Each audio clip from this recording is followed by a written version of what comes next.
The Escarate Golf Course has a new number. You can now call the Pro Shop for daily specials and tee time information at 915-771-2392.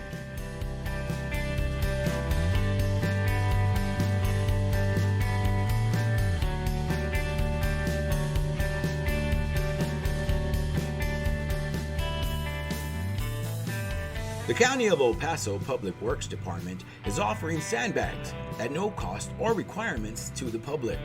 The sandbags are outside of the facilities and are available 24 hours a day.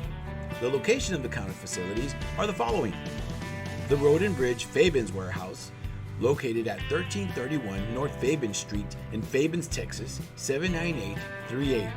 The Road and Bridge Canutillo Warehouse, located at 191 Canutillo Avenue in Canutillo, Texas, 79835. And the Road and Bridge Montana Warehouse, located at 14698 Van Lane, El Paso, Texas, 79938.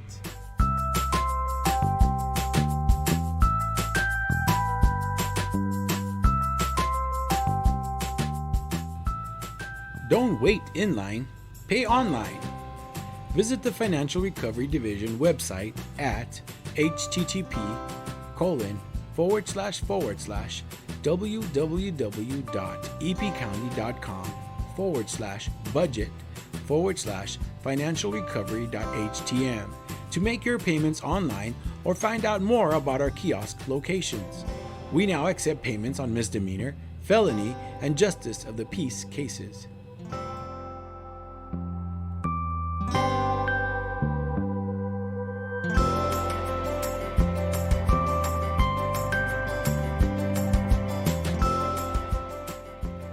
You can now watch Commissioners Court meetings on YouTube. Go to youtube.com and search for El Paso County Commissioners or El Paso County, Texas. Subscribe to our channels to see our latest videos.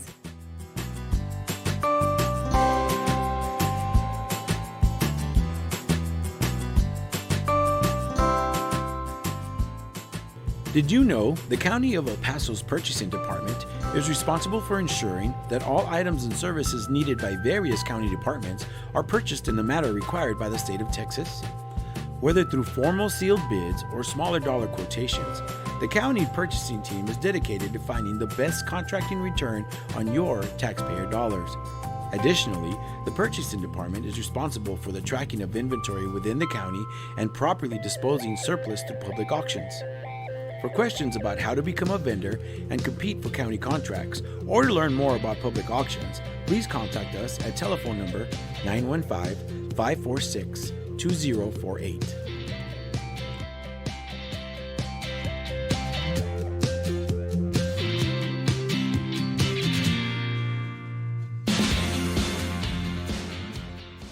The 346th District Court Judge Angie Juarez Barril started the El Paso Veterans Treatment Court Program in 2012 for veterans and active service members that have been arrested and charged with a felony or misdemeanor criminal offense. To be considered for the specialty court, the statutory criteria includes be a veteran or current member of the United States Armed Forces, including a member of the Reserves, National Guard, or State Guard, and suffer from a brain injury, mental illness, or mental disorder, including PTSD, or be a victim of military sexual trauma, all occurring or resulting from military service.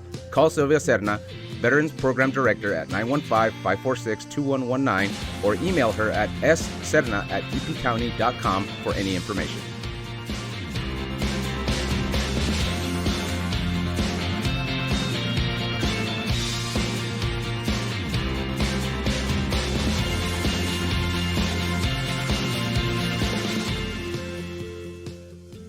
Did you know that the County of El Paso's fixed asset control and inventory disposal is handled through the Purchasing Department? Throughout the course of each business year, the county holds live public auctions to dispose of aged equipment, vehicles, furniture, and other items that are no longer needed. To find out about upcoming auctions or to learn more about the county's inventory disposal process, contact the Purchasing Department at telephone number 915-546-2048.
is Thursday, September 19, 2019. Commissioners Court is meeting in special open session. Item number 2, receive a presentation regarding the El Paso Children's Museum. Paul. Good morning. Good morning. I'm Dr. Paul Courthouse. I'm with the El Paso Children's Museum. I wanted to give you an update on where we are in the process and how we're going along so that you're well aware of our progress with the museum and our anticipated opening dates, etc. So as you know, this was a project that began some years ago with a bond referendum with the city of El Paso. And in discussions with the city, we've been able to increase the public part of a public-private partnership that we're working on to make this museum a reality. And where we are right now, we are halfway literally through the architectural process. So those are 3 stages: strategic design, design development, and then the construction documents. And we are at the 50% of the design development stage. We have been receiving cost estimates of the building as we move along throughout the process at the 50% and 100% of the schematic design, and now again at the 50% of the design document phase, with the idea that we cannot go over the costs because of our arrangement with the city. And so we know that what we are producing is within budget. We are also at the 100% of the schematic design. The same 3 phases will be followed with the exhibits that will be in the building. And so I'd like to start by taking a look at what this building will do educationally for the entire community in our region, but also to talk about specifically one exhibit, which is our climber that we've talked to the county about on previous occasions.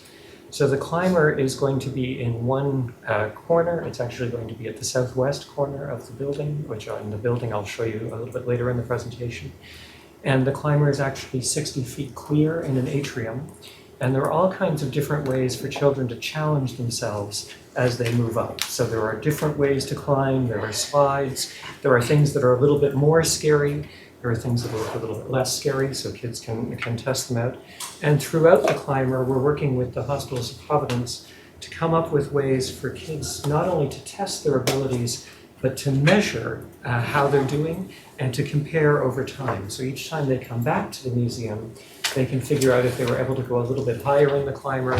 They'll be able to determine if they were able to jump a little bit higher, if they were able to exert a little bit more strength while climbing on a rock wall, that kind of thing. So there are all kinds of science experiments that happen throughout this climber that we'll be recording for children to be able to learn about their own learning as they go through the climber. The other thing is, because I'm working with this museum, we're working very carefully with our exhibit designers to make sure that all of our visitors have an impact on the exhibits, so they get to feel like they helped to design and create the final museum. And the way we do that is, for example, there will be a phosphorescent wall here. Some of you will have seen that in other science centers where you stand against a wall and your shadow gets left behind when a bright light flashes. In our case, we wanted that to be a little bit more personal, and so we're going to allow you to write on that wall with your smartphone, so you can leave graffiti with your name, etc., and it'll fade away a little while later, but for that time, you've actually made your mark within. So it's just one example of a way that you can actually impact the museum as you come through. So the museum is primarily to introduce children to 21st century skills that they might not otherwise be exposed to in the regular classroom or at home. And so we are looking at helping kids to develop a sense of creativity, to be able to impact the museum while they're there, to collaborate. So every exhibit that we're creating, including a very exciting exhibit that will exist simultaneously in our museum and in La Rotadora in Juarez, that exhibit requires collaboration in order to work. So kids will have to work together, maybe with kids they don't know, maybe in a language they don't know, in order to be able to solve the puzzle of that. We want kids to try things like this climber that are risks, that are things they haven't tried before, and then ideally to persevere, to try again when it doesn't necessarily work the way they expect the first time they do it. So these museums are examples of what we call informal education, as opposed to formal education, which happens in the classroom. And the research that's being conducted, not only in the United States, but around the world, indicates that children need exposure to both kinds of education in order to fully develop their learning and their skills. And so we intend to provide that informal education to every child growing up in the El Paso region. And so we are looking for your help, not only in making sure that this building becomes a reality, but moving forward in the future to make sure that every child and every family in El Paso County has access to this museum. And so one way we're trying to do that, we've contracted with UTEP. They're very excited. They've talked about this publicly on a number of occasions, to do research to better understand our community, to make sure that as we build this building, it's not only the right museum and the right exhibits for our community, it's also the right operations for our community. So to give you an example of that, if I come down for Winterfest downtown and I'm here late in the evening, there are still families with young children out late at night in El Paso. That might not be so common in Toronto, where I'm from, but it's clear our museum is going to have very different opening hours if it's going to be accessible to everybody in the community, to make sure that they can come as a family, because going to things as a family is very common here. And so we're trying to make sure that we have the right opening hours, the right operations, the right membership programs, etc., so that everyone in the community feels and knows that they are welcome in the museum and can find a way to come easily. In order to design the museum as best as possible, as you know, we had a number of public meetings beforehand. We conducted surveys and we did an architectural contest, the winners of which were Snøhetta. So this was a sort of timeline of the public input. This is the way the financing for the museum is looking currently, but our private donations, the city has given us 12 years in order to complete that. We'd like to open the building without debt. And if we have a 12-year timeline, we would open before all of those pledges came in. So we're intending to open the building for Memorial Day 2022. No, Memorial Day. It's probably later in 2022, like Thanksgiving, but it's in that range. And it will definitely open in 2022. We're hoping to break ground either December or January this year.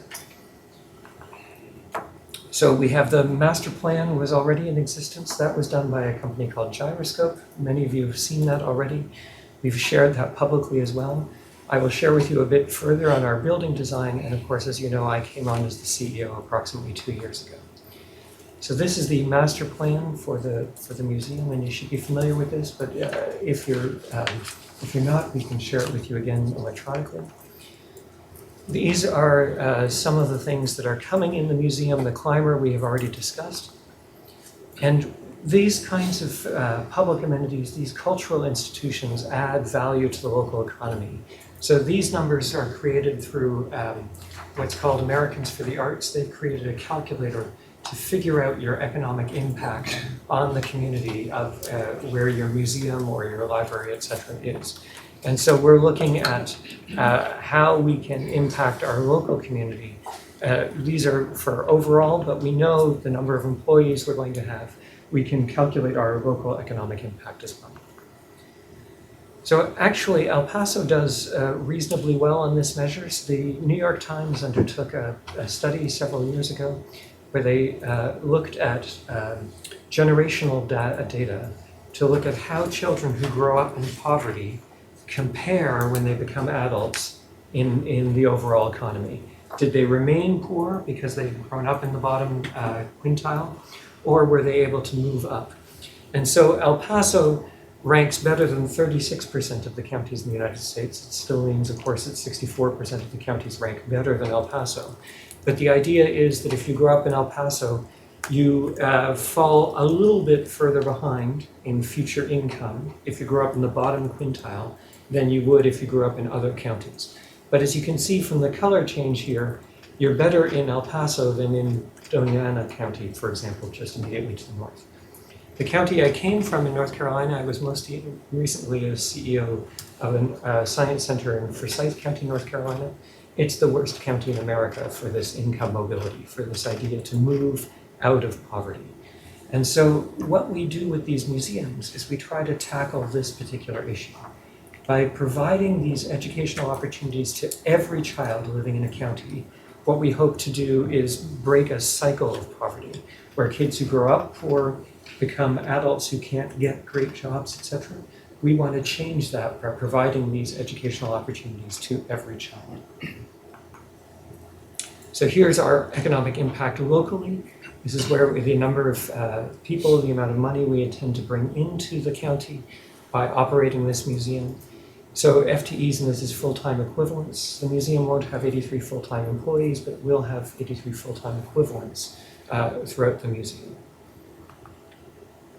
Snøhetta, the company we hired, these are a few examples of the buildings they have built around the world.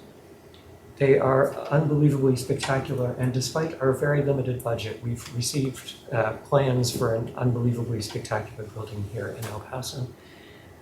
And so this is the plan for the building. This is what the actual building that we will produce within our budget will actually look like. So as you can see, there's a mix of indoor and outdoor to make sure there are access for everybody. Plus, we hoped to put exhibits outdoors because we thought it would act as an attractor for people who didn't know what a children's museum was, who might not think about going into a museum. By having some of the exhibits outside, they can see what the exhibits are like before they come in. And working with our exhibit designers, we'll make sure that those exhibits are accessible throughout the year. So that there's shade provided, there's water available, etc. So a lot of it will be water-based exhibits, etc., to explain how canals work, that kind of thing. Up on the fourth floor, there's also a large balcony you can see above. So the climber would actually be in the southwest corner. So we're looking at this from the southeast. So from the Plaza Theater, looking toward the building. Gyroscope is our exhibit designers. They've won awards around the world as well. And they have won for the past several years for new museums they open as the best museums in America, including the Moxie in Santa Barbara. And just last week, they opened the Children's Museum in Louisiana. So these are the kinds of exhibits that we'll have indoors and outdoors, where kids build their own cars to race, to test things out. And as the technology improves, they can record data about this on their smartphones, etc. So it's not only appropriate for young kids, but high school kids who need to learn about acceleration, etc. in physics classes can do it with the equipment that we can provide the opportunity for them to use. Gyroscope has won a number of international awards as well. And here are the actual exhibits that will be produced in our museum. So this is Desert Bloom is our area for very young children. It provides an opportunity for children to explore as they look around. There are opportunities to engage with sand, to engage with different surfaces. There are nursing rooms for mothers and children. There's actually a kitchenette on the side, on the left side, so people can prepare bottles and food for their children, etc., while they're in the museum. So outside here in front of the little sign is stroller parking, for example. So it's this necessary idea of making sure that the exhibits you produce are educational, but at the same time are accessible to everybody. Here's our Making Waves exhibit. The idea is that people engage with making music, making noise, beginning to learn about how those waves travel through. And one of the interesting things here is we're working with a large team to figure out how to make the museum properly and truly bilingual. So you'll notice that the Making Waves is not the same name in Spanish, and that's entirely because we want to make sure that the museum is welcoming for everybody. So that it's understandable in both languages, not necessarily identical in both languages. And so here there's an auto marimba. You actually create music along a plan. There are opportunities for kids to engage with sound waves, with water waves. Lots of ways to begin to understand how waves travel. Here's our water play area. So the idea would be that water moves throughout this area and you can impact it and change it as it goes. So you're actually manipulating the water throughout this, to experience the way that water engages with our lives. And we're working with El Paso Water. So one of our challenges is when people see this kind of thing and see a huge tub of water with a vortex going through it, etc., they immediately think we're using a lot of water, and we live in a desert community. And so we're working with El Paso Water. The intention is to use no more water than you would use in a home hot tub for the entire exhibit. And we have a recycling center, and El Paso Water is working with us to make sure that our labeling is such that every visitor understands how little water we're actually using to create these dramatic water exhibits throughout the museum. Just a little bit about me, that's the least interesting part of this. And so we have the potential to fundamentally change the county and change the lives of children and families growing up here in the county. And I want to give you an idea of where we were with that. So we are about 2/3 the way through our private fundraising. As I say, we intend to break ground either in December or January this year, and we should be opening the museum in 2022. So according to our project managers, that's brought us, we have everything within the timeline. The building will actually be finished well before that, but the exhibits can't be installed until the building is substantially complete so that we avoid problems with dust, etc. So perhaps I can answer any questions that you might have. Well, first of all, just on a personal note, I'm really glad that you're working on this.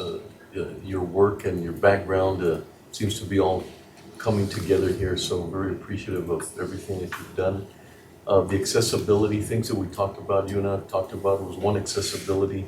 The other one, I think the cultural component, I think you've captured it very well. And one of the questions I had is that, I've heard some great things about the museum in Juarez. And it's obvious that if they've been there, they're the kinds, that's going to be your participants, right? Because they already understand it, it's part of the culture. That's right. How do you feel about that transition of them going to this museum? Is there a lot of relevance to that, or is there something that brings it to the next level? So we're actually working with the museum in Juarez to make certain that the exhibits that we offer and the exhibits they offer are complementary without being overlapping. So the experience will be very different at both museums, we're making sure of that. But both museums complement each other in such a way that visiting both would actually be better than visiting either one separately. So we're not trying to take business away from them. We're actually trying to make both museums better. Enhance each other. That's right. And so, as I say, there is one exhibit we're going to have in our main lobby that actually operates in both. I don't think I'm giving too much away when I say, for example, it could be something along the lines of having to row a boat along a course where only half the boat is in El Paso and the other half is in Juarez.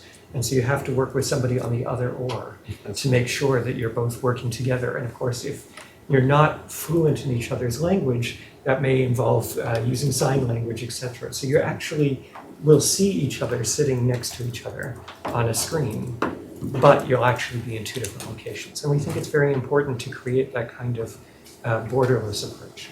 So we're working very closely with the museum to make sure that they have opportunities to improve their exhibits as well in our opportunity to build this new museum here. That's part of, we keep saying they're our neighbors, but sometimes we don't act in unison with them, and I think this would be excellent.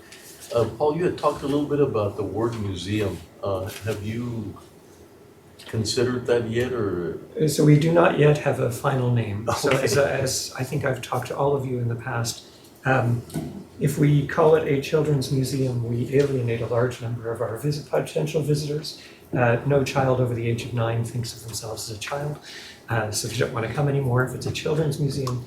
And if it's a museum, a lot of people in the population are intimidated about the idea of museum.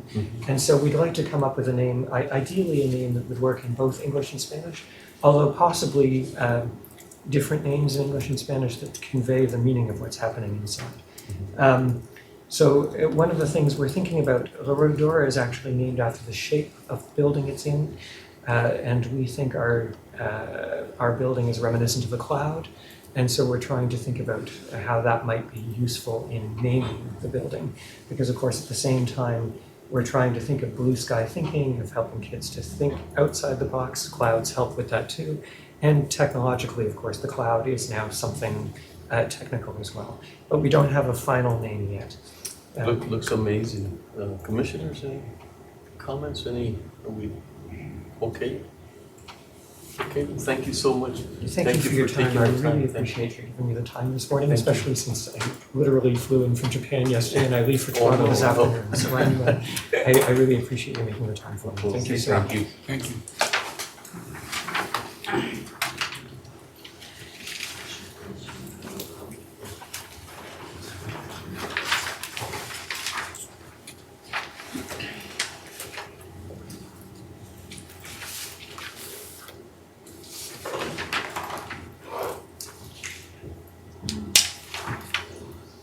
We're gonna go to We're checking on the status of Commissioner Robinson. And so, possibly if, depending on his status, whether we'll go to the interviews or not.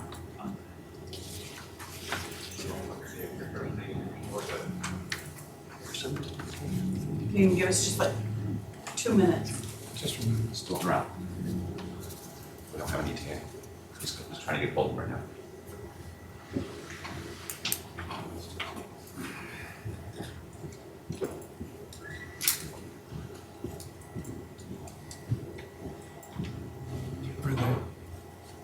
Are the districts here today, or are all the applicants here? I think the applicants are okay, I think so. So if you'd like to, Yeah, because we know the starting time. We need to move on, because it's a long agenda. yes, sir. So, if you all would like to go to, the executive session items, so we could conduct the interview.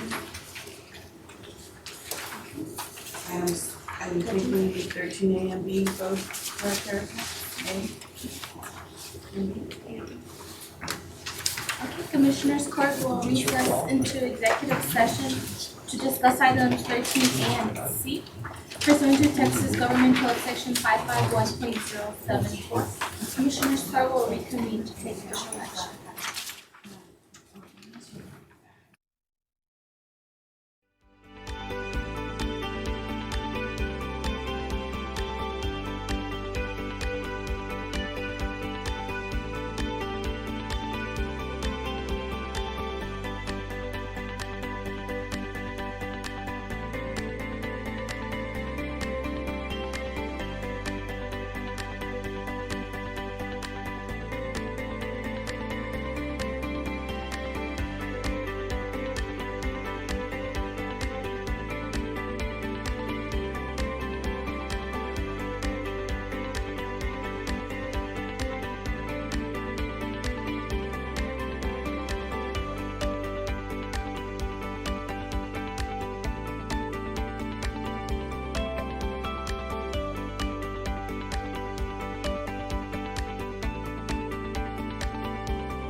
The Escarate Golf Course has a new number. You can now call the Pro Shop for daily specials and tea time information at 915-771-2392.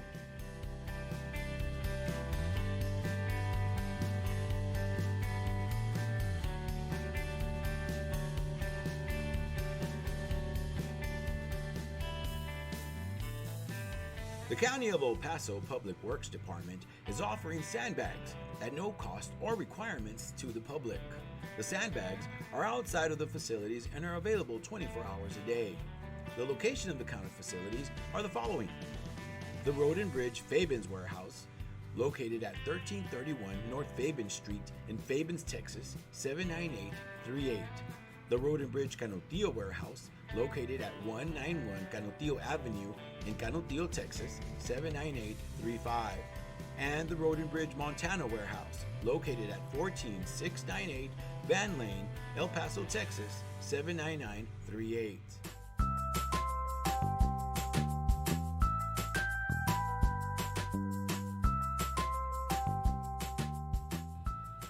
Don't wait in line, pay online.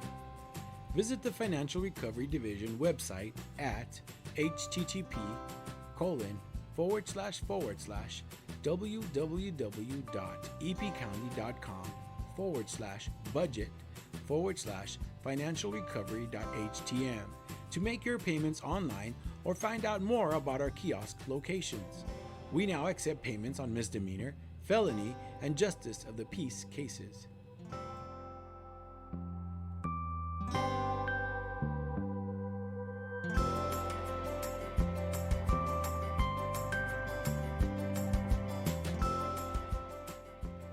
You can now watch Commissioners Court meetings on YouTube.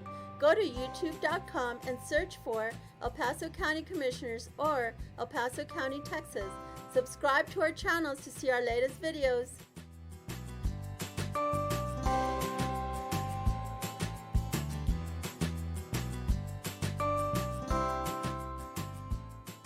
Did you know the County of El Paso's Purchasing Department is responsible for ensuring that all items and services needed by various county departments are purchased in the manner required by the state of Texas? Whether through formal sealed bids or smaller dollar quotations, the county purchasing team is dedicated to finding the best contracting return on your taxpayer dollars. Additionally, the purchasing department is responsible for the tracking of inventory within the county and properly disposing surplus through public auctions. For questions about how to become a vendor and compete for county contracts, or to learn more about public auctions, please contact us at telephone number 915-546-2048.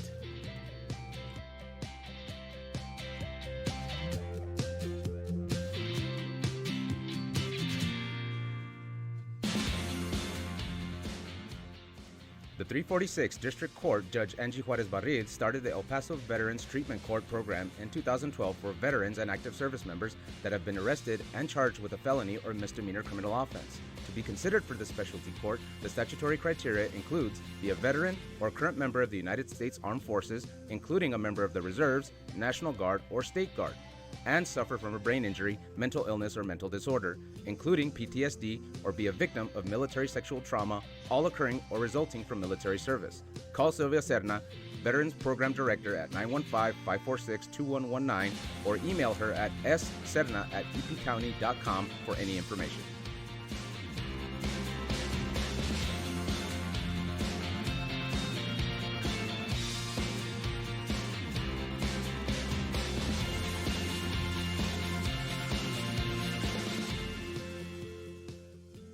Did you know that the County of El Paso's fixed asset control and inventory disposal is handled through the Purchasing Department? Throughout the course of each business year, the county holds live public auctions to dispose of aged equipment, vehicles, furniture, and other items that are no longer needed. To find out about upcoming auctions or to learn more about the county's inventory disposal process, contact the Purchasing Department at telephone number 915-546-2048.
Commissioners Court has reconvened into special open session.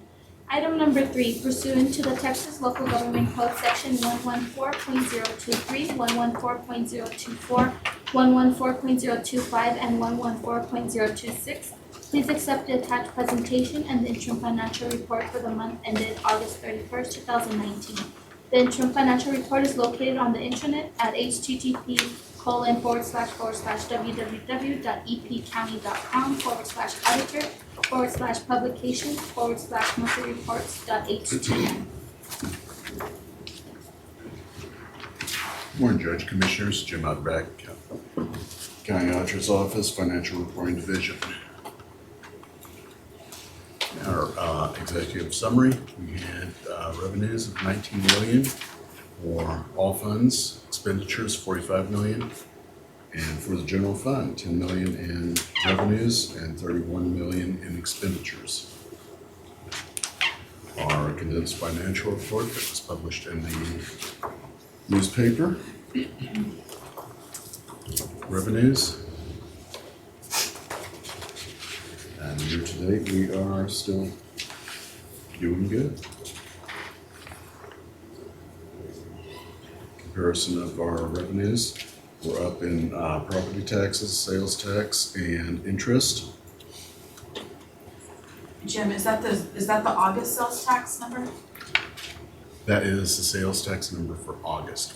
The September number that we just received isn't included in this report. Okay, so that's actually July's sales and use tax that we got in August. So we haven't seen. Actually, it's June's sales and use tax that we got in August. So we'll get. It's always 2 months in. It's 2 months. Okay, okay. We still have 2 more payments coming in. Yes. We did receive one in September. We'll get one more Okay. in October. So our revenues by source again is property taxes is our highest one. We are above our budgeted rate for it, so that is real good for this year. Again, taxes make up 83% of our revenues, with property taxes being 64% of that. Thank you. And if you look at our year-to-date comparisons, we are above on property taxes. We are above on all revenue compared to our time period. We're 91% through the year, and we're at 96% on revenues. This gives you a breakdown of revenues within each one, like charges for services. Biggest collector is the Sheriff's Department for fines and forfeitures. It's the JPs, and for intergovernmental, it's the general government non-department.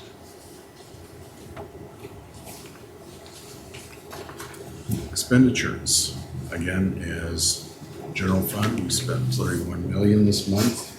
It's a little bit higher than we have in previous months, and that is because it's year end and the departments are spending their budget. This is a breakdown of where our spending is. It's in, largest component is personnel, benefits, operating. If there's any questions that you have, please speak up. I have a question, Judge. Yes, sir. In my time in government, in the military in particular, at the end of the fiscal year, we had this philosophy, use or lose. As far as the various departments, we don't follow that guideline. Wally can speak to that. So, and like the way Jim said, end of the year, departments are spending their budget, I wanna clarify on that because, so we are given our budget allocations in October. And if you have anything major to purchase, and I'll give you an example, I've been working on 360 evaluations for department heads since last October. We just now have made it through the evaluation, evaluating what to purchase, writing it up as to what would be purchased, going through the purchasing process. So now we're spending it. It takes sometimes as many as 9 months to get to the point to spend it. So it's not save it to the end of the year and spend it. It's that sometimes the process, especially for the major expenditures, takes several months. No, I understand that. But we don't have a use it or lose it mentality. As a matter of fact, we talk about and we give these kinds of financial updates to our departments every quarter minimum. So we're talking about our need to what we don't spend goes back to fund balance. What goes back to fund balance helps offset for the next year. That we are on very tight expenditures exceed revenues. I just want to be clear on that because I know that my experience has been we have a fire sale. You get to the end of the fiscal year and they have money left over and those goes out, you got X number of dollars you got left in your budget, either use it or lose it. So based on necessity, something you've been working on and it takes a while to get the process through, I understand that. But what I was speaking to is that we just had a fire sale where everybody goes, oh, I got $100,000 in my budget. I got to spend it by the end of the month. As opposed to you lose it and it goes back to you. I will tell you, Commissioner, there are times too when we get towards the end of the year. For example, recently I was working with Andrea in Economic Development on the budget funds that she had left. And she has funding for advertising. And I asked that, and it had not all been spent. And I said, we need this branding. We've been working on this branding. And could we buy some of the branding with some of the funding you have left? And she said yes. And so that is an example where we do evaluate the funds that are left, but it's for something that we've had planned to do to try to avoid the major impact going forward. But so I don't want to be dishonest and say we never, look at what's left and see what we can do with it. Well, the majority, but do it responsibly. The majority of the budget is personnel, and you're not gonna. I mean, you have to pay out the personnel, right? So it's also too is most of our grants end in August. Yeah, that's where you use it or lose it. So grants. that's where you have your use it or lose it. So they have to true up all the accounts in August. That's why you will see a higher expense. Well, and I'll weigh in one other thing. This past August was a 3 payday month, and so as you compare it to August of last year, you do see a spike this year. And I'll just speak the weigh in is a little bit. Speaking from experience, I've never seen a rush to use it or lose it. Comparatively, this time last year, encumbrances for purchase orders, requisitions, getting them in by the end of the year was $5.4 million.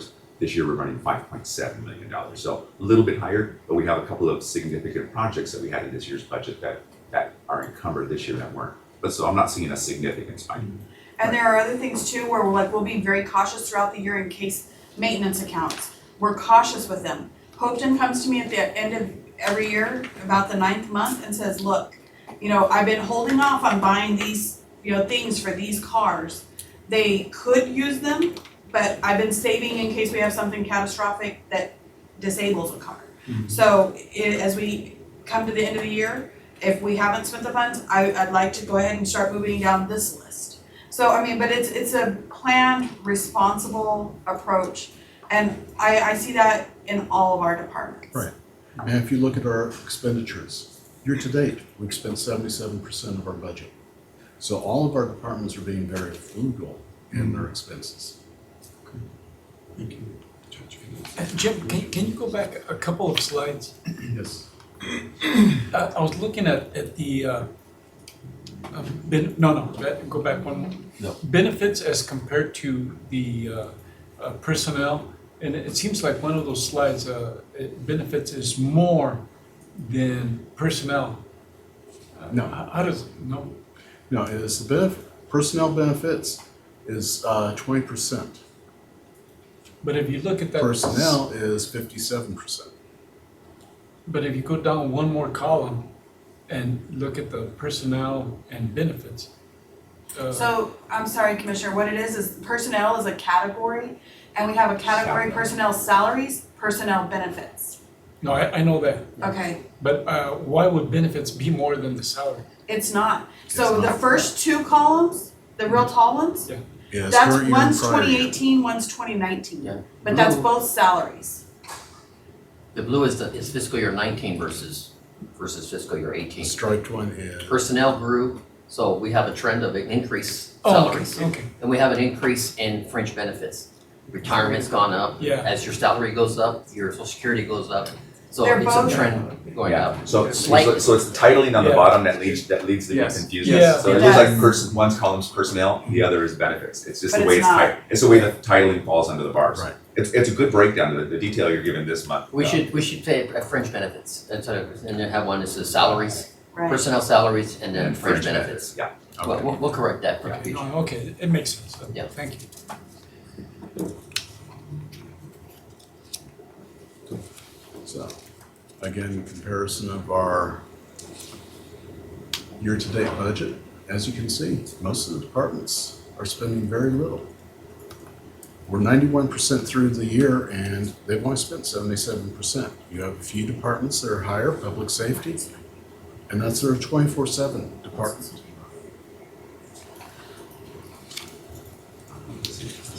Again, for each category here, you can see is general government, non-departmental is 21% of all the expenditures in general government. Administration justice, the district attorneys is 26%. Public safety, again, what you'd expect to see, 82% of the expenditures in that category is the sheriff's department.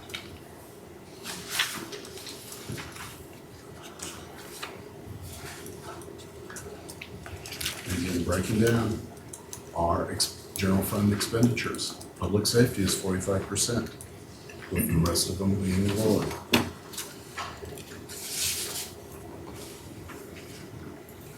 And this just gives you a view of the percentage change of by function from the previous year. So you had general government went up by 24%, administration justice by 29%, public safety by 25%. So you have little increases here and there. And again, most of the increases were salaries. Fund balance, we are estimating our fund balance for the end of the year at 84 million. We're estimating for 2020 at 87 million right now. And those will change as we go through. You know, one thing I did hear already is that I've already factored in the 2020 taxes. That way it smooths out for the future. We still have to see what's gonna happen in 2021. But this basically factors, you know, we had revenues right now as of month 11, we had revenues increasing about $12 million. We had expenditures growing by about 7.7 million. That's a net 4.4. So it's the aggregate evaluation shows that our fund balance is going up, but I have a feeling it's gonna be up even more. Our budget grew by $17 million, but our expenses are only up by 7.7. There's a lot of projects in here that I said there's a lag in the timing. That's expenditure's gonna happen. You're probably gonna see a lot of these expenditures happen in 2020, and that's when you're gonna see the impact to the fund balance. But at this point, we have a positive trend on the revenue side, and departments have been frugal. There's some major expenses that are in there. So right now I'm saying it's gonna end up with 84. We could end up with 86, 87. We have a lot of stuff in the pipeline right now, so it still remains positive, as Betsy was pointing out on the sales tax. We've had a trend of sales tax just growing every year. And my concern is we had some really big jolts in the market the last 3 days. The Federal Reserve is still making adjustments. Even though our interest rate went up to almost 3% on our investments, they're back down to around normal right now. They went up almost 100% in one day as far as the rate. So we're worried about, I'm concerned about the economy and where it's going. And the economists, everybody's talking about it and nobody really knows which way it's gonna go. But we've got some aberrations happening in the economy that are unexplained right now. So we're gonna keep an eye on it, make sure what's going on. But right now, things are positive for El Paso County. And I hope they stay positive, but right now we're being a little bit optimistic, but skeptical at the same time that we don't wanna over project our revenues. And right now, I think we have a good projection for next year, but we never know if the economy changes, some of our revenues could change. And it's mainly sales tax that I'm concerned about. But right now, the trend is outstanding. And I can't really tell you how it's gonna be next year, but right now it's looking good and I hope it stays that way. Same thing with the growth in values and property and construction in El Paso. It's been a lot higher than what was projected locally. Ed, the drop that this graph indicates is from 20 to 21. Our fund balance goes from 87 projected to 85. And the reason it's there is because I don't project what you all will do on the tax rate. I only show the normal about 2.5% growth in the values in property taxes. And it's an aggregate overall of all revenues based on the growth that we've had. I just have it continue. And what we do is expenses end up usually growing at a faster pace than the revenues. And that's where the decision comes yearly from you all as to what you're gonna fund and where the revenue's gonna end up. Okay, so that's a normal trend because we're not factoring in on the revenues. And we're gonna have to be careful there. We're talking about doing projections for the future. And we can't second guess what you're gonna do from year to year because it's a decision that you have to make on an annual basis.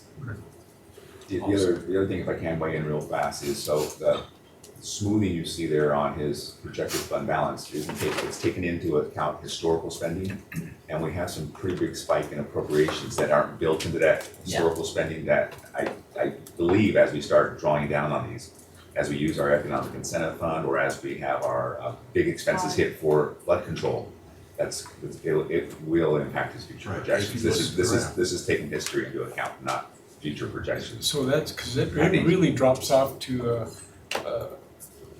22, 23, 24. Are we looking at because of the 3.5 cap? At this point, I'm not factoring that in. What this factors in, it does factor in the tax rate The new you revenue. just adopted. If you took this and compared it, so I print these every time we get one and I have a file of them. This is if we don't raise taxes at all. And this is if, including the one you just did Normal and growth don't of do 2.5%. anymore. Oh, no, we're going to 2.5? Yeah. Well, based on growth. Yeah. Oh, growth, but not, Yeah, that's not- property yeah. value? Not Right. a It's not a tax tax rate. increase, but just the normal Right. growth within property And taxes. it was more grim sooner before your tax rate this year. But Edward doesn't know and has no way of knowing what future courts will do. Right. Yeah, because right now, the budget balance unspent is 104 million. If you take out the reserve for emergencies, it's 66. I went through some of those projects that Wally pointed out. There's about $16 million in projects and expenditures that you all have committed to, which you haven't spent. Now, if you spend that 16 million bucks, then that affects your fund balance. And those are recurring expenses every year, which keep growing. That has a drastic impact. But that's still to be seen. And that's not factored into that. Yeah, and I can't second guess that because I'm not sure how you're gonna handle some of those items that are in the budget this year, how you're gonna handle those in 2021. And if you look at this graph, the yellow diamonds up there, line with yellow diamonds, that's your budget. Blue squares is your expenditures. And if you look, our budget has always been higher than our expenditures. So this gives you a historical view of where we are. But along those lines, And the the county's revenues. always been very frugal, and you've never spent your full budget. You have reserves, you have attrition. There's a lot of reasons why you always have a factor of excess budget. And if you budgeted based on expenditures only, you would underfund your positions, and you would end up having to scrape money up during the year to cover the payroll. you know, because our attrition has reduced significantly. Okay, but like I say, you have these projects, you have that economic impact fund, you have some of these things that you're working on, and I think one year you had you have a $5 million transfer, I guess next year for Woods. You know, some of those things That's a new coming to expense. fruition Yeah. because the road and bridge fund, sales tax came to the general fund, and now we're having to deal with those issues. So those are factors, but that's the reason you really have a gap in there, because some of these things, there's timing issues as to when they actually occur. Question, please. So, from a budget standpoint, from an auditor standpoint, you talk about projects. So what you guys are I think what I'm hearing is that you are managing our funds for expenditures based on, and particularly when you talk about the projects, it's based on the capacity? Is that what I'm hearing? Well, the funds are there. No, I said the funds are there, but I'm saying that as far as, we're not expending the funds right away. We're Right. expending the funds based on the capacity to get the project done. That's right. Right. Okay. Because for any project, it goes through a process. Is you have to have the funds available, you have to go through the bidding process, and all that takes time. Right. So you approve your budget at the beginning of the year. Then it goes through the process of getting bid out. That may take getting the design specs, getting all the information for the project up. That can take a while. Put it out for bid. It takes time from bid. You may be into the next year on a large project before anything happens. And that just gets reappropriated. Okay. Thank you. Any other questions? Commissioners, questions? James, thank you. Appreciate it.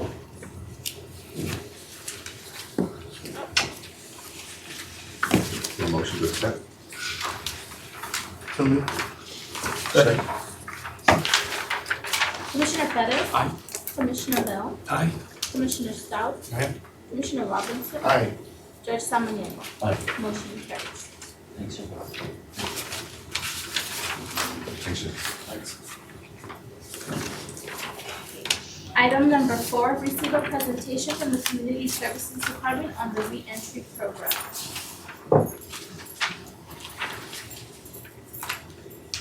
Good morning, Commissioners. Morning. County Judge Joel Bishop with County Administration. I'm going to introduce this presentation today.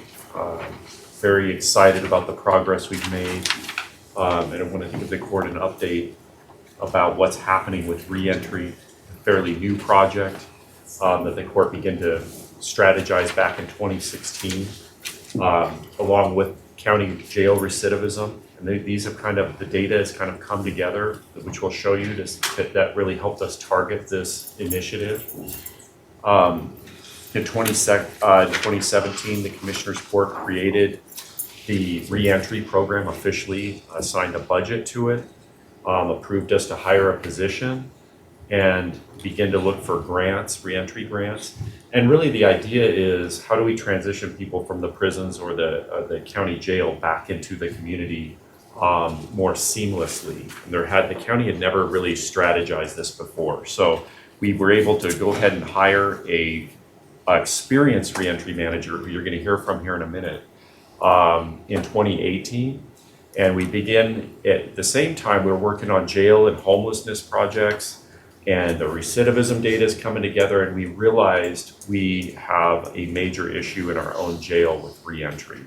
And that's when we begin to say, let's focus our efforts there before we expand beyond. So we begin to identify on the pretrial services report those who were homeless going into the jail, and we begin communicating that with our reentry program, and the sheriff, who's been great to work with, the sheriff's department, kind of opened the doors to our reentry program to come in and begin to do services for the people in the jail.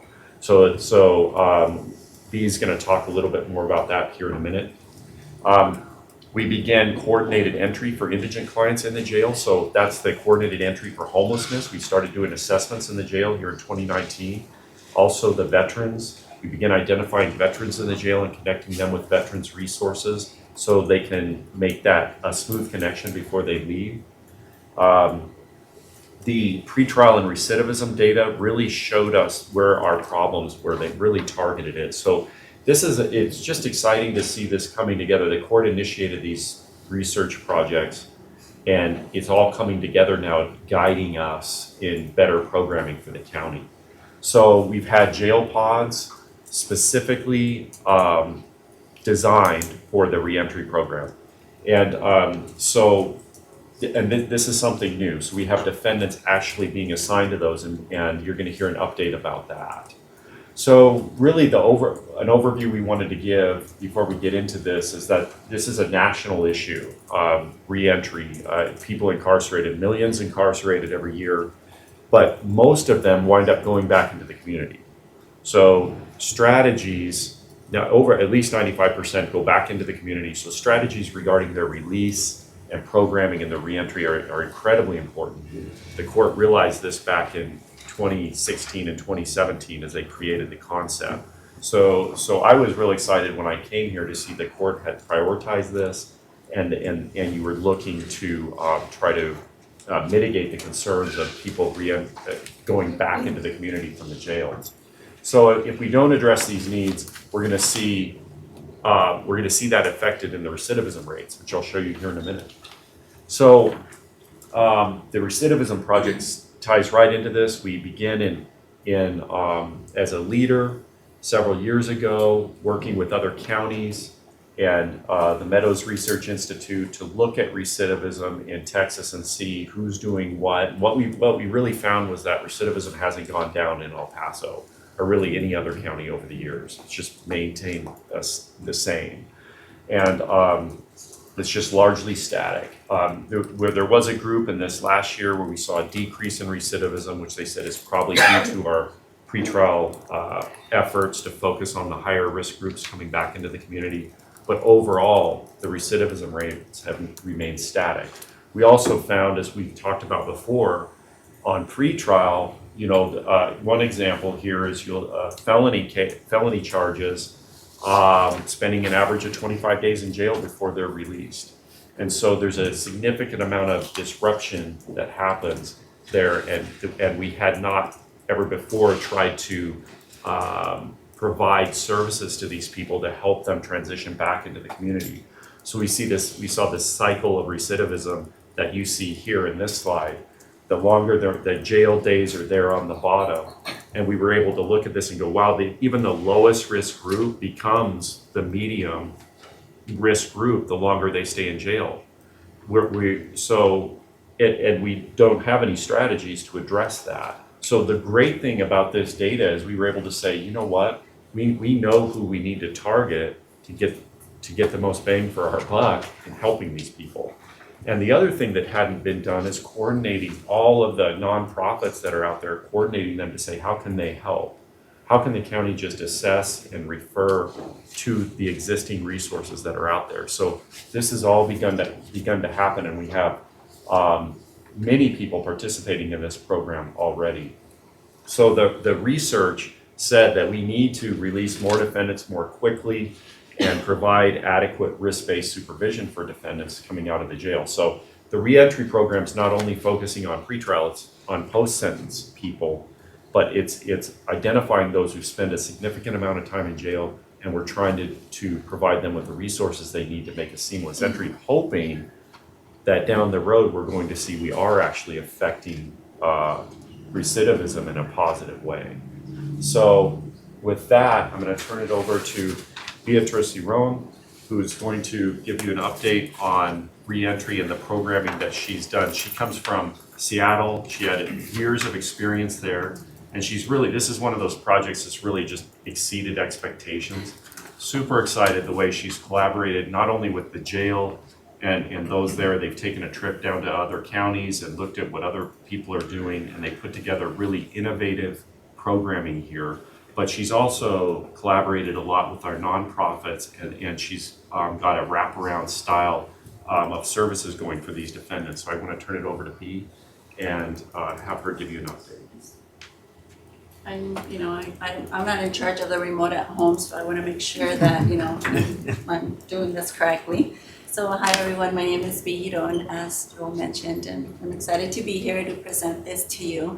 I'm going to pass a few things around just so that you guys can take a look at, some numbers and just a few things that I've added to reentry, and then I'll just touch base. I'll just talk about them briefly throughout the presentation, but I don't want to go individually through them and then you'd be here all day. So what is reentry, right? So for us, it's more than release and transition planning. You have it in front of you. So reentry isn't just releasing from prison or incarceration. I mean, reentry can mean anything, right? Reentry back into the society from homelessness. Reentry can mean anything. But for us, it means evidence-based programming, supportive transition, all this assistance. Most importantly, getting this individual better prepared to come back into the community so that they have a different mindset and they don't return. And when does it begin? When does reentry begin? It begins at day one of their involvement with the criminal justice system. Not at release, but at the very beginning, because it is at that point that their entire lives are going to change regardless whether the case is dropped, regardless whether it's sentenced, regardless, it's going to impact them. So what is Project Chance? So Project Chance is pretty much a jail reentry partnership. We have partnered with the El Paso County Sheriff's Department. They have been amazing once again in making themselves available in order to be able to better assist these individuals. And the goal is to reduce recidivism, but to create an environment conducive to change that we can better assist, that we can give this programming to these individuals where they are, again, better than they were at the time of arrest. And so what does that mean? What does that look like? So it's a 60-90-day holistic strength-based outreach program. What does that mean? Is that all of the community providers that we're working with are not only inside the jail, they will create that seamless system of care by being outside in the community as well. So right now, you see many, and you will see them later on in the presentation, but a lot of other organizations, different states, even where I came from, where you have jail reentry, and then you have community reentry. And they are two different organizations trying to do the same thing. And in between, there's a big gap because there is a huge transition for these individuals where we lose them. They are lost. And then we're trying to refine them, trying to find where they're at. And normally we find them back in the jail. But then they go through the same process again. Why we are different is because we are the same organization. So our jail reentry and our community reentry are one and the same. So all the community providers that are providing services in the community, as well as the care managers, us, the county, we will be in the jail, and then we will help with transition plans for them to release into the community, making it a seamless system of care. Meaning that if they start a program in the jail and they don't finish because the jail is fluid, they could be there 30, 60 days. Some of them might make it the 90 days. But upon release, they might not finish that program. So if they finish that, they can finish the program out in the community. So the composition of the jail, I'm sure this is important to you all, and the liability, risk liabilities, what about our safety, right?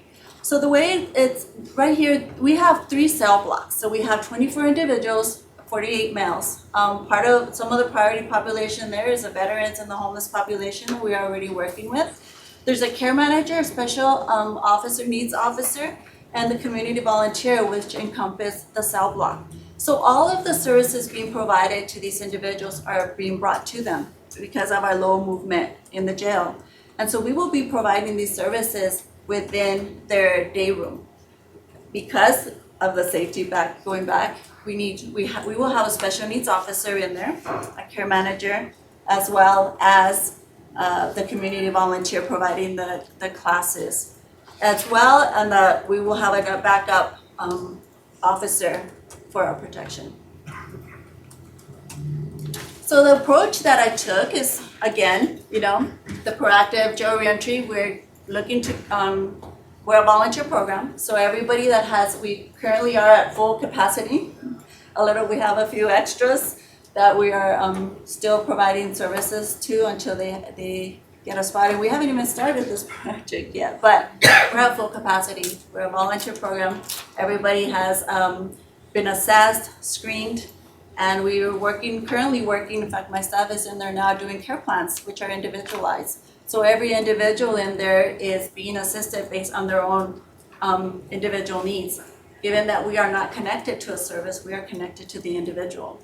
So with that being said, phase 2 would be the reintegration back into the community. So while we do work with them inside the jail, they will be reintegrated back into the community.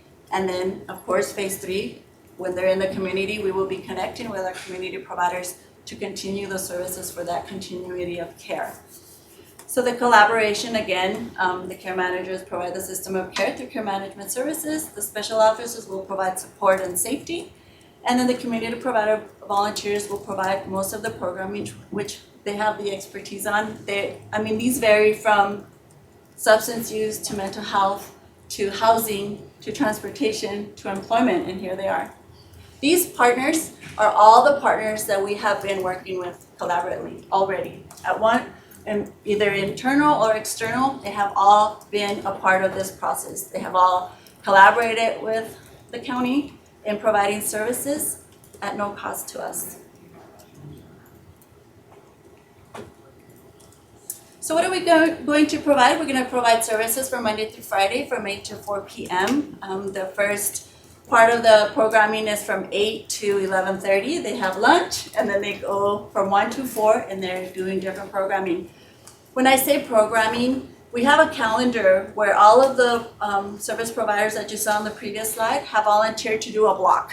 Then they're providing either recovery support services, or providing life skills, they're providing cognitive behavior skills, which is close to life skills. They're all providing different things. There's a veterans, Endeavors Veterans group is also coming in there and providing different programming specific to the veterans. We also have Aliviane coming in, the PATH program, better assisting the homeless individuals. And following you, we'll see the different services are already on the table. So I'm not going to read them, there's a lot. A few of these organizations provide multiple programs and services. But our goals overall is to enhance justice reform. We want to improve the individual, reduce recidivism rates. We want to encourage effective reintegration, create a streamlined system of care. We want to offer judges alternatives to incarceration. Currently, we work with the judges already with our homeless population. They refer homeless individuals to my division in order to provide housing plans and find them shelter so that we're not releasing them to the street. With that being said, we've really partnered with even the outreach, the homeless outreach teams to transport these individuals from the jail to the shelters so they're not just out on the street and left to their own demise. And then we want to enhance and utilize community resources. So in summary, supporting successful transition, I'm a strong believer that if we want to do this, we have to begin inside identifying barriers. We need to identify needs from the point of intake, not when they're released. None of us get our prescription, before we get to the doctor. It's not till after the doctor sees us, right? So it's very important that we start on the inside. We want to create an environment that is conducive to change, and we want to build care teams. That's care management, community providers, law enforcement, everybody that is impacted by this, by these individuals releasing. 95%, that's a big number. We want to conduct risk assessments. By conducting risk assessments, we can identify those needs. And then we want a direct connection to community and faith-based peer-to-peer support groups and workshops, which we're doing internally and externally with a seamless system of care. And for the individual, it's so important that we provide the essential needs: housing, IDs, social security cards, transportation, hygiene kits, etc., which we are currently doing for them through our community partners. And just similar jail reentry programs. I say similar because they're not one and the same, and they're definitely not like ours, but they're the concept. Harris County, we visited Harris County jail reentry program in Houston, Texas. The Sheriff's Department went with me. to see how they're operating, what it looks like, their successes, what's not working, and we use them as benchmarks. I use them as benchmarks to create our program and to modify it to what works for our community. Allegheny County's jail-based reentry special program is actually was researched and proven to be evidence-based and very successful. And then the Offender Reentry Transition Program in Westchester, Virginia, very similar to ours, not one and the same again. They have reduced their recidivism rate to 25% from, I think they had like initially a number of like 60%, which is pretty high. So with that being said, I'm going to I'm gonna hand it over to Irene to finish up her presentation. Thank you. Thank you, B. Before I go, I know I didn't touch base on the stuff I sent around, but the shirt, that is a shirt that the care managers will be using in the jail, so that the inmates can also identify us and reach out to us. But, I wouldn't do really well in there dressed like this. So it's just a shirt that, with the support of Joel and Irene, we created so that, we're presentable in there. I was gonna say, it's not gonna fit me. We only saw one. You're right, it's not just stretchy, but it's wet, I hear it works. It's a teaser. And you handle remote very well for not being experienced. Good morning, County Judge Commissioners, Irene Valenzuela, Community Services Department. As you've heard, she's done a lot of work in conjunction with the Sheriff's Department. I do want to emphasize, I know Joel and B mentioned it in their presentation. The Sheriff's Department and the Sheriff and his team have been instrumental in inviting us and being very open to this concept in the jail. This is not something that's been done in this community. There are as B mentioned, other counties and other communities that have tried this approach. El Paso County have not. And so while we saw some of those slides where we see that recidivism rate coming in and out, sort of that revolving door in and out of our jail, with B's experience and sort of connecting with that network in our community, we've identified services that we could be providing for them. The gap was just linking to those services and making those connections of where the recidivism is and how we can connect them so that they don't come back into our jail system. So I do want to emphasize the sort of the participation that the sheriff has done with this project, and B and her team have done a lot of hard work, a lot of homework to get this done. And so I'm very proud of the work that she's done up to this point. I kind of just want to highlight in closing the presentation sort of the next steps. We put together this concept. We've done a lot of the legwork of how we're going to sort of implement this in the jail. But I want to also note all this is being done with internal resources. We didn't ask the court for any new staffing. We didn't ask the court for any new budget for this. This is all internal staffing and internal resources from within my department. And what that sort of took place was we did have to reallocate some staff within my own department. We didn't have to request any new staffing. We just reallocated some staff. And I want to give you some historical context of where that staff was and where they were working before and what they're doing now. And so in 2016, there was a reorganization of my department after the dissolution of the former Mental Health Support Services Department. That department had a clinical component and a care management component all within that department, and it was all county funded and county paid. There were some grant staff positions in there. The majority of them were county paid and county funded. During that process, I think the court, as we do now, felt that some of those resources, we were duplicating some resources, were in direct competition with community providers. We were providing therapy and clinical services in competition with folks like EHN and other behavioral providers in the community. And so at that time, the court felt that we needed to transition out of that. And so the clinical component was dissolved from that department. A merger happened with the Community Services Department. I absorbed a care management team. It was a group of care managers that were still assigned to provide services to justice-involved youth with the Juvenile Probation Department. And that was through an MOU that was longstanding with the Mental Health Support Services Department. Before then, it was a concept that was being done by the Border Children's Mental Health Collaborative. So I'm going back 10 years into this process at this point. And so the goal of that care management team, even from the Border Children's Mental Health time, was to provide support services to youth in not just in detention, but to youth that are involved in the juvenile system, to reduce and prevent placements to out-of-town residential treatment centers. As you are aware, we don't have, El Paso does not have a youth residential treatment facility. And so if any of our youth were experiencing any mental health breakdown or crisis, El Paso had to send them out of town, Fort Worth, away from their community, away from their family support. And so part of what was what the concept of creating that clinical and care management team in that former department was to reduce those placements. It was connecting with youth in JPD, providing that clinical and that care management service so that then we can reduce the need to send our youth out of town.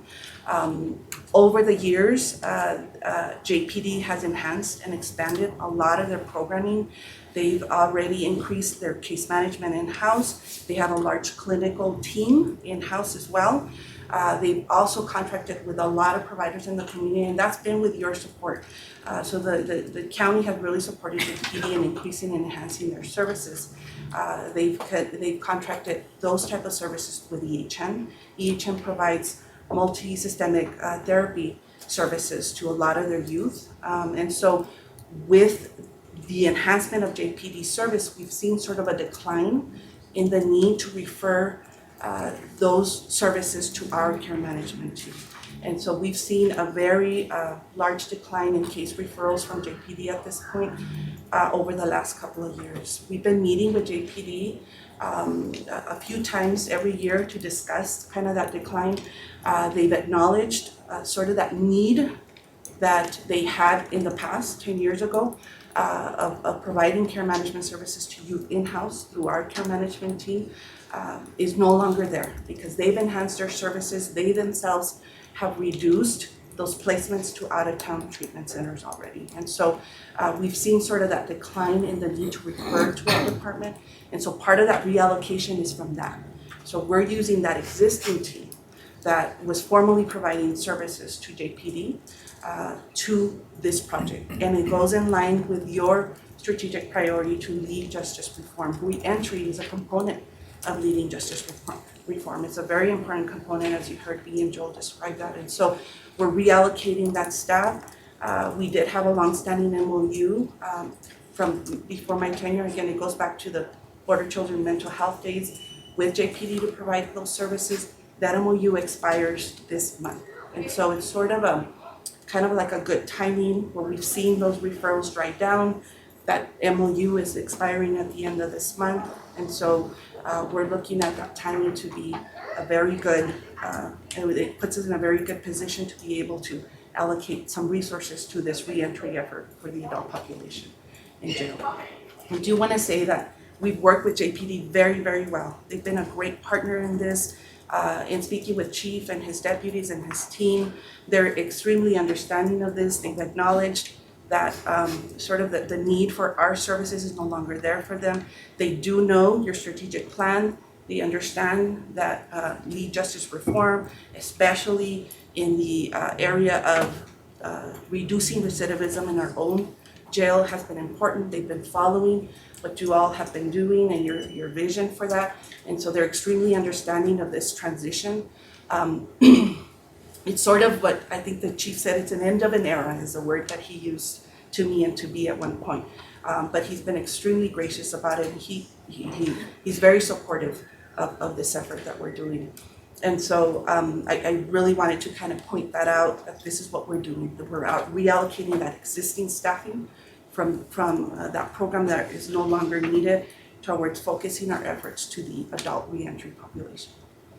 I also wanted to touch on some of the things that we're gonna work on. So this is right now, B has done a lot of background work on it, but there's still some work to be done before we fully, completely implement and launch this program. We're still working on completing background checks for providers that will be providing the services inside the jail, and so that's B is coordinating with jail staff to be able to do that, so that every provider that comes in has gotten a background check and they're able to provide services inside the jail. There's going to be some coordination with those same providers to create MOUs between our program and the county jail to memorialize the relationship and the partnerships for this concept. As B mentioned, she will continue to work on those care plans from inside the jail to then connect them to community reentry programming outside the jail. So, and it's going to be the same providers. I do want to emphasize, I want you to look at my team as a sort of wraparound coordination team. We're not the service providers. We're not going to be doing therapy, counseling. We're not going to be doing the substance abuse treatment. We're going to be putting together the systems in place and connecting all those blocks together so that we take advantage of those services that are in the community. And so these providers are doing this service. They're just not doing it in a coordinated fashion with this population. And so our team is sort of that wraparound connection to all those providers in our community. And so those are things that B and her team are working on, the continued partnerships with them to deliver those services starting from inside the jail, and then we continue the hand-holding outside the jail so that we don't lose that contact with them and they don't end up coming back, because we've seen that that's been a huge issue. They're in the jail, like Joel said, the longer they're in there, the more the chances increase for them to recidivate. When they get out of the jail, they go back to what they know, and they commit a crime and they come back, and it's costing us a lot of money, and it's an issue of our community and our public safety. And so lastly, we also wanted to sort of point out that this is kind of moving really fast. We're doing a lot of work with this. We do hope that we can have all our providers in the jail providing these services by September 30th with coordination with the jail. And then again, working on those plans so that when we're exiting them out, we're helping them outside in the jail as well. Irene, and you say it feels like it's going fast, but I will tell you, we've been working on this over a year. So, you know, and I know Joel gave the whole timeline, but realistically, we hired B over a year ago. I only remember because she was already on the tug of war team last year. But we really have been working on this for a long time. And one more thing that we didn't mention, but I do think it's important. When I became the county administrator, the court allowed me to kind of reorganize in my own office to create Joel's position to be not just pretrial, but also to be working on community services. And not everyone always, not like at the time, not everybody thought it was a good fit, necessarily a good fit, but this is why. This kind of working together with community services and really for the long-term, big picture impact, this is exactly the illustration of what this was supposed to do. And just a big thanks to Joel and Irene, you know, in selecting and bringing on B and moving this to where it is today. I'm very excited and can't wait to see how we, you know, build this and grow this and make it and when I say grow this, I mean grow the impact of how it, you know, what we need to do to help change the jail population. And so this is just exciting for me, so. I have a question.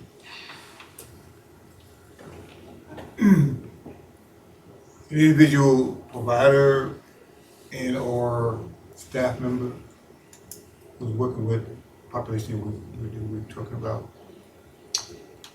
This person was convicted of crime, felony. And for some reason, the crime was, what's the term, expunged. But on the application says, have you ever been convicted? So from a legal perspective, how did that correlate? So I was convicted, but for some reason I was able to get a good lawyer to get it expunged. But on the application it says, were you ever convicted? Should we have hired that person? I think, it's my understanding, maybe Joel has more insight on this, but if they're convicted, I don't know that. It depends. So it depends. It depends on what you're hiring them for and what the felony was. So for example, if somebody has a felony for embezzling $100,000, we generally would take that into consideration as far as the type of work being performed. If it was something that was not involving moral turpitude and did not have anything to do with the type of work, so you're asking like if the county should be hiring them, correct, Commissioner? Right, so we would have to evaluate it on a case-by-case basis. But you said depends. No, but if I'm convicted, I'm convicted. But on the understand what I'm saying? On the application it says, have you ever been convicted? Yes, I was. However, it was expunged, but on the application, so in other words, did the person tell a lie on the application? When you fill out the application? I'm gonna double check because I do believe we ask within a certain time frame as well. And another thing is, and I've seen this a lot over my career, somebody was convicted at the age of 19. And Okay, now they are let me cut it short. 50 and they're applying for a job. Let me cut it short. What if the person that we're talking about, that I'm talking about, was convicted of a felony based on an act that he or she committed with the population we're talking about, in the same environment? You know, I think the sheriff's department has those standards. We'll have to check. We can get back with you on those. But they have to meet whatever standards the sheriff's department has in place to access those individuals. So maybe we can check with them and get back to the commissioner on that. And if I may, I mean, I'm not sure if you're speaking about a particular person that you're looking at, or if you're looking at overall the population that would most likely have a conviction on their record, releasing and trying to get a second chance at succeeding in our community, because ultimately we want everyone to be able to work and get ahead and leave that crime life behind and move forward. And so really it begins with what kind of work are we doing to make them better individuals? And even as employers, I mean, currently I'm working with a lot of business organizations that will hire these individuals. Do they deserve a second chance? Well, it is a case-by-case situation, and it also depends on where they're applying, correct? So as business owners, we have an obligation to the community, to our organization, to make sure that we have the right fit. But we also have to be considerate of the fact that if we want these individuals to improve, and they have shown progress, that we give them that opportunity. So it really depends on where you're at. But if let me reiterate. Mm-hmm. Convicted of a crime. Yes. In the same environment that we're talking about in our population. Convicted. Mm-hmm. Good lawyer. Is expunged. But on the application for the job that we hired him or her for, it says, were you ever convicted? And they say yes. And they said no. Oh, they say no. So is that a good hire? Did the person lie? So I would definitely want to know who the candidate was. Commissioner, maybe we could speak about this offline so that we could verify what the application asked and what they answered. Because I do believe and I'm pulling it up now, but I do believe on our application it's within a time frame. So it may have been true at that time, but if it was not, and it's just that the record was expunged, not dismissed, not deferred, we would have to analyze that. Okay, let's move a little bit forward on this. I want to thank you had the opportunity of assessing what the difference between intervention in a prison and not having intervention, and some of the things you've already addressed. One of them is on a timely basis, that as soon as if they're there, that you start the process. The second is that, you intervene into to where they're from, so that you don't put them back in the same environment. And that was one of the most critical. So if there's anything that you could do from that basis of going back to where they are, because that was always the issue. They go back to the same environment, same dynamics, and so they end up in the same situation. The other one that was very important, and I think that we sometimes fail to do, and that is to use mental health professionals, not to address mental health issues in particular. For example, I was a mental health professional, worked at La Tuna, but I didn't address mental health issues. I focus on making them mentally healthy, not because they have a mental health issue. And so that was very powerful to deal with them from a therapeutic perception, not because they have the mental illness, because then we get caught up in another situation. So I think it'll work if you do those things timely, as soon as they come in, that you have a good sense of what's going on. Have that intervention quickly, and then, because you got to change their perception. What we did actually was therapy in the sense of, and we focus a lot on the ones that had potential, because we didn't have all the resources, the potential of recidivism, and not in general. So if somebody, already showing potential, or secondly, they have returned, we focus on them because we didn't have the resources to just in general, everybody that comes out, that we would focus on recidivism, because not everybody's gonna come back. Without any intervention, they're not all gonna come back. Some of them will. But it was very, it had a lot of potential. I never got to see some that never came back. I was only there for about 1.5 years, but we didn't see them come back once we did those 3 things. But we made sure, where are you going? Are you going back to that same environment? And so I don't know if you have that in your component of looking at that environment and see how you could change that environment. B, you want to address that? We actually do, Judge. We have, based on our assessment, like I mentioned, we're connected to the individual. So we also do the coordinated entry assessments in the jail. It's called the JDVS, but specifically for justice-involved individuals. And we're part of those conversations and those assessments, and in doing the plans, the comprehensive care plans, we discuss that when we identify triggers, and we identify, in the social aspect, the things that are causing them to continue to commit crimes, or continue with that criminogenic thinking. Then we help them develop a different plan. So we create a different plan to include their environment, which is one of the questions that was very simple. We would ask, why do you think you're not coming back? And they'd give you all this, and I said, well, that's what you told us last time. So what's going to change in your environment that you convince me? And in our case, we could hold them until we were ready. Yeah. Like, let's say we could go months further or months backwards, because if we felt they weren't ready. But in their case, I think the conversation about why they think they're going to be able to overcome what they haven't before will tell you some of the challenges, that it could be going back to the same gang, or going back to an environment that's vulnerable.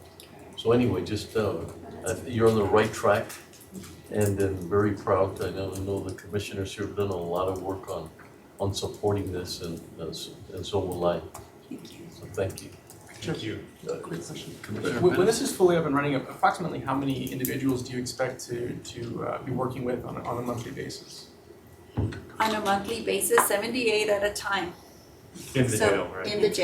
In the jail. So we have the 3 cell blocks, which are at full capacity already. So we have a women's cell block of 24 women, and then we have 2 different cell blocks for men, which is 24 in each cell block. The reason we have 2 male cell blocks is because of the way the jail can house them. So you can't house minimum with maximum classified individuals, and so we have to, the medium can go either way. So that's why we have 2 cell blocks for the men, so that we can address all of them. Because the difference also in the jail is that although they might be classified low, the risk assessments don't necessarily mean that they are low. they could be medium to high. And like the judge mentioned, a lot of that are low, don't need our intervention. They're not probably going to come back. But it's a different classification system when they're in-house. And you say your volunteers are gonna be really important. Yes. I mean, especially if they've gone through the system and some way figured a way not to come back, that is very powerful on helping them. But I like it. The other thing I wanna emphasize is that Betsy and I have had a discussion about the role of our programs, and I like the fact that we're no longer getting caught up in taking the problem ourselves, but utilizing our community to help out. It's sort of like workforce solutions, right? They get the money, they coordinate, they govern, but they don't run the programs themselves. They have other people doing them. So then we become more of a governance than that we, also it helps us with the personnel, that we don't have more and more personnel, but we pass those into the community. So I really appreciate that component. I think it'll reduce our cost significantly. Thank you. Last 2 days ago, we had a research meeting on this component. So we got our researchers in to establish research benchmarks and metrics to make sure it's effective. So to your question, 70 some will be per month in the jail, volunteers, which is really good. These are all client defendants volunteering. I want to be a part of this.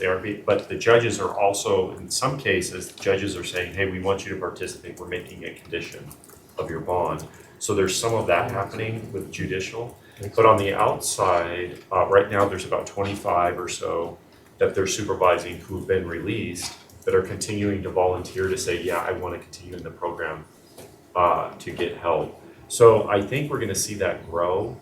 And that's where, as you said, Judge, it's going to be real important that we utilize our nonprofits that already exist to help us with this workload, so we don't have to come back and say, hey, we need a bunch more staff for this. We're just trying to take advantage of the resources that are out there now. And we hosted a meeting yesterday or day before with these nonprofits, and a lot are involved. There seems to be a lot of excitement around this. Yeah, around and this they project, want so. that help because, for example, Aliviana is someone that I knew and understood what they did. And so it adds to their grants, they're able to get more money. I mean, we encourage them to bring, more money into our community, which is a little bit more difficult for us to do at times.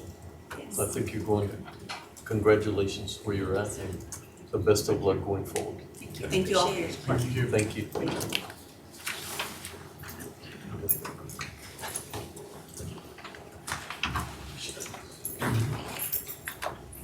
Item number 5, receive an update and presentation regarding countywide polling place vote centers. For this item, we would like a motion to delete. So make that motion. Second. Commissioner Perez? Aye. Commissioner Rao? Aye. Commissioner Stout? Aye. Commissioner Robinson? Aye. Judge Samaniego is absent. Motion carries. Item number 6, discuss and take appropriate action regarding the Texas Lottery Commission Charitable Bingo Operations Division notification of actions needed for the county to continue to receive a share of bingo prize fees after January 1st, 2020. Assign the tax assessor collector as the department to be the contact for Texas Lottery Commission Charitable Bingo Operation Division. The TAC will also be responsible for notifying each licensed authorized organization of the continued imposition of the fee. Good morning. Good morning, Commissioners. Ruben Gonzalez, County Tax Collector. I'm here to accept responsibility for this program and to also because of legislation and regarding the bingo prize fund money that is collected, one of the requirements under House Bill 914 is to advise the Lottery Commission by November 1st that we wish to receive our funds for the county. So that is the purpose of me being here, to request the court to prepare documentation to submit by the deadline of November 1st. And also included in that responsibility is for us to identify the bingo licensees and give them notice that we will be making contact with them to start receiving funds and do the appropriate enforcement, notification, and whatever this responsibility entails. So our team's been working at it. We've only received a week and a half notice that we're gonna be responsible for this. So between now and next year, we should be able to prepare and be set up to do this full function within our office. It's similar to what we do now with our beer and license responsibilities and vending responsibilities and hot taxes and stuff like that. So we're in a good position to be able to take over this responsibility. So I ask for the court's approval to go forward and submit the documentation required by the Lottery Commission by November the 1st, and we'll do the rest on your direction. And just for the court's information, Wally Hargrove from the Office of Budget and Fiscal Policy, this is a revenue source that we have been receiving over the past number of years. And this would just allow us to continue receiving that from the state. Right now, it's just a little over 22,000 a year. At its peak, it's been at a high of just under 50,000. Make a motion to approve. And, excuse me, Commissioner Leon, I drafted a motion if the court so chooses. It would be a motion to approve the continued receipt of Texas Lottery Commission charitable bingo division bingo prize fee funds, and further authorize the county judge to sign the Texas Lottery Commission charitable bingo division bingo prize fee funds, county municipality governing body vote verification notice. I was just about to say that. You took the words right out of my mouth, my goodness. So my motion will reflect what was just stated. Second. Commissioner Bettis? Aye. Commissioner Leon? Aye. Commissioner Stout? Aye. Commissioner Robinson? Aye. Judge Samaniego? Aye. Motion carries. Thank you, Judge. Thank you. Commissioner Court. Thank you. Item number 7, receive a presentation from the Public Works, Parks and Recreation Department on a proposed new fee schedule.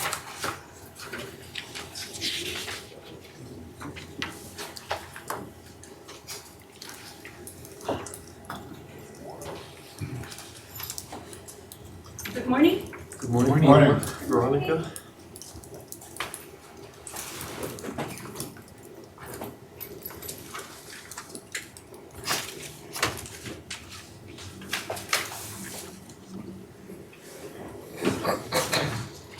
Good morning, Judge, Commissioners. Good morning. Veronica Myers, Parks and Recreation Director. Can you hear me? I'm sorry. This is the first time I do this. Want to thank you all for your support thus far, and the administration, and I just want to say that I just really want to thank administration for challenges that they give us. Norma, who holds us accountable, y'all, all the court that supports us, and all of our staff that works really hard out there, and our peers who, you know, sometimes they don't get all the glory sometimes, but HR really helps us a lot. You know, making sure we got what we need, Hopeton with the fleet, facilities, just all my peers really help, Wally with budget. They all really help us to ensure that we're the frontline staff out there with the public. We meet a lot of public on a daily basis, and they really help us respond to them. So I really want to thank them. And again, this was put together by our subject matter experts, all of our managers, and so we hope that you're happy with what we've done. So we'll start with page 1 with the parks. And so we would like to standardize the hours from summer and winter. Summer being 5:30 to 11, and You able to pull that Excel up? yes, Yes. Oh, sorry. And the changes are highlighted in red, so we'll focus on those areas, just what's highlighted in red. Correct. And so just to remind you, a year ago, you all approved our industry standard pyramid methodology for cost recovery, which means that those things that are for more exclusive use and individualized use should be at a higher rate than the general use for the public, like parks and open space. So the first one is summer hours, just making them consistent and standard from 5:30 a.m. to 11 p.m. and in the winter from 6 a.m. to 10 p.m. the parking fees, we right now have it free for, I want to clarify that it's for disabled veterans, former POWs, Purple Heart and Congressional Medal of Honor heroes, that's the only free parking that we offer. And not for all disabled people, but just for those. We want to get rid of the walk-in fee. We want to make it free. The senior age, we want to make it consistent with what it is for the county nutrition program at other facilities. And then the parking fee, the passes, the 6-month passes for seniors, which would be now 60 plus, would be 20 from April 1st to September 30th, which is when it's peak season. Military veterans, first responders, county employees would be 20. And then everyone else would be 30, and that's during peak season. The October 1 to September 30th would stay the same. Our recreational spaces, our facility spaces, and also another note to make is that the county attorneys have already reviewed and approved these fees. We're adding a reservation fee on a first come first served basis in case there's ever anybody that is going to be using it. We want to make sure that we're able to reserve it for them. And then the soccer field facility use fee, it would be $5. And then the reservation fee would make it equal to the same price they were paying before. The football field fee, same thing, which stays the same. It's 15 plus a reservation fee, which would make it the same. And then the lining, per hour for soccer or football, that is very expensive for us to do, and so we want to, if they want to do it, they're welcome to do it themselves, and that's what they've been doing. However, if they were to ask us to do it, then there would be a $50 fee. Baseball, $10, and the reservation fee would keep it the same, and the same thing for field prep not included would be the same. However, we are getting more use as tournament, so once they start wanting to use those fields for tournament use, then the fee will go up by $5 more per field to the 15. Okay. And then the picnic shelters, they're from $50 to $200, and it's based on where they are located and the amenities that come with them. And that's a separate exhibit. That's Exhibit A. And then if anybody wanted to rent the roadway, wanted us to put up cones for them to use the roadway, just a roadway to practice for recreational use or anything like that, we would charge them $30. Do you have any questions on that? Commissioner, on the, I know that Monday through Friday, if somebody just drives in to walk around the park, it's no fee. If they show up on a weekend, there is a fee. To drive in. To drive in. Right. And my question is, if we set up that reflection area that we were talking about, and somebody just wants to come in to reflect by the water, which I still have serious concerns that we should even be doing, but are they going to have to pay? If they want to drive in there, but they can always park right there in the tax office, right at the entrance of the park, and they can walk in. And the memorial is right as you walk into the left. Okay, so That's the planned site. So they could walk in, but if they did drive in on a Saturday or a Sunday, they would be charged a fee. Correct. And let's say they're senior citizens and they don't want to walk that far, so they want to drive in. They still will be forced to pay a fee. Yes. Okay. The $2, right? Right. You haven't moved that up.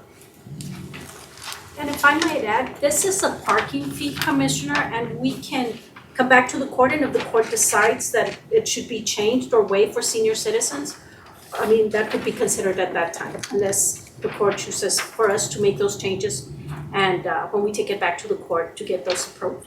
Is it a longer walk from the tax office to the memorial as compared if you drive around? I don't know how you would do it, but We're gonna have parking right around the memorial, so it would be a longer walk, but it's not much, and we can measure it and give you the specific length so that you know, yeah.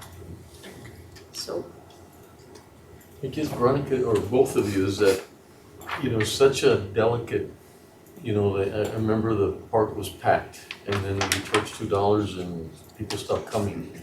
Where are we at as far as the sensitivity to increasing prices and, have you sort of gauged that as to, I know it's only $5 more, but what we don't want is that at that point, they go somewhere else, or they feel that they shouldn't be going to Scarlet anymore.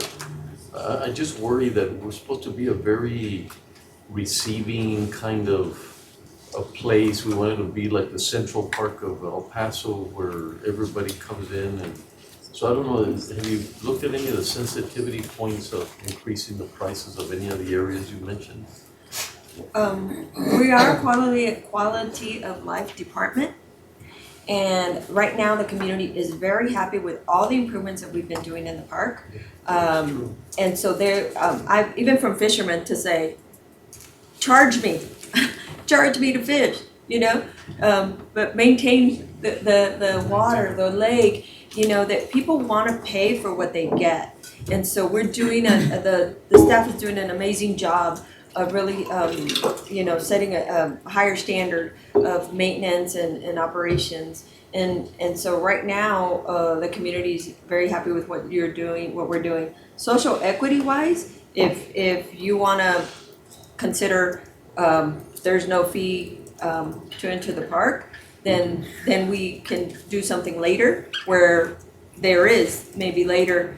And give us some time, a year, so that we can come back and see if we can start maybe. But Judge, what you're asking is, are we worried that we're going to lose customers by any of these fee changes? Yeah, the increase. And so there's no increase to entering the park fees. No, I know, but I was thinking any of these, Right. you go 10 and they go to another fee. And I will tell you, part of why we're doing this, I wanna also be clear, there's also been discussions about how much it costs us to run the park and whether we should continue doing it. So that's part of also what we're analyzing. We're looking at how do we control cost and increase revenue so that this remains an amenity that we can provide to the community.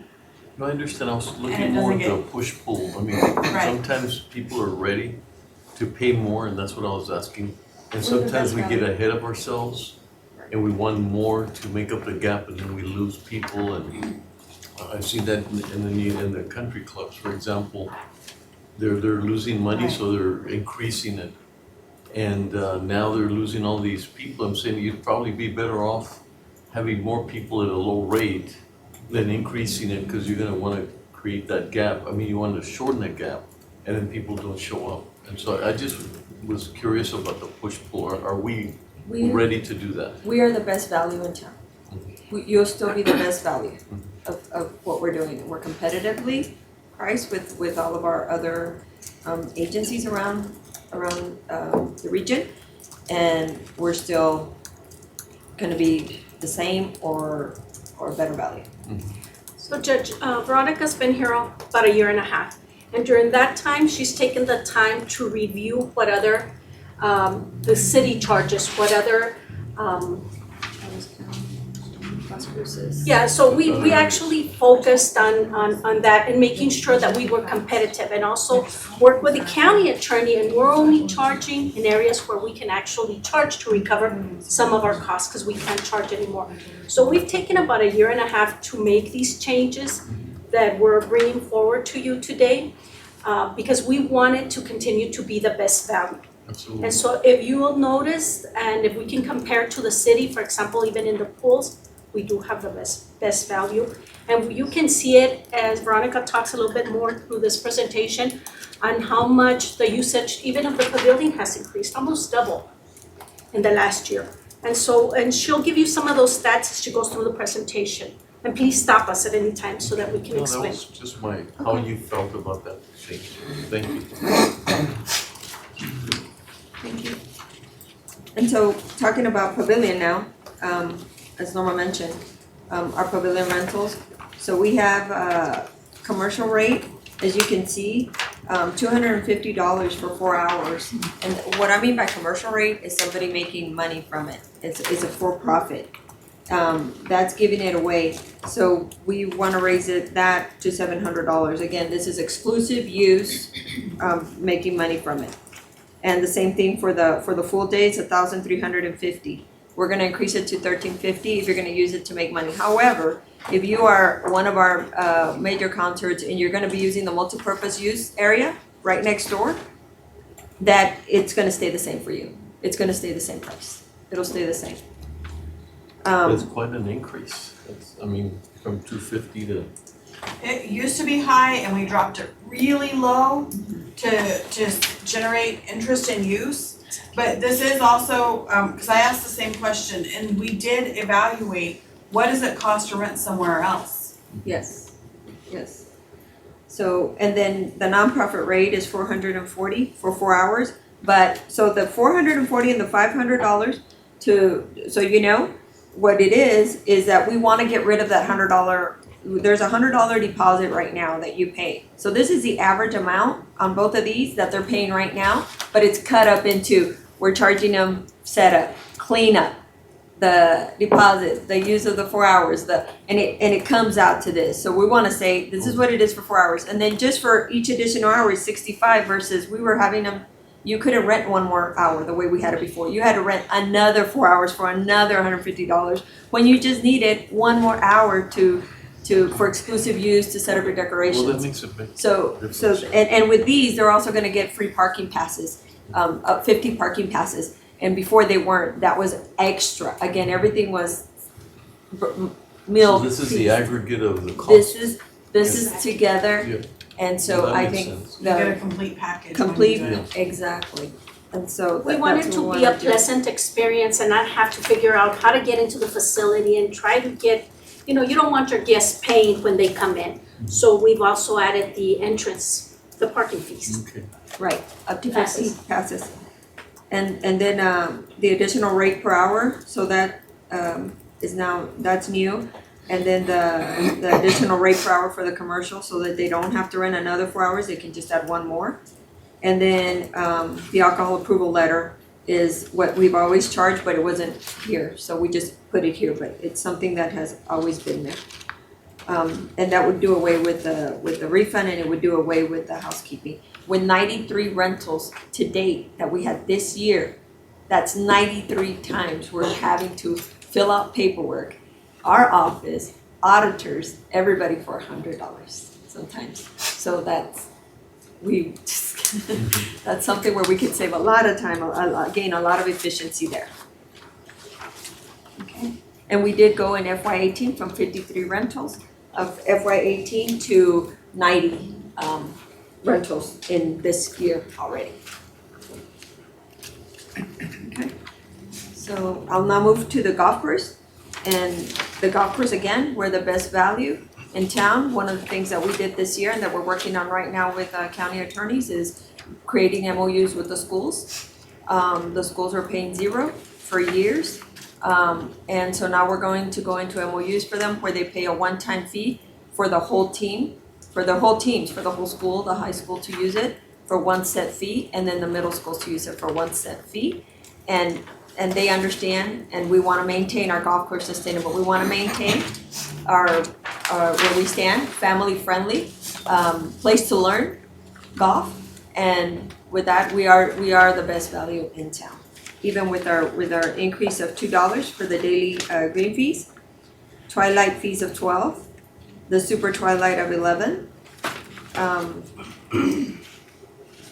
and then the super twilight with cart of $18, the senior fee of $12, juniors of $10, and then the weekend fees of $22, and the Delta 9 fee of $13.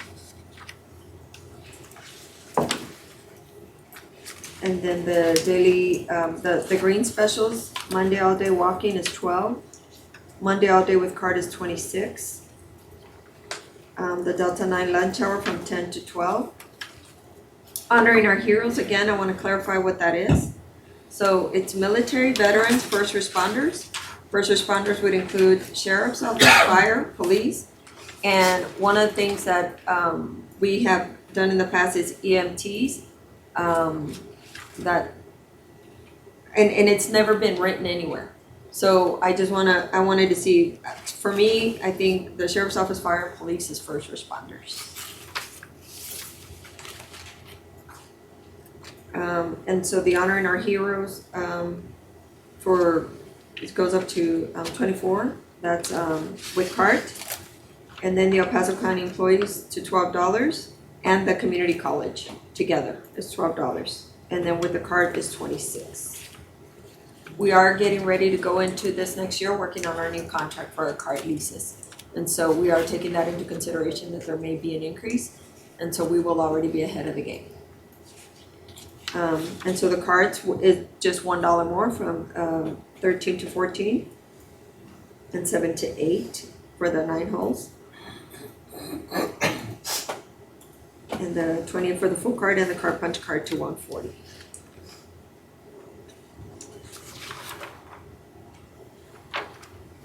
And then the range ball card for 15 buckets of large balls from $55 to $60, just in a piece of 5.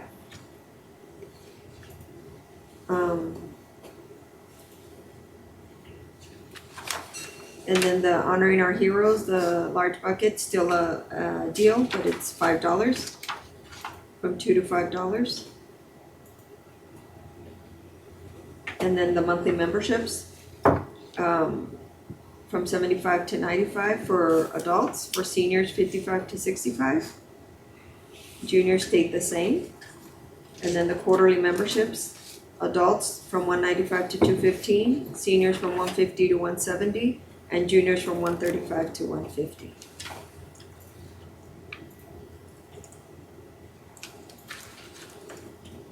Then we're deleting the family of 2 adults and 2 children because we don't have much use on it.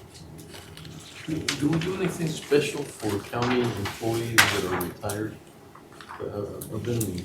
I talked to Betsy about how, people retire and then it's almost like we're disconnected from them or we don't care about them anymore. So we talk about the military before, soldier for life, that changed that attitude.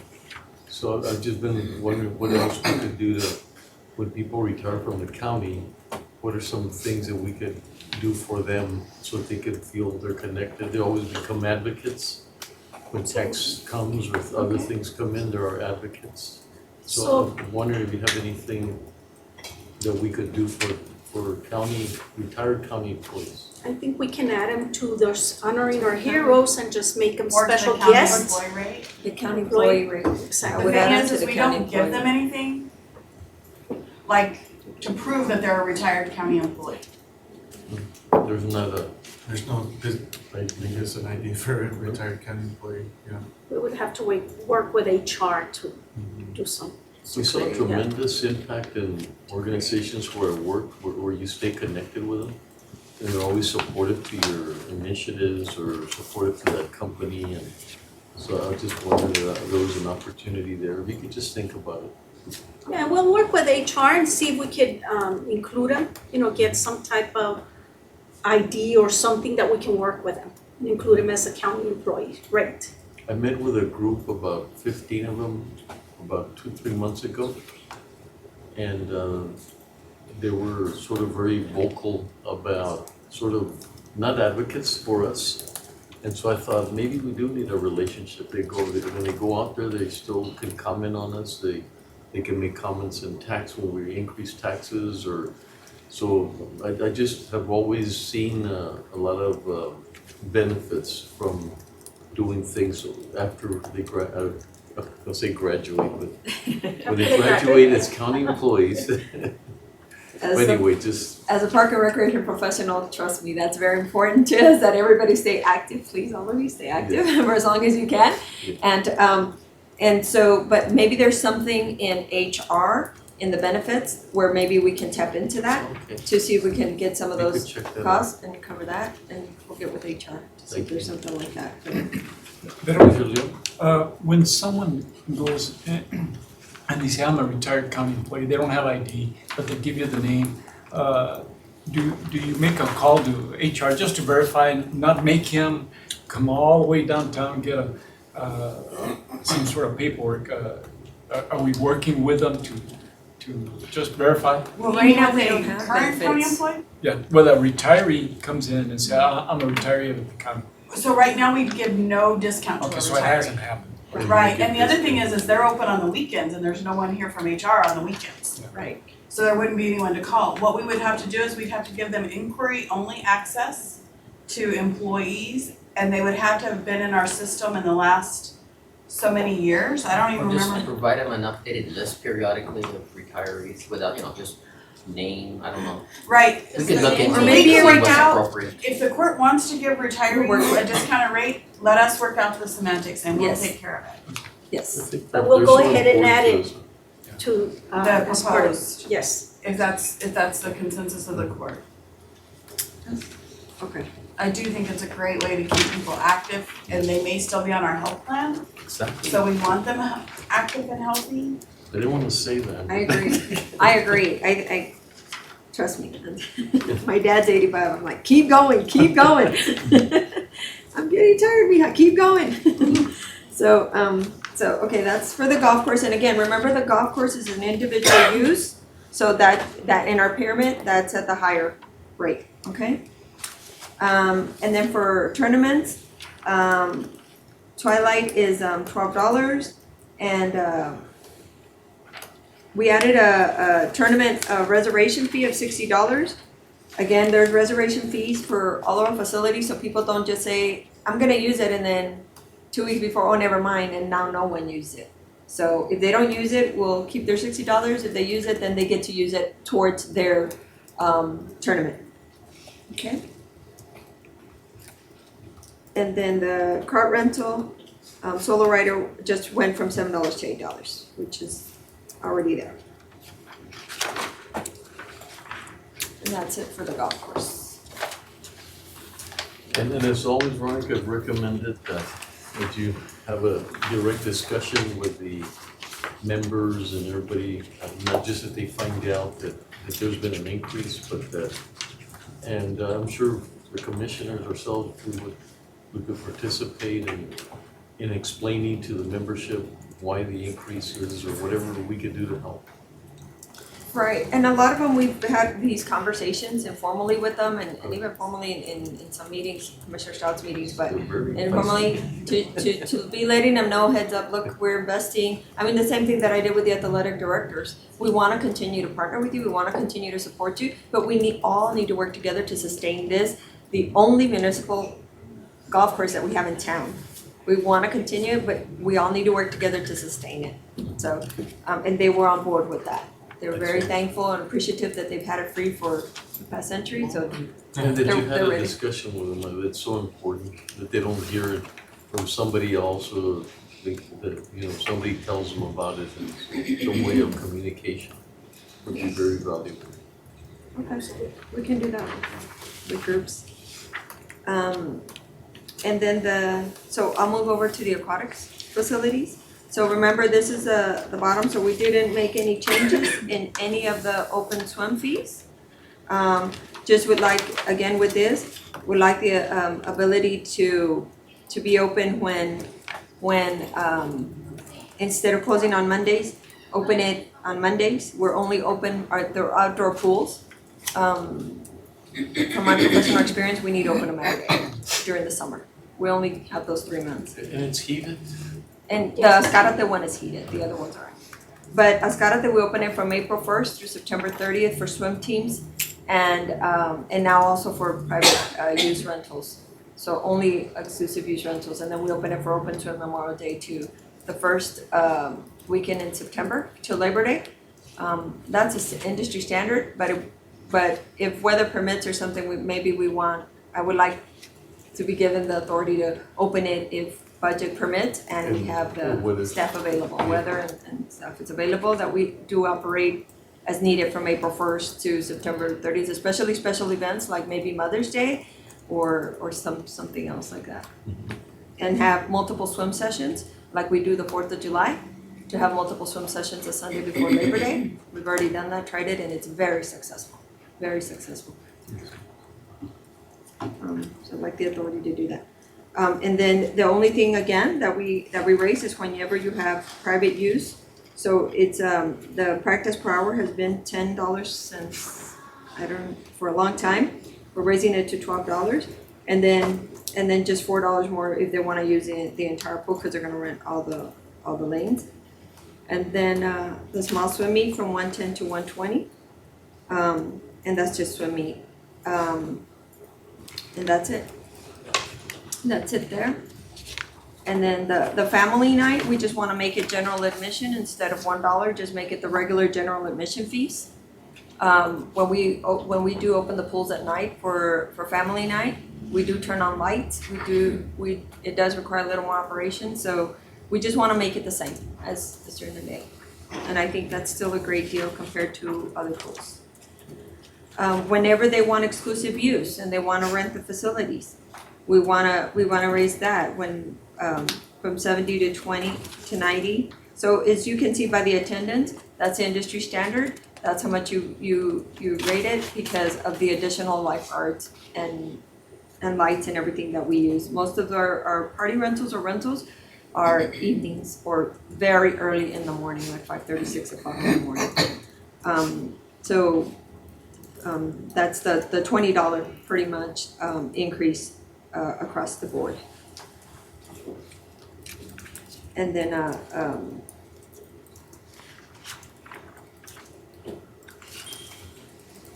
right now if somebody cancels their rental, they get all their money back, everything. And we wanna go ahead and charge that $60 cancellation fee that we should keep for the trouble that we've already scheduled it. We've already taken it out of circulation and now no one else can rent it. So we wanna go ahead and charge that fee. Fabens and Gallegos aquatic facility rentals, these were there, we just hadn't laid them out. So here we're identifying that those two are different.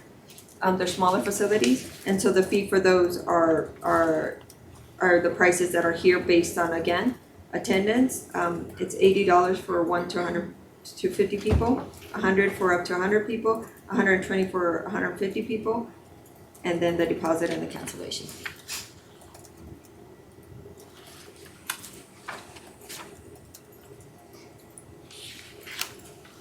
And that's it for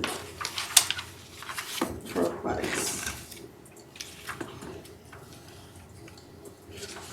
Any questions on aquatics?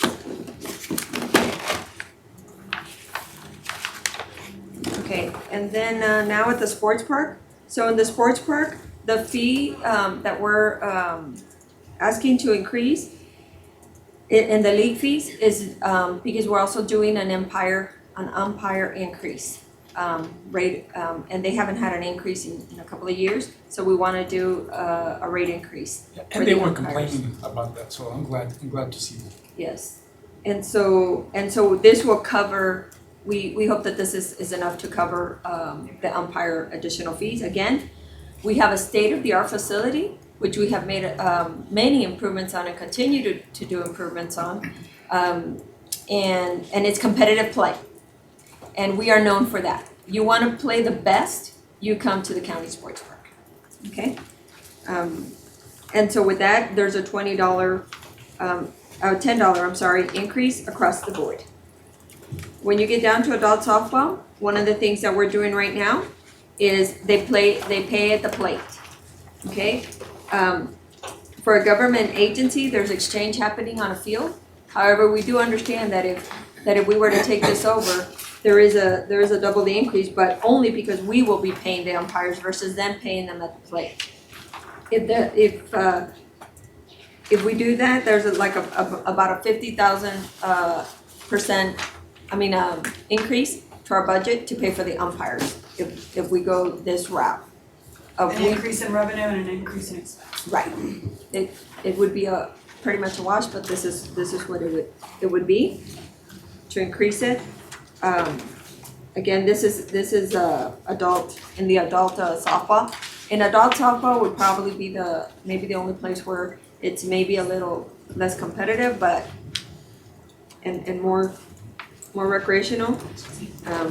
So we can leave it at the 250 and continue to do that until the next year, and we can put it in budget, or we can go ahead and do it now. Because it would be a wash. And then we're asking for the $100, which is an industry standard for a game protest fee. So not anybody can just go and say, oh, you know what, I think Johnny is too old to play in this league, just because Johnny's body is larger than somebody else's body. And then we have to get the umpires, we have to pay them because we have to do the research, you know, and to protest that. So if we want to charge them $100 fee to do a protest, and if they win, we give them their money back. If they lose, we keep the $100. So that they put a little more thought into just complaining about somebody not being eligible or able to play. And then we've instituted the coaches umpires registration fees of $40, and then the replacement ID card of $5. We want to make sure the safety of our kids is priority. And so far, we've been doing very good with that. The field rentals are just up $5 across the board, with the exception of the lights. And we were charging $5 for lights. The industry standard is 15 across our region. It's 15. Most and other places charge $20 and $35 for lights. So we were way below. So we're just bringing it up to market cost of 15. A sports monitor. So this is when we're being asked. We rented the facility from this time to this time, but I want somebody else there now because I want to get there. I want to get there early, and I want to do something else in the facility. I want to bring in decorations. I want to bring in other stuff, and we have to bring in our staff. So for any additional time, we're just asking them to pay for that fee. There's a reservation fee when it's not a tournament. It's $5. And then we've purchased temporary fencing, which our softball community is very excited about. And so we're gonna, whenever they want the temporary fence, it's $75 for the use of that. And we set it up and we take it down for them. And then for tournaments, the same thing, it's just a $5 increase. And then $50 increase per team when we host our tournaments. Which is something new, the tournaments for us. Right. Yeah. So it was 200, and we weren't really hosting too many tournaments, but now we're hosting more tournaments. And then also we want a cleanup fee per day as needed. That's only, we haven't had that, but we want to make sure we have it in case somebody says, you know what, we want to throw confetti or something crazy like that in our field. That's gonna be that's an unforeseen, added, not regular sport type of cleanup, you know, not just cleaning bathrooms, it's confetti being thrown on the field, rice, whatever you may have, that's gonna be additional. So we just wanna have it there in case, but we don't usually do that for tournaments or anything like that. And then the batting cages, we just wanna make it, the times from 2 p.m. to 8 p.m. and 10 a.m. to 3 p.m., just standard 2 hours of operation.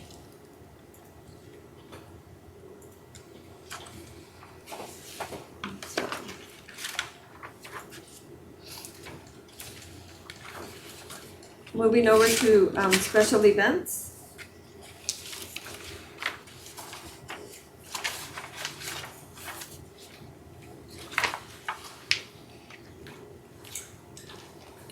We left them the same with the addition, we just added a $1,200 fee for nonprofit for the whole day. For the whole day, if they want to use it, instead of the $3,000 that the for-profit commercial rate uses for the whole day, we made it $1,200 for a nonprofit rate if they wanted to use the space that they allocate for the whole day. There's a refundable security deposit for nonprofits of $500, and for the commercial $1,500. There's an $100 additional rate per hour for commercial for profit, and then $50 for nonprofit. So again, if they just do the 4 hours, the $300 a nonprofit, and they just want 1 more hour, they don't have to rent another 4 hours like they do now. They just do the 1 more hour. Okay. And then in the Sanelli Placita, we have had some events that have really cost us serious damage. That's a tiny place, as you can imagine, but it's very well taken care of, very well manicured, and so instead of a $150 deposit, we want a $500 deposit because some of the damage has been significant. And then a security deposit, refundable security deposit for residents and nonprofits. And then we've added food trucks and mobile vendors, and we've added the fees there. So Monday to Friday, if somebody wants to come in, it's $50 per week. On the weekends, it's $100 per day. And then special events, it's based on the attendance. So it goes from $50 for up to $300, $150 for up to $750, $200 for up to $1,199. Anything over $2,000 would be $350 per mobile vendor for special events only.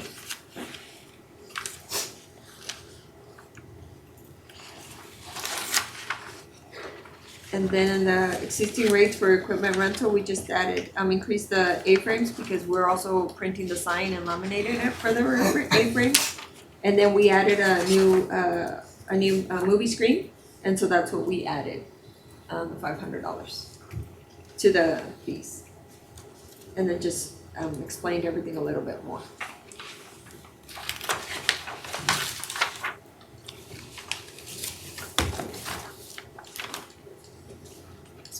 We'll take any, yes, we'll take any questions.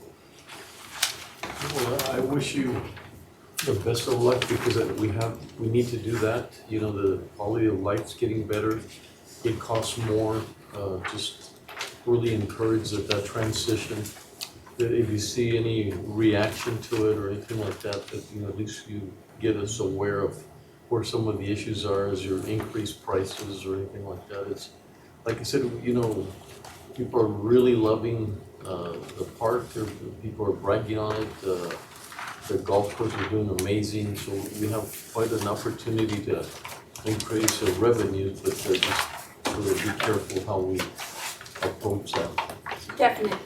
And that's what I would like to tell the board, that hopefully we have your support, and that when people call to say that you know, based on this conversation that we're having now, that you can explain to them, you know, the sustainability of our facilities, and then again our pyramid methodology, you know, for cost recovery, where it's more individual use and it's more exclusive use, and that's where the fees are really being raised. Everything else is and we're working actually to do more grants. I offer myself, and I know the commissioners the same, that if you want to get us in front of the group and explain, sometimes, you know, we could give the big picture of what's going on and what we want to accomplish, and so don't always feel like you're the ones that have to deal with the challenges of people, you know, thinking it's too much, or if you want to do it prior to or anything like that. I mean, I would be more than glad to participate.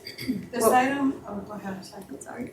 We like to make these effective October 1st, and that gives us plenty of time, like our leagues at the sports park, they're already going. So that it's not gonna affect them until spring season. So it gives us plenty of time to let them know, even though we've already given them heads up, and explain to them the reason why, because of the umpire increase that we wanna do and all the renovations that we're doing too at the sports park.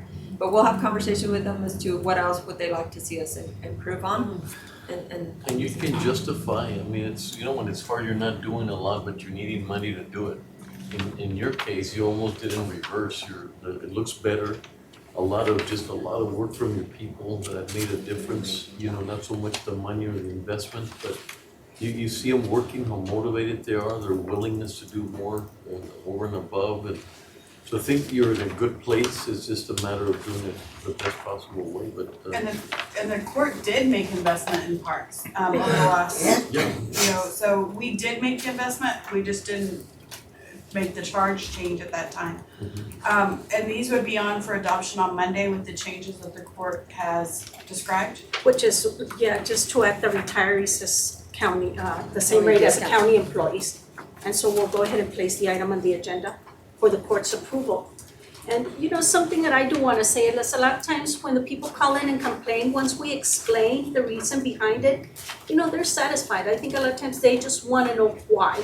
And I think we're willing to do that. You know, we'll take the calls and talk to them, and it's different by the time you end that conversation. They agree. Well, you're willing to explain the why, but you also have justification. Exactly. And that's the hard one. Like I said, when you're trying to, you know, increase revenue before they see anything, that's really tough. And I think it's there. I mean, the changes, I don't know, it just looks amazing. Just, With the golfers, that's what I told them. Let me deliver. Yeah, Let yeah. us deliver. I knew because, I you know, think, and when I I first think got there. you hear it from a lot of different I heard a people. lot. Yeah, it's really nice. So it's up for, yeah, Commissioner Perez. That's a quick question. You know, just so the public is aware, I mean, as we put all of these fees in context, and as I've said before, parks are one of those things that, you know, I think a governmental entity is supposed to provide. How much revenue is generated from, you know, these activities versus the cost to provide them? You know, whether it be for golf or the park separately, and swimming, things like that. Well, I can give you exact numbers, but industry standard in a Parks and Recreation department, an agency itself. So we're one Parks and Recreation department that oversee all of these. Cost recovery, 30%, you're very healthy. We are very healthy.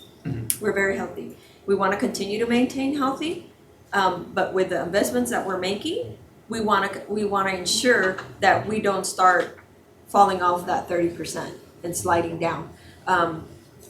But So quick recap, parks in and of themselves, $405,000 in revenue, $1.6 million in costs, so about a $1.2 million gap. Does that include the golf course, the sports park, everything? No, that's a Scotty Park, so, No. excuse me, and I'll clarify that. Swimming, $125K in revenue, $385,000 in expenses, so about a $260,000 gap. The golf course is $864,000 in revenue, and I'm giving you budgeted numbers for 2020 before any fee changes. $1.9 million in cost, a net of about $1 million net cost. The sports park, $853,000 in revenue, $1.6 million cost, so a net of about $750,000. So, you know, overall, just quickly in my mind, I think we do meet and exceed that benchmark 30% Yes. gap. we do. When I got here, I checked and it was about 34%. So we were very healthy, and I took everything into account. We're about 34%, so we are good. We want to continue to do that, and we want to do more. We want to do more. We want to go out for grants where we can provide free swim lessons. Right now, it breaks my heart that one of our kids got drowned somewhere. We want to be part of the one day where we all have the largest swimming lesson in the world. We want to be part of that. We want to be part of providing scholarships for kids to learn how to swim. It's very important. It's a walking and running. People don't realize it, you know? Sometimes when we go, oh, nobody drowned. Yeah, but that's because our lifeguards did so many rescues a day. They rescued 15 kids in one day. And I think that's important to share with the court. A lot of times, I didn't realize how many rescues go on during one day period. And yeah, it's a lot of rescues. I wouldn't say the lifeguards need to be on their feet, and they do a good job. You know, I'm proud to say that because that's one of my biggest concerns. And it is about 15 rescues a day. And so in the outskirts, you know, we want to make sure that we provide more programming in all of our parks. So that's one of the things that we've been working on with our team. How do we provide more programming? And I'll be going around and I'd be happy to attend any of your meetings, but we're doing an amazing job with the watering system, the whole irrigation system that we're putting at Gallegos Park. That park is about to be a gem. I mean, it's gonna really go crazy. It's busy now. Wait till we get the irrigation system in. People are gonna be fighting to use that park. And what we have planned for the future, the fields that we have set up and what we're planning on doing, that's gonna be another state-of-the-art facility. It's gonna be amazing. And just the partnerships that we're doing at Coyote, we're getting ready to put the first and only public park in that community, you know? And I went over to the gin and asked them to help with donations, and I got the TISD $2,000 donation to offset the cost and for them to be sold on continuing to maintain it, you know, and they're doing a fund now to continue to make the maintenance of that park. So we're doing a lot of improvement, not just at Escarate, not just at the sports park, but in all of our county parks. We want to make sure that we're all proud of our county parks and also of our programs. And we're gonna continue to go out for any grants that are available to us for anything. And we thank you for looking at that and then also keeping an eye out on that 30% because that's the standard. And since, when talking to Norman, you're always very conscientious about the cost versus what you can and cannot do. And you find creative ways that are unbelievable. So very, very proud of what both of you have been doing. Thank you. I couldn't do it with I just gotta do a shout out for my whole public works team, all the engineers, I couldn't do it without them, without their help, especially Lydia Arias and then all my staff, the managers. They were they've done a lot of research on this, so I can explain thoroughly to everybody, and they're very reasonable rates. To keep Lydia motivated and happy. Yes. And I want to say also, so we just went on a tour at the park a couple of days ago, and especially the golf course. I mean, some of the things that they've been doing just in house to beautify the golf course. The little fountain and the brickwork and the rocks and things like that. Yeah. I've had a lot of positive feedback from folks about that as well. And the low cost. Yes, the best value. It's gonna be the best value in town. Commissioner Just a quick question. I may have stepped up when you covered this. The pavilion, as I look at it, the resident rate is going from 150 to 500. For the 4 hours, but remember that it includes everything now.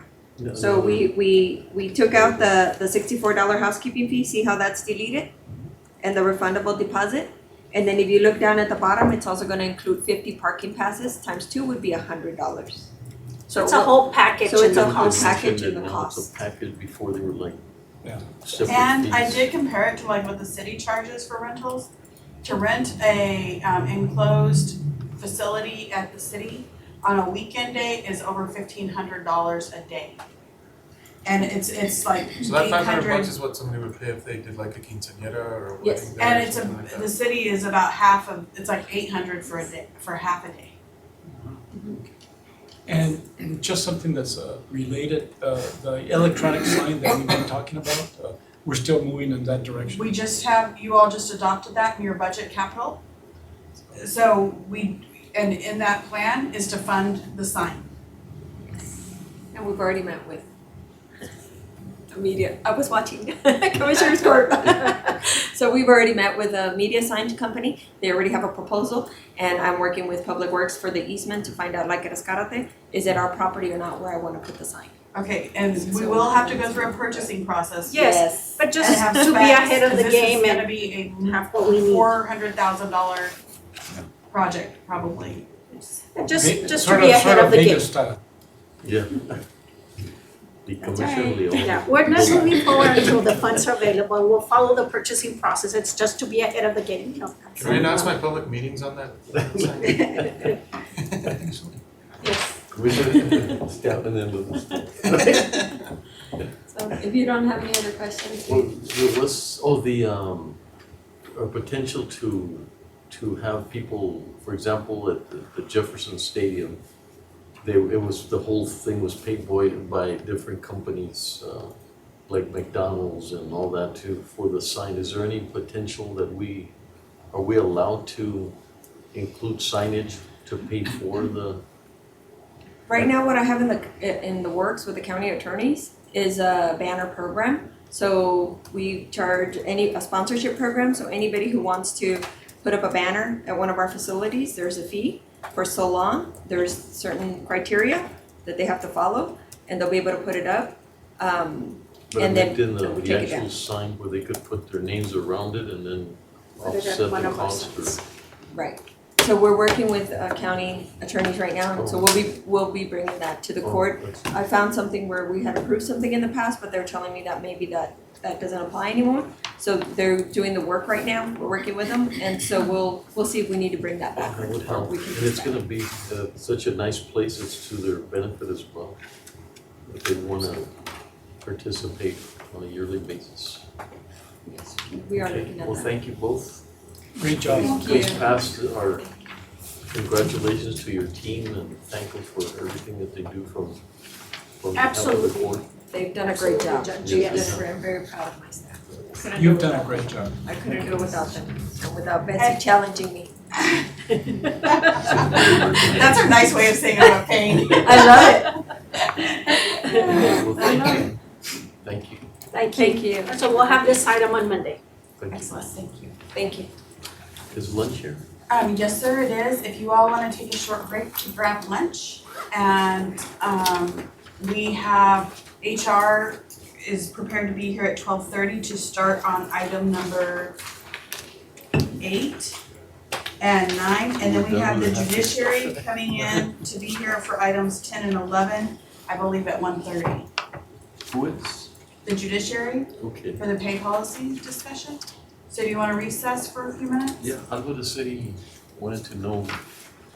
We wanted did to work be with here. Judge Chu, Judge She Mon- can't be here, so um, Alberta's will be, right, and so we told them 1:30. oh, 1:30, okay. I We just wanted arranged to make that. sure that you, Yes, sir. okay. So do you wanna, no. I was thinking, oh, I thought you said till 1, I was like, oh. No, I said versus till when, sorry. Sorry. Do you wanna take about a 15-minute recess and then finish eating in here, or do you want a little 30-minute? Well, 15, I think we could finish eating at 15. And not necessarily come back and eat. Okay. So, let's say 20, let's cut it in here. Cut it in half. 20 minutes? Perfect. Okay, thank you. Commissioners Do you want Court- these back? Commissioners please. Court will recess for 20 minutes. Want these? Thank you. Go.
The Escarrete Golf Course has a new number.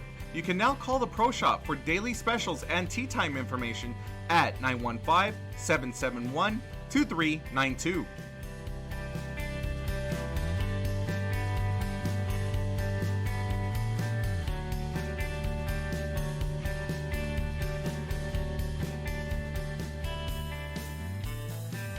The County of El Paso Public Works Department is offering sandbags at no cost or requirements to the public. The sandbags are outside of the facilities and are available 24 hours a day. The location of the county facilities are the following: the Road and Bridge Fabens Warehouse, located at 1331 North Fabens Street in Fabens, Texas, 79838. The Road and Bridge Canutillo Warehouse, located at 191 Canutillo Avenue in Canutillo, Texas, 79835. And the Road and Bridge Montana Warehouse, located at 14698 Van Lane, El Paso, Texas, 79938.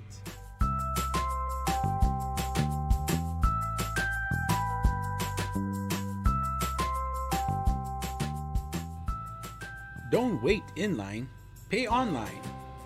Visit the Financial Recovery Division website at http://www.epcounty.com/budget/financialrecovery.htm to make your payments online or find out more about our kiosk locations. We now accept payments on misdemeanor, felony, and justice of the peace cases.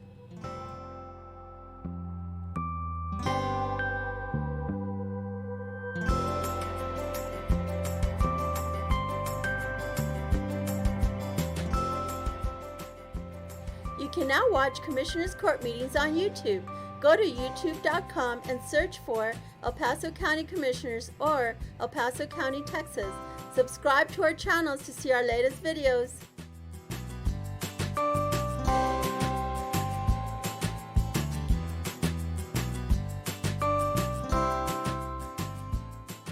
Did you know the County of El Paso's Purchasing Department is responsible for ensuring that all items and services needed by various county departments are purchased in the manner required by the state of Texas? Whether through formal sealed bids or smaller dollar quotations, the county purchasing team is dedicated to finding the best contracting return on your taxpayer dollars. Additionally, the purchasing department is responsible for the tracking of inventory within the county and properly disposing surplus through public auctions. For questions about how to become a vendor and compete for county contracts, or to learn more about public auctions, please contact us at telephone number 915-546-2048.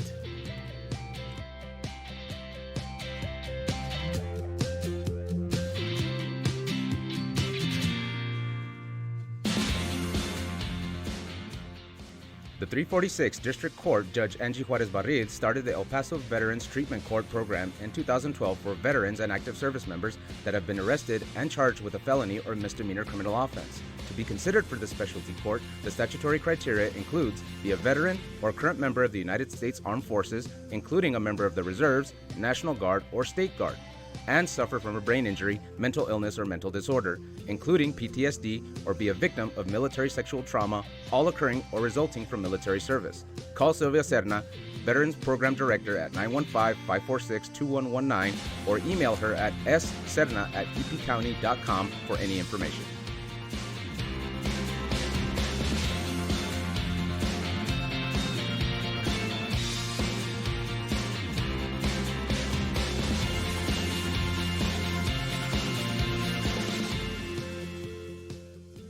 Did you know that the County of El Paso's fixed asset control and inventory disposal is handled through the purchasing department?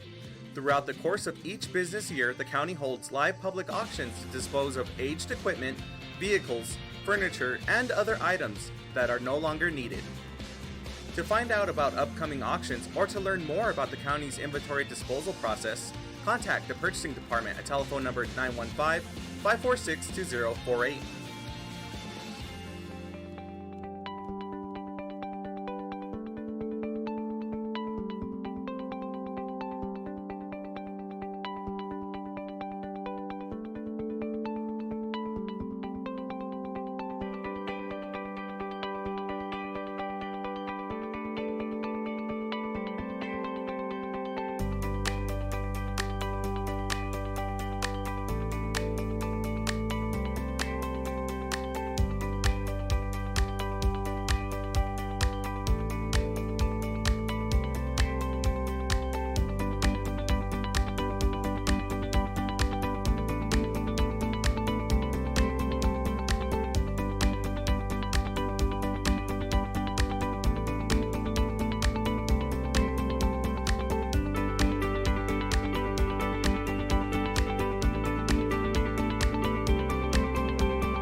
Court has reconvened to special open session.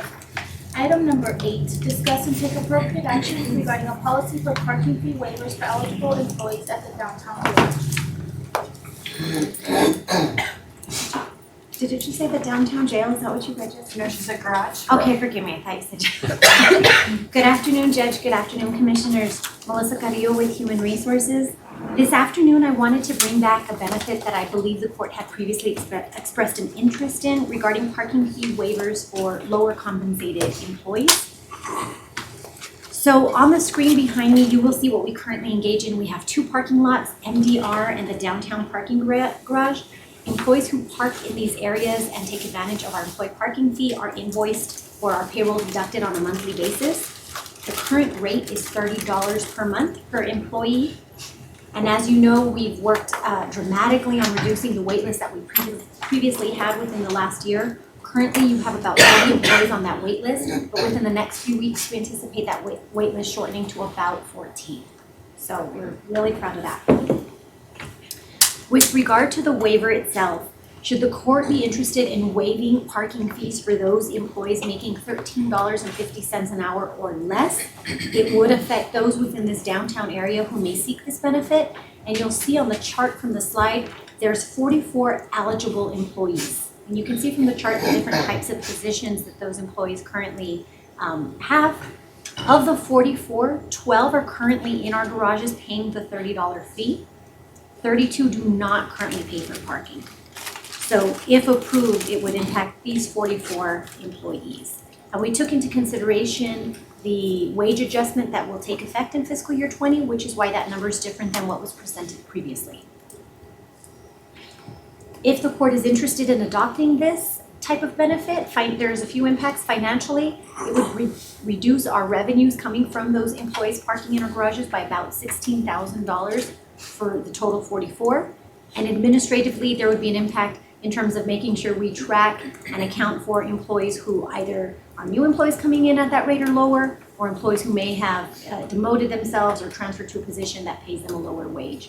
And so if this benefit is approved, we would ask the court to consider adopting it with an effective date of January 1, 2020, similar to all the other benefits that we roll out to Court County employees. And it'll give us that time to prepare and develop the system to adequately track and notify those eligible employees. Are there any questions? Betsy, any further comments to help us examine and to You all- involve with this? You all have asked that we look at this item. We discussed it during the budget. The final decision wasn't made. It was interrupted while we were working on this. We moved over to something else. So this is just the option, and I believe the reason why we selected $13.50 was we looked at the median county wage, we looked at living wages, and so we thought that would be an hourly wage, someone at that wage or less that the court may want to apply this benefit for. We also looked into the legalities, whether there was any concerns under our Section 132 plan. It's not a problem if we do this for our lower income hourly wage or lower wage rate employees. It is going to be administratively something HR will have to track very carefully. So for example, if an employee leaves a $13.50 an hour or less job and goes to one higher, they're gonna have to watch and catch for that and then start charging them parking. They'll have, or if someone goes from something lower, they'll have to watch for. I mean, it's gonna be important to track that. You will now have most likely, maybe not all of them, but the 32 who currently aren't in the garage will probably want to get in the garage if they know they can park there without a cost. And we currently have a 30-person waiting list. That'll probably become a 62-person waiting list. Those are all things that we work through. You could HR look it up or one of the commissioners? No. Commissioner Leon asked that we look at this. I brought that up because I think at that rate, and it's a little under 16,000, about 15.8, is that what you Yes, sir. had? I think it goes a long way for employee morale, especially those employees that may have families, the entire family may totally depend on this one employee. And I think we'd be doing a tremendous, helping them tremendously by providing that small benefit. And I think for 15.8, I think it'll go a long way. I know it'll put an additional stress on HR trying to track everybody, but I think for that amount, I think to me, it's a no-brainer, and I think it's very important that we help them in that way. I think it'll go a long way in their individual budgets. I'm fine with it. I just got a couple of questions. Yes, sir. Is that based on, you said 1350, is based on full-time employment? No, it's $13.50 per hour. It's their hourly wage. Okay. So you may have part-time employees. Part-time, okay. Yes, sir. I have a problem. So can we make a motion? Oh, Wally, where would those funds come from? So in this regard, that would be revenue we would cease to collect. So it'd just be an impact on the revenue side. It's so small, I don't think it'll, we get about $1 million a year in parking revenue, so. So then my motion would be to adopt and accept. Second. Commissioner Perez? Aye. Commissioner Alvarez? Aye. Commissioner Stout? Aye. Commissioner Robinson? Aye. Judge Samanego? Aye. Motion carries. Thank you. Okay, item number 9. Discuss and take appropriate action regarding a community supervision officer 3 position for County Criminal Court number 2 due to a loss in grant funding by the Office of the Governor Criminal Justice Division. Good afternoon, Judge Commissioners. Again, Melissa Carrillo with Human Resources. Every year during budget hearings, our office typically reviews budget requests as they relate to the potential of loss in grant funding. Historically, our grants honestly have been renewed each year with really no hiccup. But as the court is well aware, grant funding is no longer as reliable as it used to be. The County Criminal Court number 2, under the direction of Judge Anchondo, has operated a specialty drug court for many years. Through the Adult Probation Department, a grant funded by the Office of the Governor, Criminal Justice Division, had been funding a position that has served his court for the past 13 years. This year, in late August, after budget hearings had concluded, he was notified that the funding would no longer continue into fiscal year 20. Today, the judge is seeking funding from the county to cover the loss in grant funding, and Judge Anchondo is in the audience and would like to address the court further.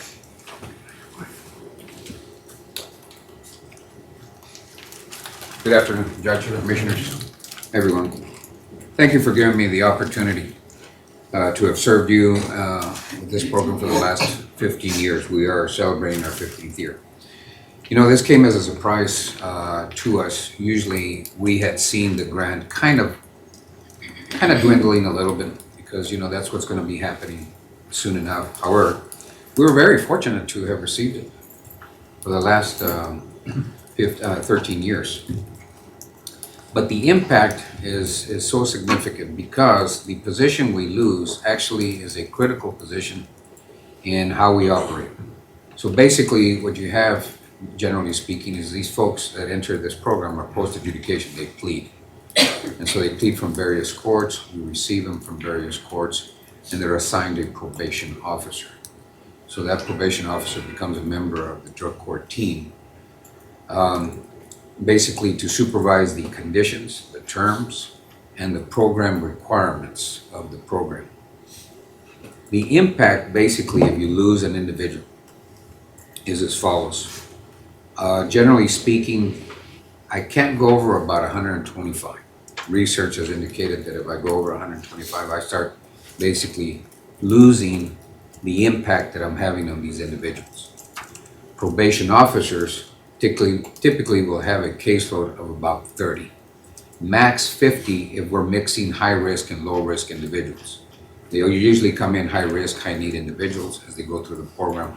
Their risk level is coming down. So we kind of measure down on how they work. So basically then I would have to be telling our courts that I can't accept individuals anymore because then the probation officer that I would have would be seeing about over 100 people. And I think we just wouldn't be doing the effective work we've been doing over the years.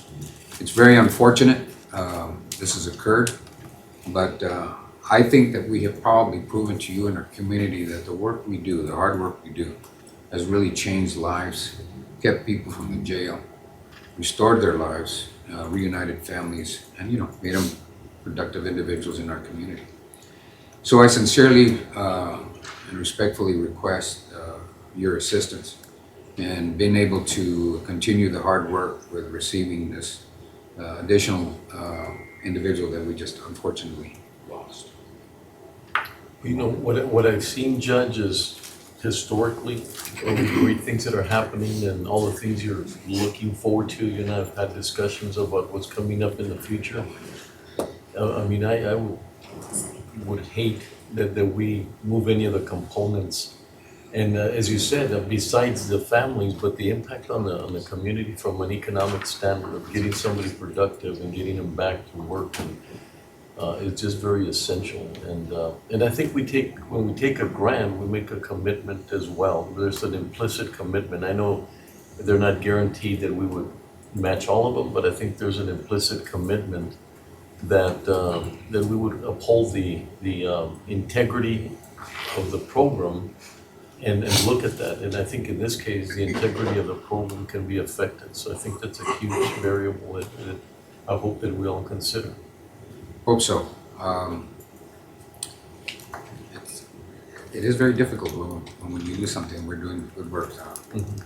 We're functioning right now, but when you have that person off, we start affecting. It affects the whole. Yeah, because we receive a lot of cases from different courts, so it's just not from one court. So the various misdemeanor courts and felony courts send us a lot of these individuals that meet high risk and high need.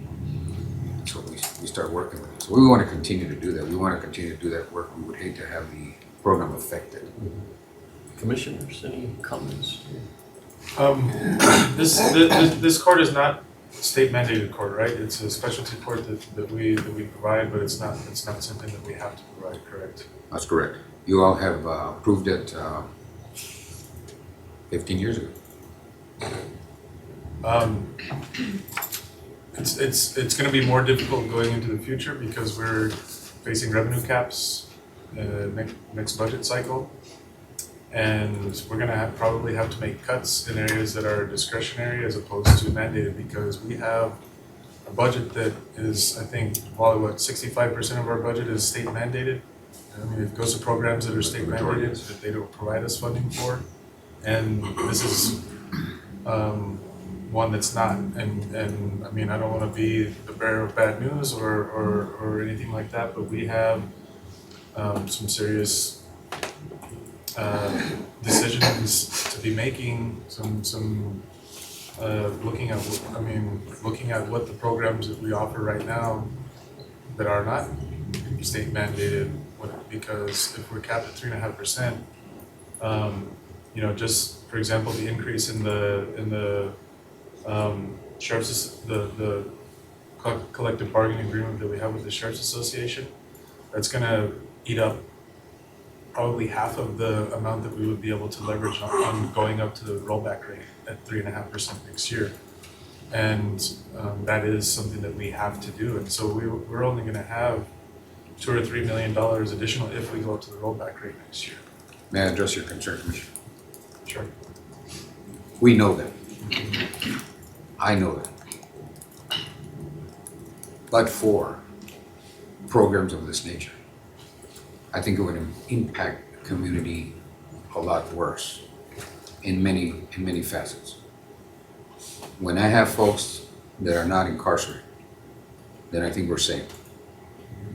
If I have them under a structure, you understand that then I'm having them changing behavior. If I have them employed, then they don't become a liability to us. So I understand. Believe me, I'm with you. Sustainability of these courts in the future, I'm only hoping that criminal justice reform addresses it, because they have proven to work. And the impact they have made on communities in saving lives is researched, and so I know that. But I really want you to look at the good impact they're having, the the positive impact. But I do understand, and I feel what you're I understand also the importance of having specialty courts like your court, like the Veterans Court, but we're gonna be faced with making tough decisions, so, I mean, it's, you know, it's not, I mean, I'm not, I wish I didn't have to. I wish we didn't have to. I mean, 3 members of our delegation supported this measure, right? And it's something that you know, I don't know if they or understand the implications of it, but I know your court is an award-winning court, and I would love to be able to keep it and all the other specialty courts funded, but we have to take into consideration what we're going to be facing next year, and you know, this is one of those areas that I mean, I really wish I was not in this position. I really wish we were not in this position. I just want to make, I mean, I wanted to put that out there, and you know. The good thing about it, Commissioner, we continuously seek the grants. We continuously knock on the door. And so I don't stand before you. I only stand before you because they told me a week after budget was done. So believe me, the feet are already on the street. I'm already talking, walking, and knocking on doors to make sure that we don't lose our program. It's been so beneficial to this community. And certainly I don't want to come in and impact you all, because I know the hard work that you do for our taxpayers. And so I just want to make sure that you know that I'm going to be continuously working diligently to seek those funds. You bet. Commissioner Robbins. With respect to the fiscal impact of the budget, Judge, can you tell us what would be the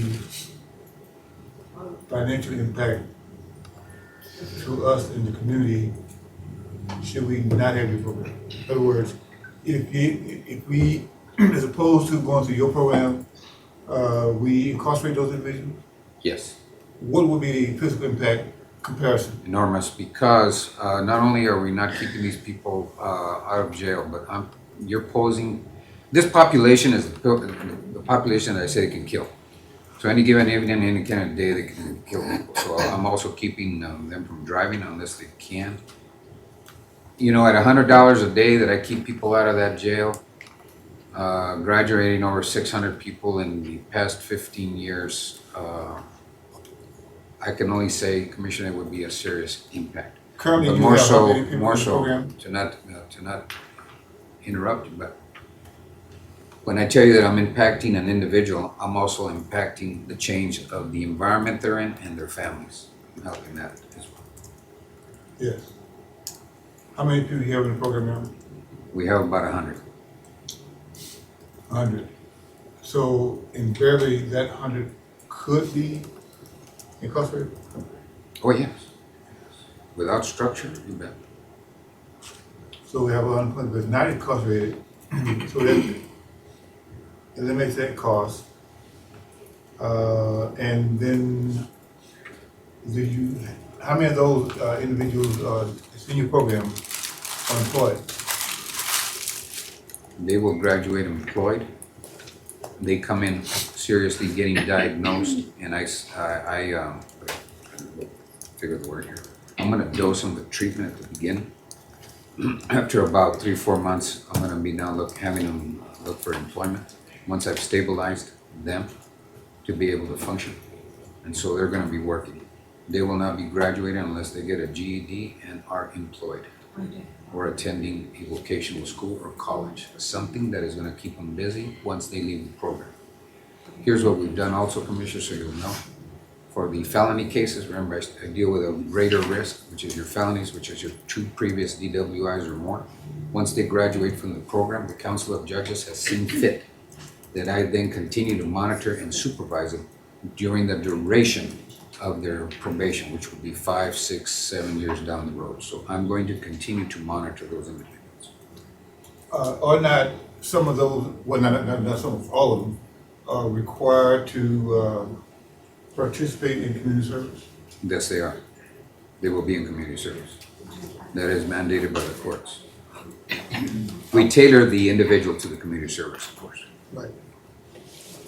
I'm aware of that aspect of this question because of the fact that I know that some of the activities and programs I'm involved in, some of your individuals or that go to the drug court. Yes. Or volunteers, for example, at the Texas Veterans Home. That's correct. We have activities there for the residents and the supervised, but a number of them come out to volunteer at those programs. Oh yeah, they're out there beautifying our parks, looking at our senior citizen centers. We got them doing things that they need to be doing so they can appreciate their community as well. Give back a little bit.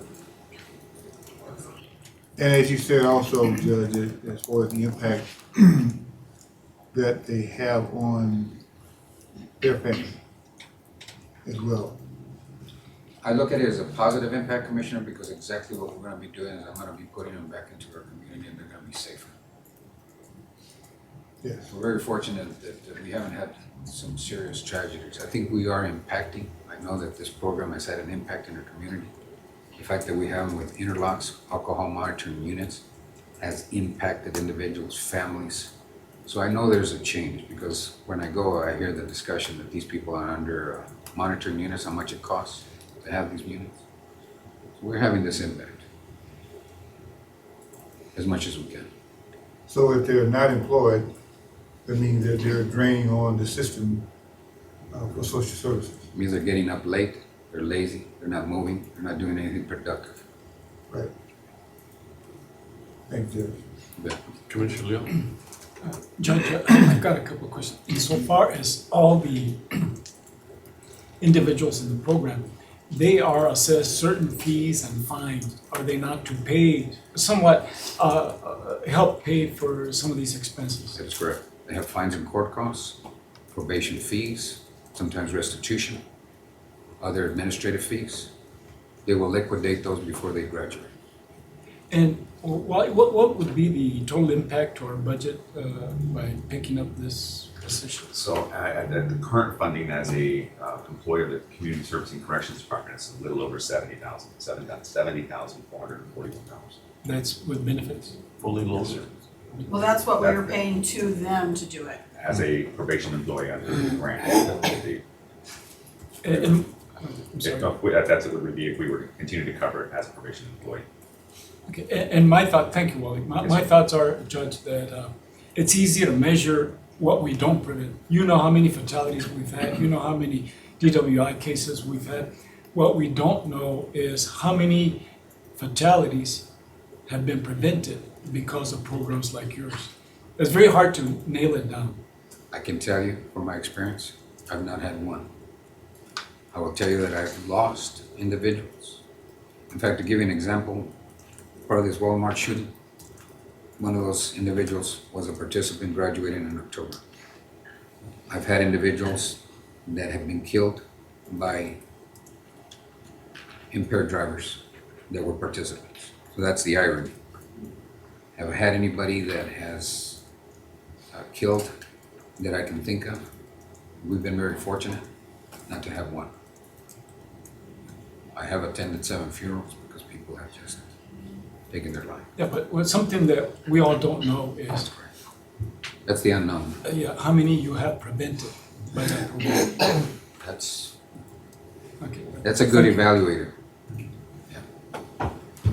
I think also in fairness, when we talk about, or Commissioner Studd, you're talking about that we have to cut back, then you also, within that group, you have to figure out who's worth, keeping and which, I know we're under the gun a little bit here, but you do have to look at the success of the program. And I think if you looked at other grants, terminating and whether or not we're going to pick them up, I can tell you that this one would be way at the high, as a priority of one that we would keep if you compared them to other things we have to cut.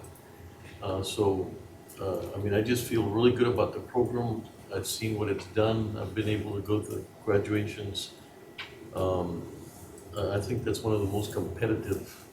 I have a hard time believing that if we had several others grants that we were losing, that this would be one of them that we cut compared to the others that we'll be getting here, that'll be coming through our court. So I don't know, at this time,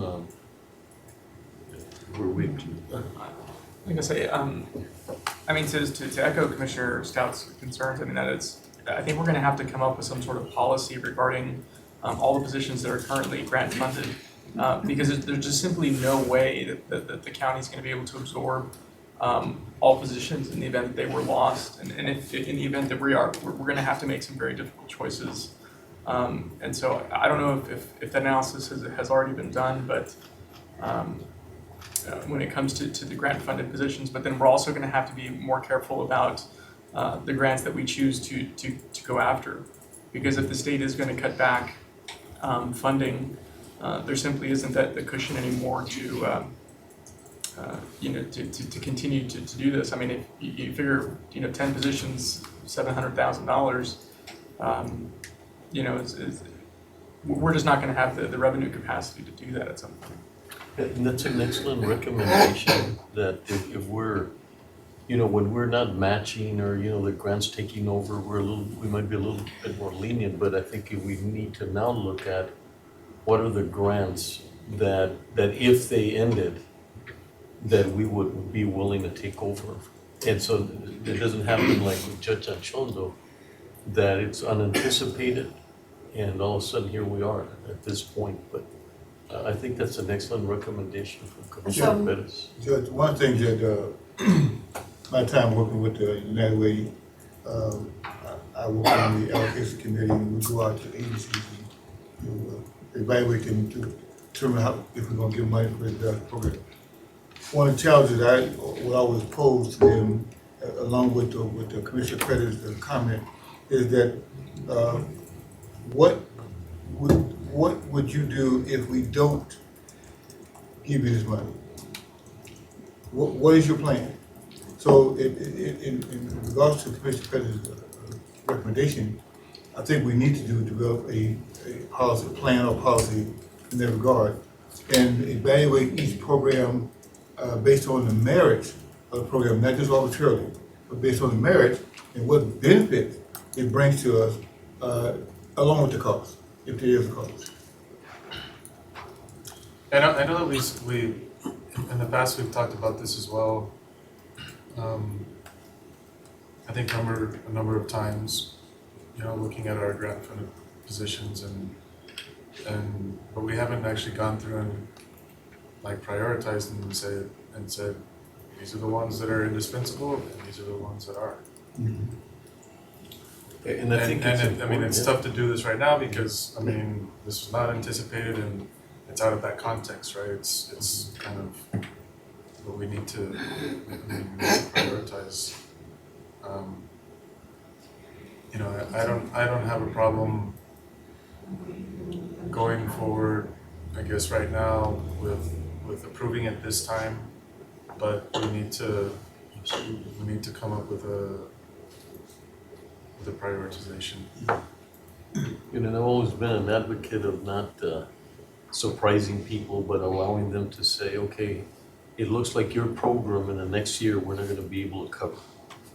And that gives them an opportunity to really look at, okay, but let's ease ourselves out of it, or what are the options? And so I agree. I would like to propose that this one that we agree on, and then but really look really close. It's just really difficult, because we have all these state mandated programs, and then now we have a reduction in funding from the state, that we depend upon heavily for the success of your program, and we don't even have a supportive delegation. So there's a couple things on this. One, if you do approve it today, we'd ask you to approve it to DNG admin so we can do more vetting on this grant. Then the other thing is, and then we would use that to reimburse community supervision for providing the services. Then also, just based on your comments, and we've been talking already amongst Melissa, Wally, and myself about how we've been approaching grants and how we come and we give an overview during budget, but we don't, your mindset is different when you're looking at it from here's what grants we have and what they do versus which of these grants would we want to pick up and fund. And so what we're already talking about, just even the way we do that normally, it needs to be changed. We don't want to make a decision and say these are what's in the grant, this is what's in the budget. If we lost the grant, this is how much it costs. We want to change even how we do that. But aside from the changes that we want to do, I'd like to work with Wally and the grant team on coming up on kind of like a rating score on grants. And like, for example, the higher the score, the more likely we would keep it. What we would do is we would build this rating sheet on like alignment and value to county's mission, the county's purposes, and what all value it adds, how many people it serves, what's the return, the impact, kind of a cost benefit analysis, and come up with some scoring. It doesn't mean that you're not going to fund the lowest scored grant, but we would be able to tell you something that based on your criteria and based on how the grant's performed, this is where we feel like it scores, this is what it looks like the scoring is. So you would have that kind of information to make that decision if a grant is lost. And like I said, also to make that, that exact, direction of saying we're willing to take it, but we're not willing to support it after it's gone. Right, and that also allows so much opportunities for the individuals to adjust. we could even use it on the front end. So for example, there's a lot of grants that are very emotional. They do important work. They do important work in people's lives. But you do have to analyze how many people is it helping? What type of impact is it? Is it something that's helping them become successful, or is it something that's helping them, not slide into worse conditions? There's all types of things to evaluate in that rating. So we could work on trying to develop some kind of rating score sheet, and we could even apply it to new grants that we're applying for, what we originally think it may score Thank you for guiding that, because I think that's gonna be really important, so can we So with the motion, I make a motion to approve. Second. Commissioner Perez? Aye. Commissioner Leon? Commissioner Star? Commissioner Robinson? Aye. Judge Salomon? Aye. Motion carries. Thank you all for your time. Thank you all for your support. Thank you. And your confidence in what we're doing. Thank you. Have your excuse. Thank you for your work, thank your team for as well. I will. Thank you very much. We'll talk. Item number 10, discuss and take appropriate action regarding a judicial compensation policy for county court at law judges. Judge, if you can give us just 1 second, we want to make sure. I know Judge Morales wanted to come down. And Judge Alvarez. Oh, Judge Alvarez. Give me just 1 second.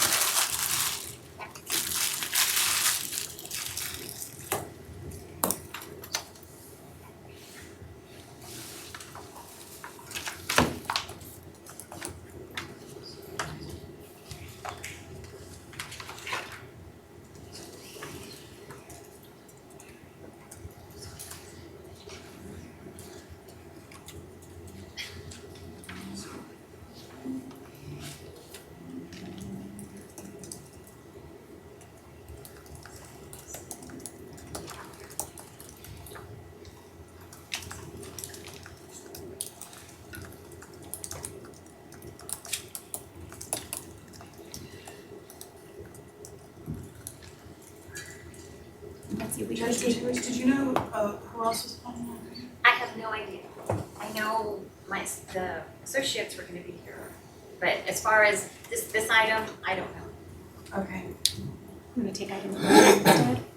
Yeah, saw Judge Alvarez earlier, and since Judge Chu wasn't gonna be in here, but Right, he said he would participate. and she had told us, and we said it'd be 1:30, and so we're just a couple minutes ahead.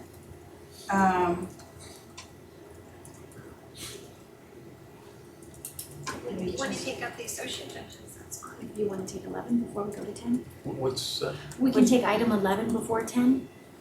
Okay. buy a little more time and see. Item number 11, discuss and take appropriate action regarding the judicial compensation policy for associate judges. Good afternoon, Judge, Commissioners, Melissa Carrillo with Human Resources. During budget hearings for FY20, we spent considerable amount of time reviewing the changes of House Bill 2384 and their impacts on judicial compensation for Texas counties. As a result, HR began discussing with the judiciary and starting to work on policies as they relate specifically to associate judges for this particular item. This policy that's being considered today is currently your associate judges are placed on the county's executive scales. That's how they're currently paid. However, your financial policies are capping the earnings of your associate judges at 90% of the statutory minimum salary of a county court-at-law judge. The proposed policy that's before you today would remove their placement under the executive pay scales and instead continue to pay them at the 90% minimum salaries. However, the proposal is to allow them to earn 90% of the base salary with comparable years of service. This policy, by doing that, would then create salary tier levels similar to what is taking place at your district court and your county court levels. And this policy would only affect your full-time regular associate judges who work 40 hours a week. We do need to address a separate policy regarding your part-time and your temporary associate judges. That is not being proposed today. We'd like to bring that back to you for consideration sometime probably in January 2020. But for the purpose of today, if the court is interested in supporting the proposed policy, we would need to pull the associate judges off that executive pay scale and pay them what they're currently pending until those future changes come in January. This policy has been reviewed with members of the Council of Judges. Members are also in the audience in the event the court has questions, but it is our recommendation that that 90% threshold continue throughout the remaining 4 tiers, similar to the comparable years of experience we're using in other compensation policies. So, just to clarify, it wouldn't be, I think, Melissa, you said pay them what they're currently pending, but it would be moving them to the tier that would be appropriate. They're not on a tier system now, but that's what we're doing, and right now the policy says 90%, but we need to make it clear that it's 90% of the related tier. Correct. When I mentioned currently paid, I was referring to the part-time and the temporary judges. That group, we need to pull and keep them currently paid at the same until we figure out what that policy looks like. But for all other full-time regular judges, associate judges that are paid 40 hours, this policy proposes that they move into the tier based on their comparable years of service here at the county of El Paso. And HR's recommending. Yes, sir. Commissioners? And the Council of Judges was okay with the prospect of an associate judge making more than some district judges in some circumstances and some actual county judges in some circumstances? And that was discussed. We do have members in the audience in the event they want to speak directly to that. Judge, I don't know if you want to. Yes. Good afternoon, Judge and Commissioners. Judge Chu and I, were part of this committee, and I haven't heard that anybody was opposed to that. And it was also, one of the other things that I believe Melissa mentioned this, but as far as the time as an associate judge, it's based on the immediate time, not if you've served and came back, only the current time without a break in service would count. And this is modeled after the state policy, more or less? So the state policy currently demonstrates what prior service credit looks like and what it does not mandate. It's absolutely at our discretion with regards to associate judges in county court at law, but it is mirroring exactly what is considered prior service credit. No, ma'am. For associates? I'm on the county court at law. This is all, throughout this whole thing, we kept policies. getting confused. So it's for associate judges, no service credit in any other form of judiciary other than if you're an associate judge today, we'll count your time that you've been an associate judge. If you leave and come back as an associate judge, you start over at 0. And we discussed this ad nauseum with the judiciary. We talked different scenarios. And in the end, we were in agreement that no prior service credit. If you've been a district judge, a county court of law judge, a jail mag, all of that is out if you start as a associate judge. I'm confused if your comment, Commissioner Pettis, how I thought they had to be under 90% of the county court. No, because they're tying it to the tiers that the state set up. So you could have an associate judge with 12 plus years. actually 8 years experience making more than a first-year district court judge. And to me, that just seems a little odd. I mean, district court judges, to me, that's the highest level judge, and under the system, you're gonna have associate judges making more than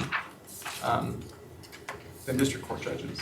But, and if I may address that, that's happening in the county already. We've got lawyers that are making, county attorneys that are making more than Joanne Bernal. We've got DAs that are making more than Ines Barza. That's just kind of the way things are. That's why we're tying it to the years of service. And the judges know about this policy, and no one has spoken to me or Judge Chu, or I don't know if any of the commissioners regarding that, but we just think this is fair.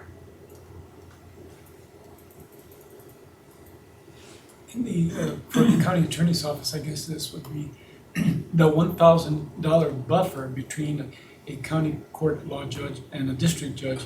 That does not apply to the associate judges in this case? Yes, sir, it does. So, but the way, it's more than the 1,000. So I'm just gonna use even numbers, so if someone was making $150,000 as a district judge, they would only, the $1,000 less would be $149 as a county court of law judge. And this policy would be that the associate judge would make 90% of that rate. Oh, 90%. Of the $149, so it's even greater than the $1,000. So would we have that example that Commissioner Perez brings up?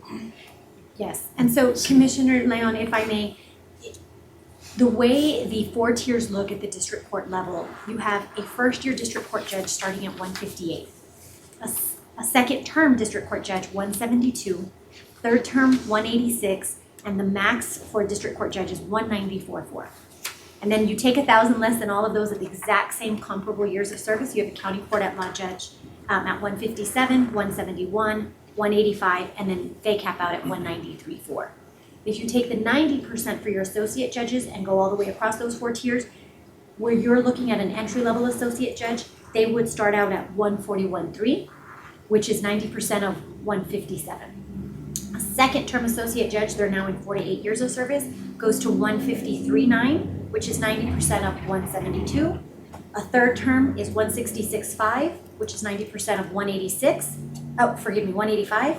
And then finally, they would cap out at 174.060, which is 90% of 193.4. What Commissioner Bettis is saying that you potentially could have someone as an associate judge in their third term making $166,500 a year, and they're making more than a first-year district court judge at 158 or a county court at law judge at 157. But their years of service are greater than what an entry-level elected would look like. So this is apples to, it's showing comparable years of service. And that's the key words, even within the law, you'll see as they give us the guidance, it's comparable years of service, comparable years of service. So 0 to 4, 4 to 8, 8 plus, 12 plus. And that's the same model we proposed under the associate judge pay scale. But under, let's say for example, there's a first year county court at law judge that does have prior years experience.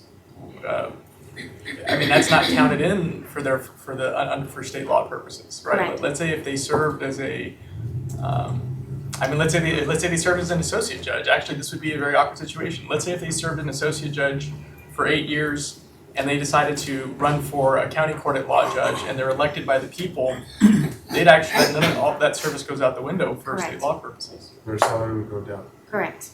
And that's the separate item that we were going to discuss before the associate judges. And that item has also been vetted and discussed with members of the judiciary in terms of what counts for prior service credit or not.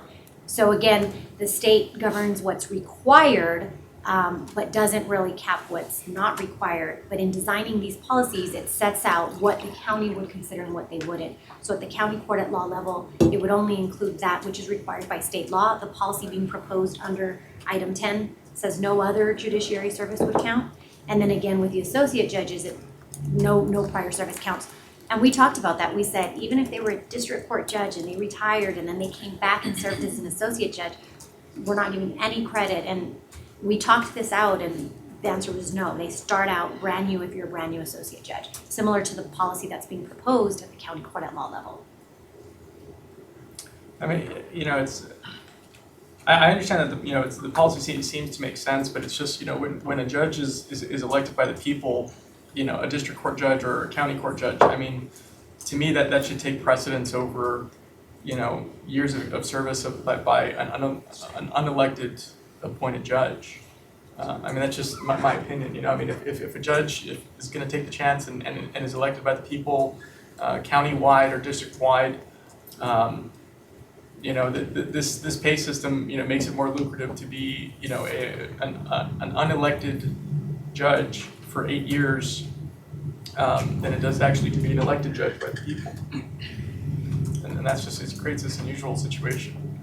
Well, and Commissioner, and when we spoke to you, I think I gave you and Commissioner Stout a report where in Dallas County and in Travis County, the associate judges make 180 something, 190 something, 203 something, which is way more than a district court judge makes.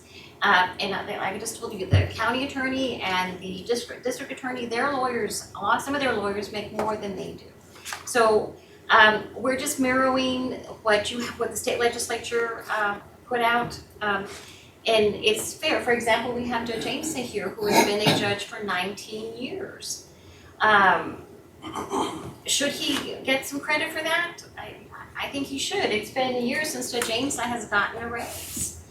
And so I know that the county rewards longevity. Well, let's reward longevity. We have Judge Ligon, who's been a judge for 13 years, also hasn't had a raise in years. And, she's been with the county for 23 years.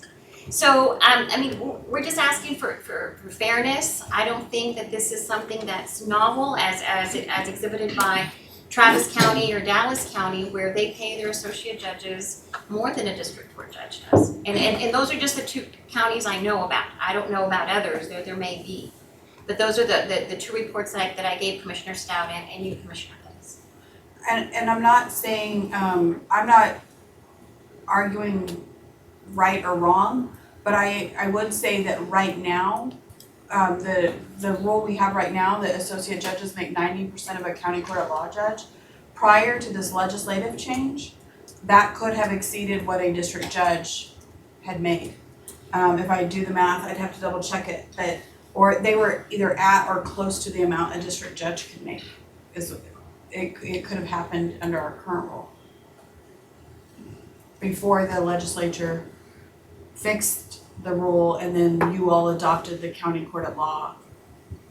4 tiers. Tiers. And if I may add, for years, county employees have gotten steps, they've gotten COLAs, the associate judges have not. And with all the years of service, they have not. And so we want to treat, or I thought, we wanted to treat associate judges like every other county employee because they are county employees. But we haven't for many years.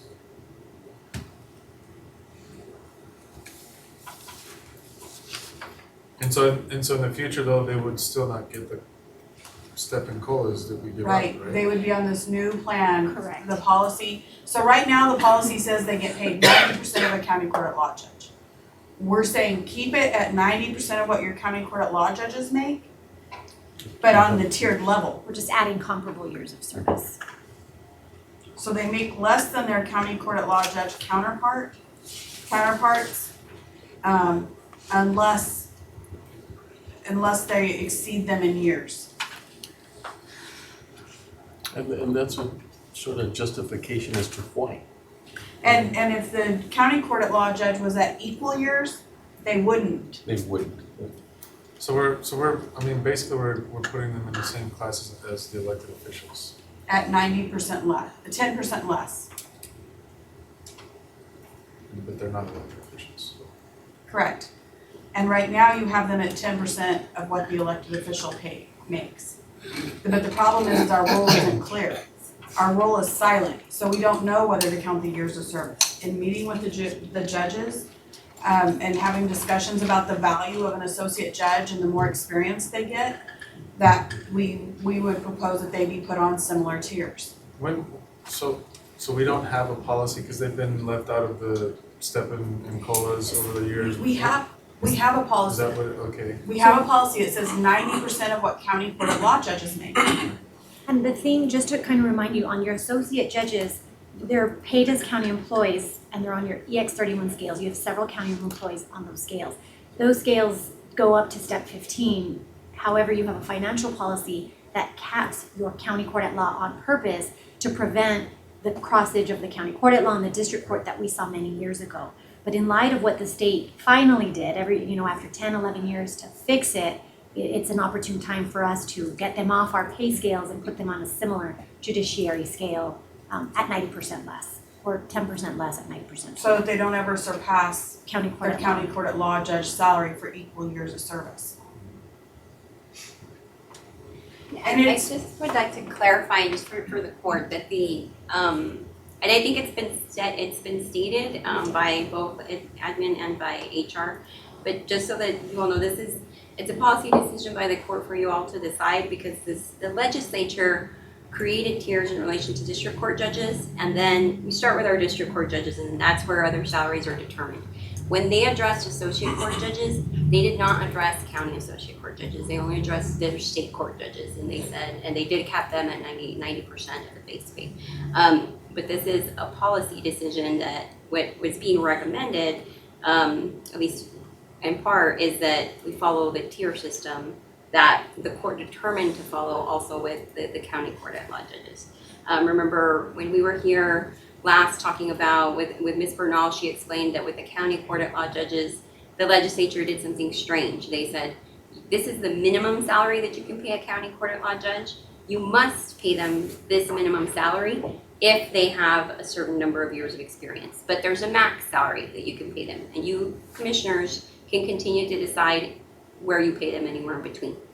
That's where Ms. Bernal advised the court that technically you all could, by policy, pay all county court of law judges the max. So the legislature created these tiers at the minimum, so at this district court, at the county court of law level, and the associate court, your associate court judges, that is by policy. That's up to you all. So if you all want to follow your policy, I believe that's what's attempting to be proposed at this time. But all of the considerations that you all are discussing are certainly relevant to you all deciding what your policy is in relation to these judges. If I may give you all an example, you may recall. I know not all of you were here, but you may recall the last time we recruited for the chief public defender.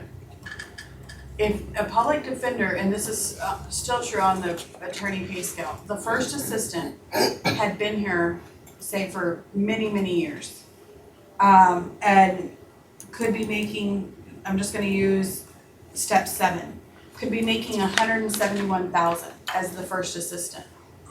The chief public defender entry level is $140,000. So years of service, and this is very common in pay scales.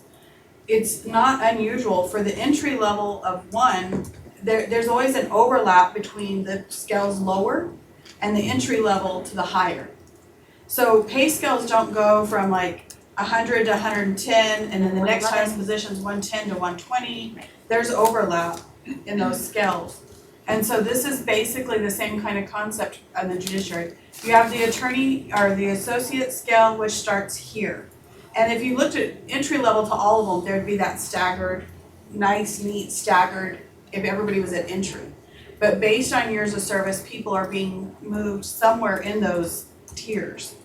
And that they will overlap and surpass. A county court at law judge with many years of service will make more than a district judge at entry tier. And same with associates. And that's what we're asking to clarify in our current rules.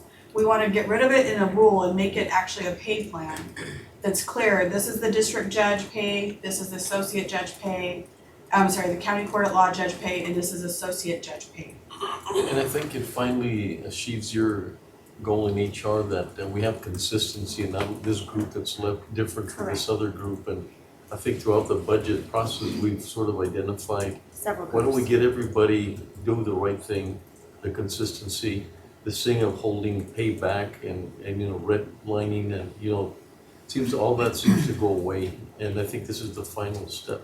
And as we continue, we've already started working on the FY21 budget calendar, and we've already said when we propose wages for you all next summer, we definitely are going to carve out the various pay scales that the county has so that it's very clear who's who gets what, and if adopted, the judicial pay scales absolutely would be carved out. Judge, Commissioner, or Michi, Judge. Melissa, if maybe for the 21 budget, the mere fact that associate judges do not get cost of living increase like everybody else. And I know we're trying to keep within that 10%, but it doesn't make sense. It doesn't seem fair at all. If you do that, then what you'll have is you'll have them surpassed. Yeah, but from what I'm hearing from the judges out there that now it's going on in other levels of our own government. But it just doesn't seem fair that they've been county employees for all these years and not once have they received cost of living. Now, it's not once, it's just that they haven't in a long time. There have been wage changes at points in time, but when you all stopped changing county court at law judge pay because they were exceeding district judge pay. Correct. And so that's impacted associate judges, there's a ripple effect.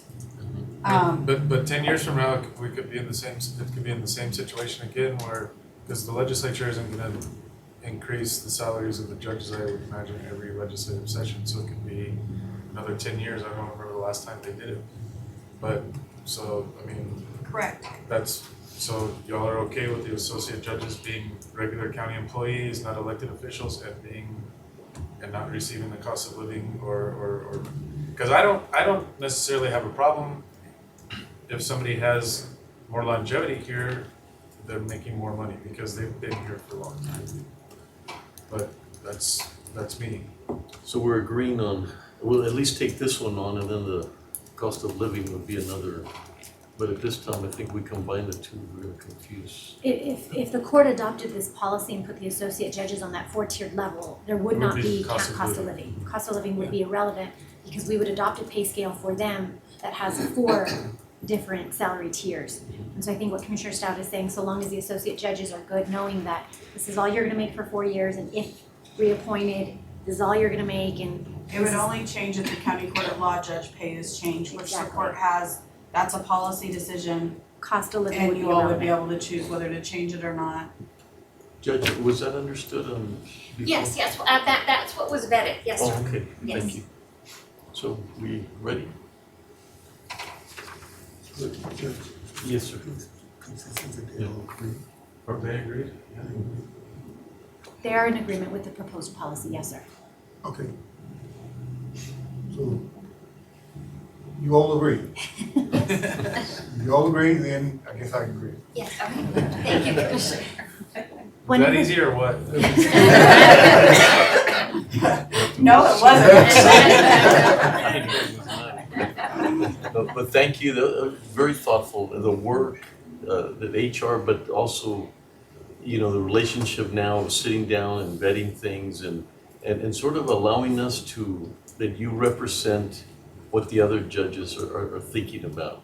And we made a commitment that we would work through these items. We can't go through every judge, but that we can go through the council of judges, and that relationship, I think, has helped us tremendously to understand that we might make a decision thinking it's great, and you might think it's not great. And so coming here with everything that you've done at this point, it makes it a lot easier for us to be able to understand the process and where everybody's at. So we're ready. Oh, yeah, okay, yeah. That's right. And Commissioners, Judge, the only thing I would say is before any motions made, if the motion is to support the policy as proposed, that it be proposed with the amendment that a regular full-time associate judge is 40 hours a week, and that all associate judges be removed from your executive pay scales. That'll give us the direction we need to process what we've talked about. Okay, I'll move to approve, including that clarification. Commissioner Bettis? Sure. I mean, if the district judges and county judges are fine with that, then vote aye. Commissioner Vela? Aye. Commissioner Scott? Aye. Commissioner Robinson? Aye. Judge Salmonelli? Aye. Motion carries. Thank you. Thank you very much. Thank you. Thank you all. Thank you.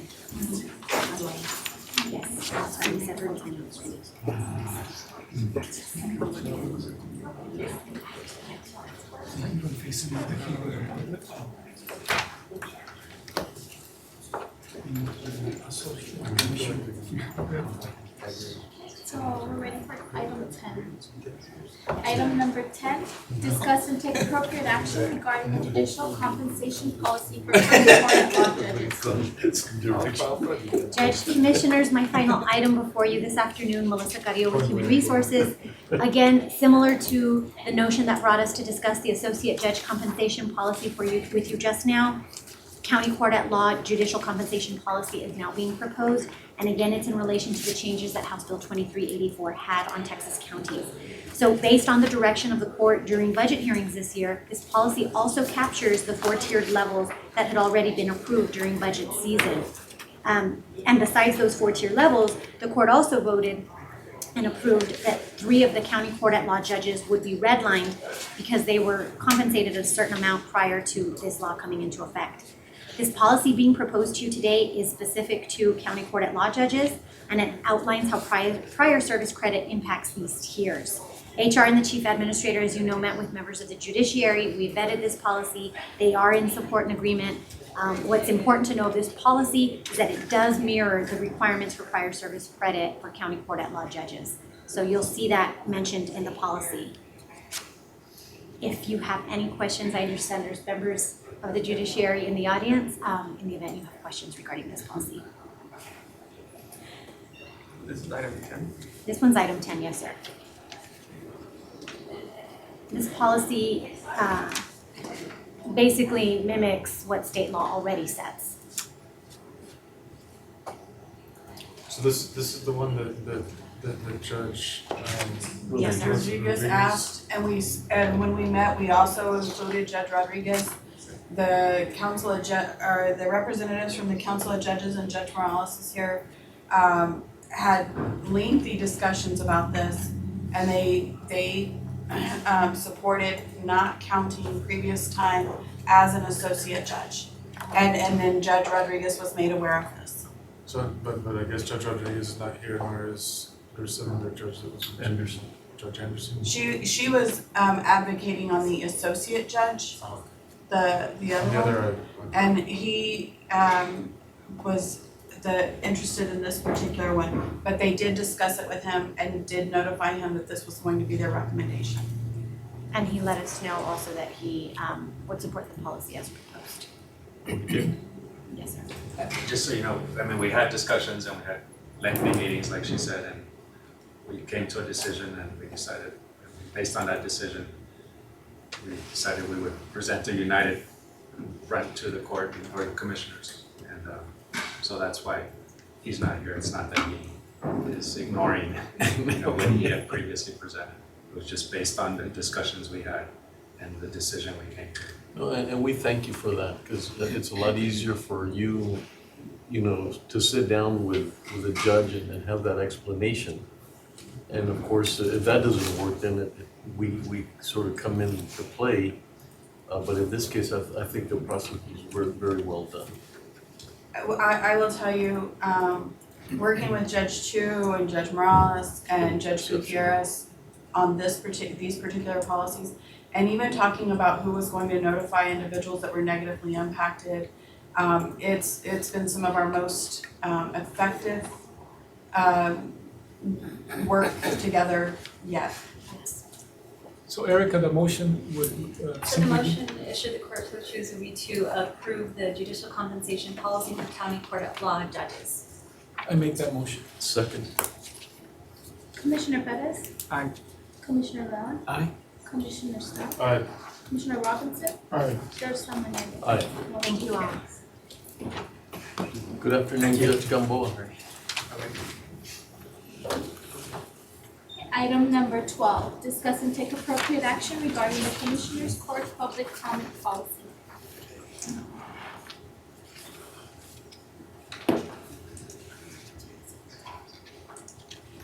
Good afternoon, Judge, Commissioners. Eric Rosales, Assistant County Attorney.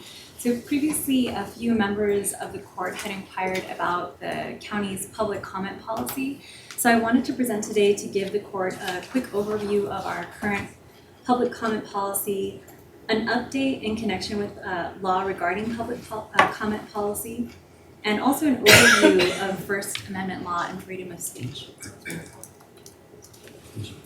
So for the county's public comment policy, this is just some highlights, but it was adopted on March 18th of this year. It allows members of the public a forum, as you know, on Mondays, to make public comments on both agenda and also on non-agenda items.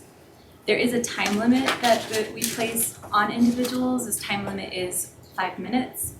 A speaker also has to sign up to speak prior to the start of the meeting in order to comment during the public comment section. And also no threats or disruptive behavior are allowed.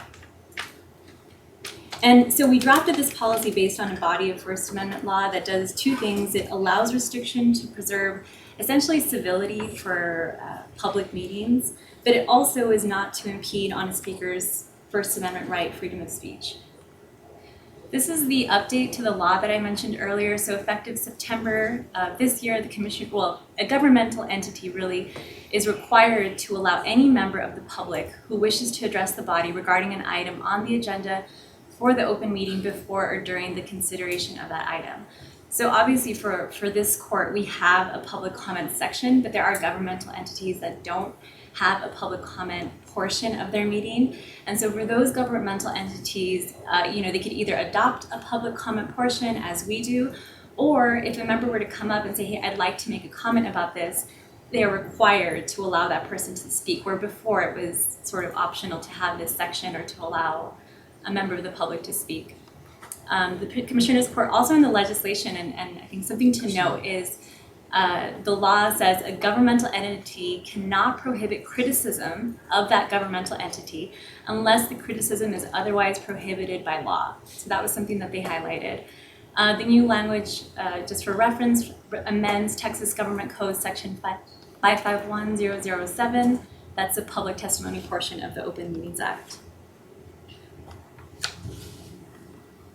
So I'd like to just give an overview of First Amendment law, and this is important because it helps the court to identify what restrictions courts have found to be constitutional and what restrictions courts have found to be unconstitutional. So generally speaking, public discussion during government meetings, these restrictions have to be very specific. As I mentioned, the compelling government interest is to run a civil meeting without disruption. And I'll talk a little bit more about disruption later, but these sort of restrictions that I have on your screen, they're called time, place, and manner restrictions.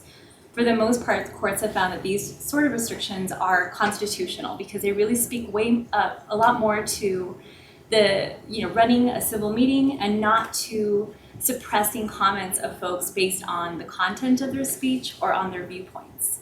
So for the time restriction, it's permissible to place a time limit on a public comment period and on the members that are allowed to speak. So as I mentioned, for this court, that policy is 5 minutes.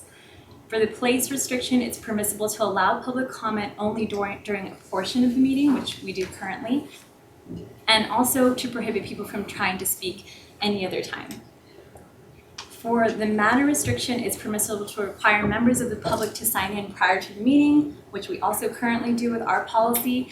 Something to note with other courts, it's also permissible to limit speech to specified subject matters. In other words, just agenda item topics.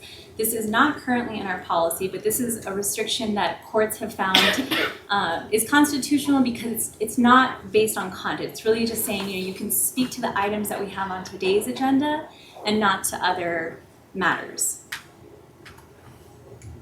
So I did want to give a couple of examples just to highlight, again, these are different court cases. I won't go into a lot of detail, but it's just to highlight what they found to be a constitutional restriction and what they found to be unconstitutional restriction on speech. So as I mentioned, the biggest thing is it cannot be content-based. You can't tell someone, you can't come and talk about politics. That is way too broad, and generally courts have found that that is unconstitutional. Also, it can't be viewpoint based. So you can't say, okay, we'll allow people who are pro-marijuana, or excuse me, anti-marijuana, let's say, to speak, but we won't allow people who are pro-marijuana to speak. That is a viewpoint restriction that is unconstitutional suppression of speech. Some other examples, these are some cases. So prohibiting signs larger than a certain size, a court found that was okay because if a sign is really big, it might be blocking the view of folks behind them, so that could be disruptive to the meeting. Also, only allowing, as I've mentioned, public comment on items on the agenda. Courts have found that that's an okay restriction. One court found that there was a gentleman in the audience who had silently made a Nazi salute. And a court in that case actually found that that wasn't, he shouldn't have been ejected for that reason alone, that wasn't disruptive enough. What they did find, though, was when the gentleman made a Nazi salute accompanied by approaching the podium and then arguing with a council member outside of public comment, they said, yeah, that's disruptive enough. But to note, the Nazi salute was not enough to be disruptive. Another example of profanity. So there was a situation where a gentleman was addressing the court during public comment, and he said the phrase, "God damn." And so the court then ejected him from the meeting. The gentleman sued. And the court said, for profanity intertwined with political speech, it's a fundamental protection with the First Amendment. So that was something that was protected for that gentleman. And then just generally speaking, just with the case law, I think the courts tended to look to see, is there a legitimate, compelling government interest to restricting these people's speech? Or is what really going on is that, members of the governmental entity just don't like what the person has to say, don't agree with their viewpoint. And generally when the court found the latter, they found that, the court was, or the governmental entity was unconstitutionally restricting that person's speech. And I should mention about disruption. Obviously it's a subjective thing in how you decide if someone's being truly disruptive. But at the end of it, if that person, ends up suing a governmental entity, the court really decides, was that truly disruptive what they did? And it is a pretty high bar to find that it's disruptive action. It has to be more than just being offended by the person or not agreeing with what they're saying, as I mentioned. Erica, exceeding the time limit, would that be considered disruption? Yeah, so the restriction that we have with, yes, because you can imagine if, speakers ended up taking each 20 minutes, it would definitely be, it would impede on your ability to run the meeting that you're trying to run. So yes, the time restriction, yes, exceeding that time limit would be a reason for you to be able to excuse that speaker. So I do want to touch specifically on political speech and also on political campaigning or advertising, because this was a topic of interest to the court. So political speech is especially protected speech.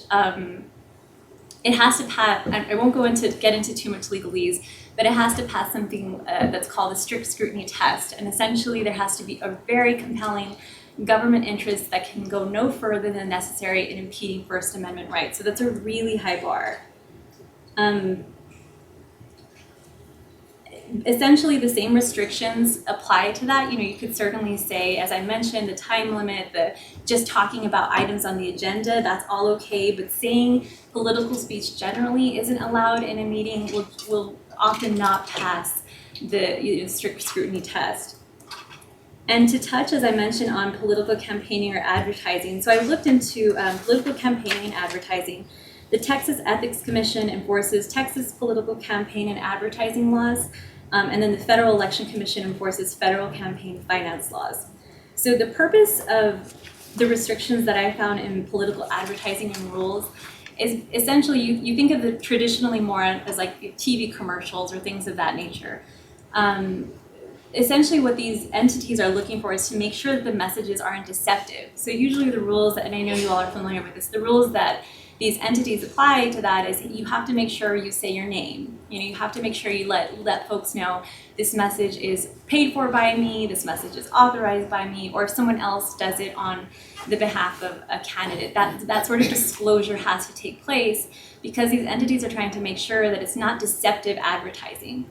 So when you think of it in the context of public comment, and I called both of these agencies to talk about this, this is not something that they address. When they're enforcing political campaign and political advertising laws, they generally don't deal in the public comment space because they say it's not uncommon for, let's say, an opponent of an incumbent to come to public comment and to then, criticize the incumbent or to potentially campaign for their own campaign or whatever that might be. And really, there's something that they don't generally enforce because what they're trying to do is make sure that there's not deceptive messaging out to the public, which really isn't necessarily happening in public comment. You see the individual speaking.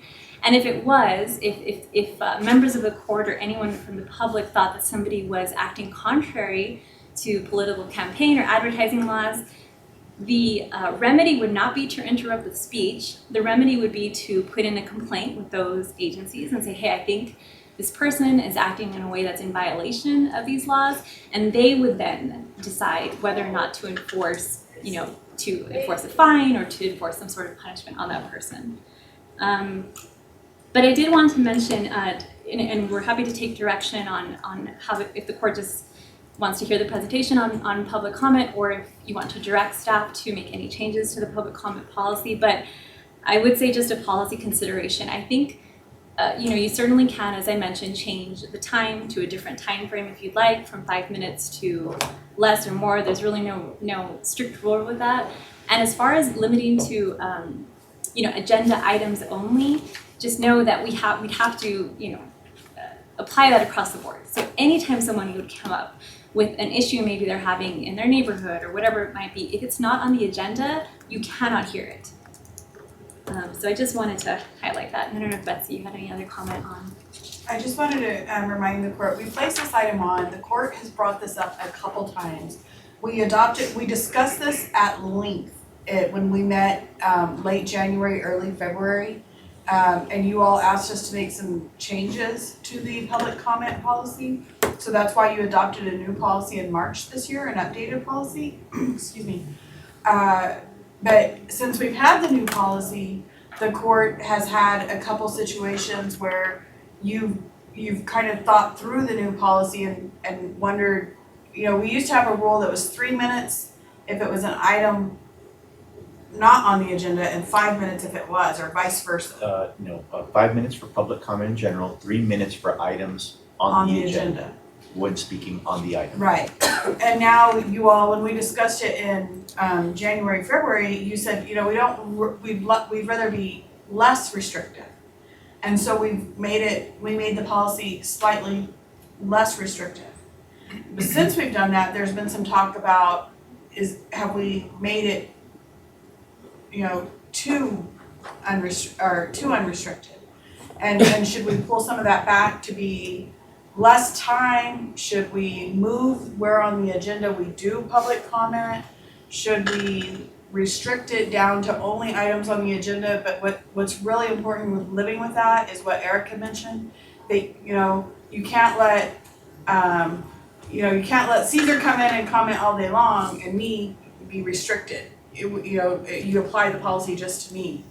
And that's a good focus because we might, I think we haven't had any incidents that, we would feel that we have to do something drastically or that we would, because of one or two people that we restricted and then the others, everybody's about a 3 minute except for a couple.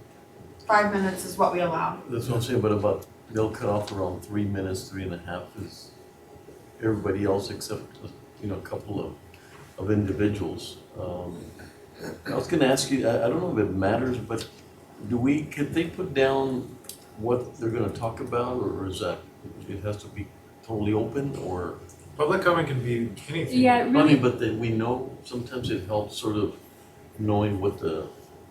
I don't know that there's any legal restrictions to that. I mean, certainly if there's like an agenda item do you think it would be helpful to just know ahead? Are you talking about asking them on the form, like what is the topic they're gonna speak on? Like at the city? I think a couple of times. Because at the city they ask them, Oh. at the city they, like, the beginning of the meeting or whenever they do public comment, they say, okay, David Stott's gonna get up and the title of his sure. speech is Yeah, for this, this, and purposes, this. yeah, for purposes of introduction, I think that's totally fine. It's if you ever used that identification, you know, to say we to don't want to eliminate, hear about yeah. that, that's when obviously you're gonna run into. But it's more of, because a couple of times they have put it and it's sort of a little easier to know, so you get your mind around what's gonna happen, and so, but then I didn't see it in the last month or so. Right. What I don't think we could do It's is only if they're speaking on, right now, I think it's only if they're speaking on a specific agenda item. Oh. They tell us which item, and I think only you see that, Judge. Oh, okay. Yeah, I thought we. But if they sign up on a specific item, they have to speak on that item and not Well, speak on something if else, they or- went off, right. Well, then that's the thing. If right now the way our policy is written, we allow them to speak on agenda or non-agenda items. If they start, let's say, the first minute to speaking about agenda item, then they go on to talk about something different. Right now in our policy, that's totally okay. That's fine. Sure. Yeah. I don't see any urgent reason. I mean, and commissioners are. And I'm of the mentality that, you know what, if somebody comes down and wants to speak, I don't care if there's 30 people, we should listen to them because we're elected officials, and I understand like it's an inconvenience for us to be here all night, but that's part of our job. And we did it once and it worked out pretty well. I mean, so 26 people spoke and somehow we managed, so, and that's really, I doubt if we could replicate that situation. Mine was more the concern of the political. I wasn't sure, because we're confused as to whether we could stop them or not stop them, and to me that was the most important thing that I was, you know, I just didn't know if I could, because I did comment, because I thought I was doing the right thing, and then I realized that no, I couldn't stop, you know, him from. Right, and this is to educate the members Yeah. of the court about that, because I know it can be confusing, but we think it's important that unless something is truly disruptive, and as I said, that's a pretty high bar. It's our recommendation is to allow a person to speak for their allotted time, and if you have questions, again, unless it's something very disruptive or it's an obvious threat, you know, something that is, if you have questions, we're certainly happy to answer them, you know, individually. And when it's on an agenda item, we still can't, you know, have a discussion with the speaker, right? I think it's up to the speaker. I mean, I know, and you have to keep in mind the time. So if they want to, for example, if the speaker asks a question of the court, I think generally we have said it's probably better.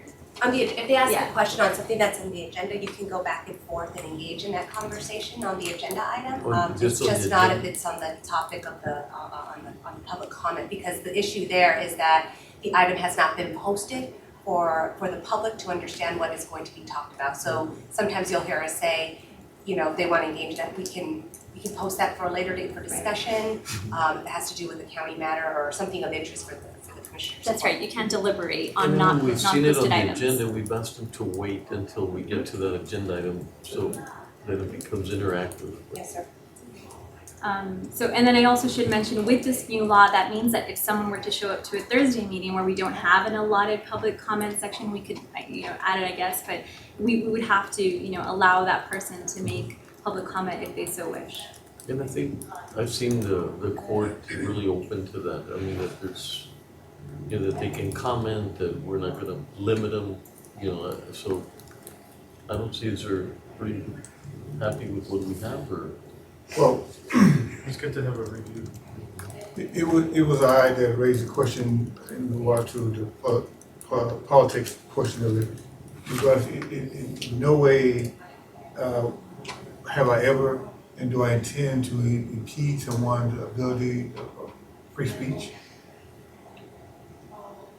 But once again, I feel that if you allow one person to, for example, like campaigning, so if one is allowed to come campaign, all to be allowed. And I'll give you some examples. You talk about signs. Okay, so I want to run for office, have campaign signs. So I can come and display my campaign signs during the commission's court meeting. Are you talking about you personally or a member of the public? Free speech. Campaign? For Free speech? No, yeah, but is it you personally as a commissioner, sir, or? No. If I was a candidate.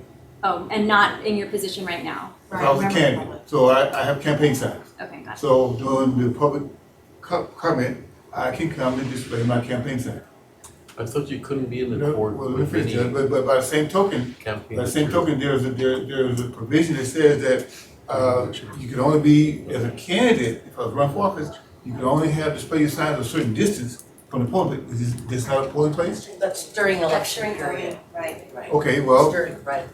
Well, There are which periods, election? you're correct, there are periods of time when you would be prohibited from having a political sign in the courthouse if it was too close to the voting machine. And so I think, it's right, during that time period of voting, that would be a prohibited sign. But if it's not a prohibited time period, I think under the analysis, if I came up and had my sign and, I'm running for something, then I could display that in my 5-minute time period. I think we all get your question because that's never really happened before. I mean, it's not the custom in El Paso for people to do that. I don't know if we found that people do it in other places where they get up and they say, hey, I'm running for county commissioner and I'm kind of making my announcement to everyone there at a public meeting. Now, there are different rules for county employees, right? So if a person is during working times, Erica, would be prohibited from coming up and exercising her First Amendment right during working hours because the Code of Ethics does prohibit campaigning and politicking during work hours On county time. On county time for county employees. And that I did two things when I spoke with the Texas, sorry, I get the names mixed up, the Texas Ethics Commission as well as the Federal Election Commission. Both of them commented that they have received calls where people will complain and say, hey, these folks are using public comment portion to as you say, to make political advertisements essentially, and that is within their right. And so to make a practice of it is really up to folks who want to show up to public comment, but that is not something that is going to be enforced by the Texas Ethics Commission as far as what they communicated to me. And furthermore, I think that's based on our analysis, that's within their First Amendment rights. Okay, so an individual can come and make gestures like Nazi signs or Nazi salutes. Right. Well, conversely to that, so those individuals who are familiar with the various gangs and gang signs, so they can come to a public meeting and flash the gang signs. Yeah, I gave you a sampling of court cases, but essentially, at least in two different court cases, two different instances, the court in one, with the Nazi salute, I didn't see any cases with gang signs. But essentially, what they're looking for is their true disruption of the meeting. Your compelling government interest that you need to have is to run, a meeting without disruption, to be able to further your. And in that case, the court said, it was a silent gesture. It wasn't until the gentleman approached the podium, started arguing with the commissioner outside of public comment, that's what made it disruptive. But that's correct, Commissioner. That's what some of the courts, how some of the courts decided. Of course, we can never guarantee what a court will say. I don't know what the Fifth Circuit Court would necessarily say in connection with like a gang sign, but I'm letting you know what cases I've looked into. And profanity is permissible as well? Well, as I mentioned, the court case that allowed goddamn, and they specifically said profanity intertwined with political speech is a fundamental First Amendment right. As I mentioned, what I think is highlighted there is it offensive versus is it disruptive? And in that case, the court said that was not disruptive. That it offends you personally is not enough reason to limit someone's speech. Okay. That's great clarification. Disruptive versus offending. Are there any other questions? So is there any modifications to the current policy that the court's interested in? Do you want to shorten the public comment time? Do you want to limit it? Do you want to change where it is on the agenda? Any element of it that any member of the court would like to consider changing? And you always have to stick to whether it's at the beginning It's always gonna be at the beginning or before the court starts. Let's say I'm just thinking of scenarios where you really wanna get things done or there's people that are needing to leave and we decided we're gonna have public comment at the end. Can think you it's- do that? I or- mean, I didn't see any cases specific to that, but I think, I think someone could interpret that as the impeding, they show up and they're ready to, yeah, and so I think unless you change the policy and then adopted it to have it at a later time, something, I don't think it's, Just thinking of scenarios that. Sure. Yeah, we it's, need it, to- it never fails that the time you do it is somebody who thinks you've done it because of them. Right. So I It'd be think difficult for what them Eric to is speak. saying is it's best to have a practice or a policy and stick to it. It was just more sort of brainstorming, kind of, if anything happened and we needed to really get through people that needed to leave or if we had that option. Your meeting could be 1 hour long or it can be 8 hours long. Right. Public comment at the end. Yeah. Yeah. Well, I'm just saying if someone were here that really needed to leave, I wanted to see if I had that flexibility to move public comment a little bit. I You, just, they have done it, you all have done it some. Like sometimes when there was some extenuating circumstance, like somebody had to catch a plane, you all would take that before you did anything else. Before public comment. Yes, sir. Yeah, I haven't, but right, and I think what Caesar's saying, like, I wouldn't recommend saying, we're gonna hold public comment at the end of the meeting, maybe just like, hey, can we just hold for just Yeah, this that's one probably- item, yeah. I think that's probably okay. yeah, I wouldn't want them to sit there, but I said if there Right. was, whatever, we have that set flexibility. well, just you talking about case by case basis, that's understandable. But if you just arbitrarily move to the end of the meeting, that could be construed as a way of limiting free speech. Because of the fact that individuals come to the meeting to speak in the open forum, but then you say, well, we're gonna put it at the end of the meeting. So the meeting lasts, says the meeting lasts 8 hours. So how many people are gonna stay and speak to public comment after sitting there for 8 hours? You don't even know when the meeting's gonna end. Exactly. Yeah. The reason I said it because someone on the other side of the road tried to do that. Well, they did do it for a while, to discourage people from coming to me because people were coming making comments, and but also you talk about the time limit and the number of people to speak. I don't have a problem because I know I've said some meetings over in the city where we had public comment that lasted hours. I don't have a problem with how many people speak at all, and as long as we stay within the parameters for the time that each individual is allowed to speak.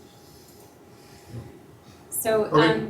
so the court, if the court wishes, they could give us direction if you wanted to amend the policy. If this is just a presentation, there's no action posted for this item. I think it was more I'm educational. hearing no and change. informative.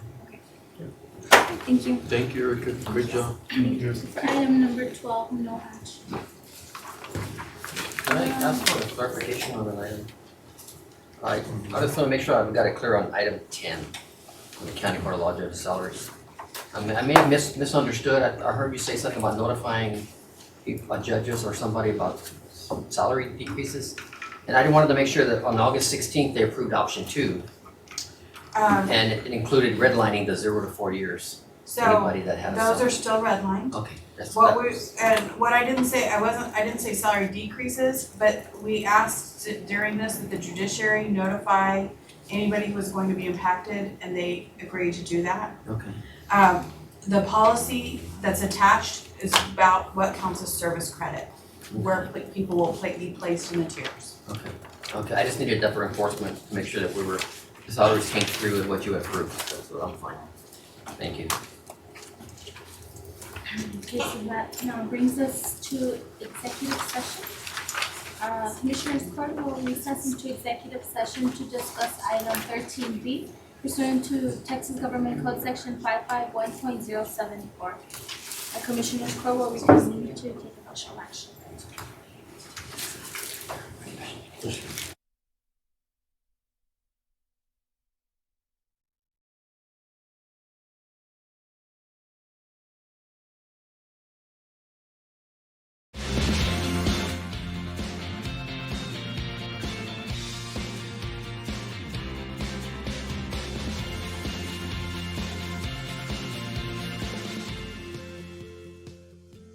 Did you know that the County of El Paso's fixed asset control and inventory disposal is handled through the purchasing department? Throughout the course of each business year, the county holds live public auctions to dispose of aged equipment, vehicles, furniture, and other items that are no longer needed. To find out about upcoming auctions or to learn more about the county's inventory disposal process, contact the purchasing department at telephone number 915-546-2048.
The Escarrete Golf Course has a new number.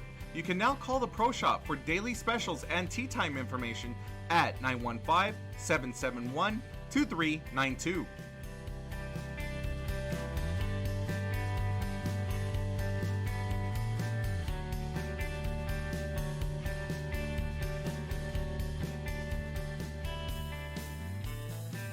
The County of El Paso Public Works Department is offering sandbags at no cost or requirements to the public. The sandbags are outside of the facilities and are available 24 hours a day. The location of the county facilities are the following: the Road and Bridge Fabens Warehouse, located at 1331 North Fabens Street in Fabens, Texas, 79838.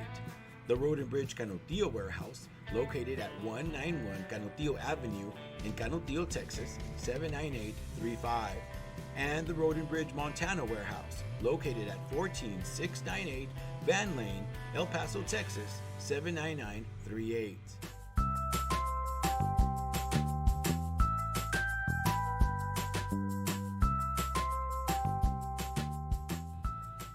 Don't wait in line, pay online.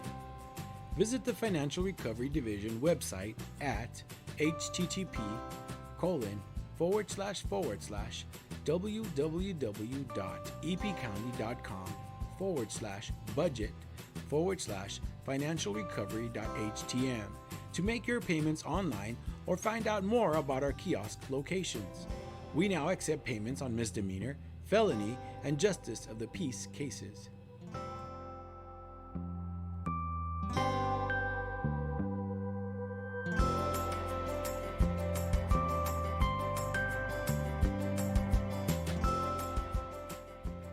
You can now watch Commissioners Court meetings on YouTube. Go to youtube.com and search for El Paso County Commissioners or El Paso County, Texas. Subscribe to our channels to see our latest videos.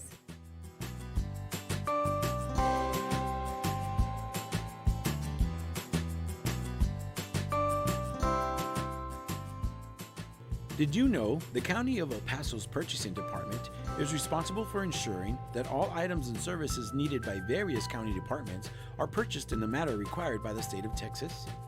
Whether through formal sealed bids or smaller dollar quotations, the county purchasing team is dedicated to finding the best contracting return on your taxpayer dollars. Additionally, the Purchasing Department is responsible for the tracking of inventory within the county and properly disposing surplus through public auctions. For questions about how to become a vendor and compete for county contracts, or to learn more about public auctions, please contact us at telephone number 915-546-2048.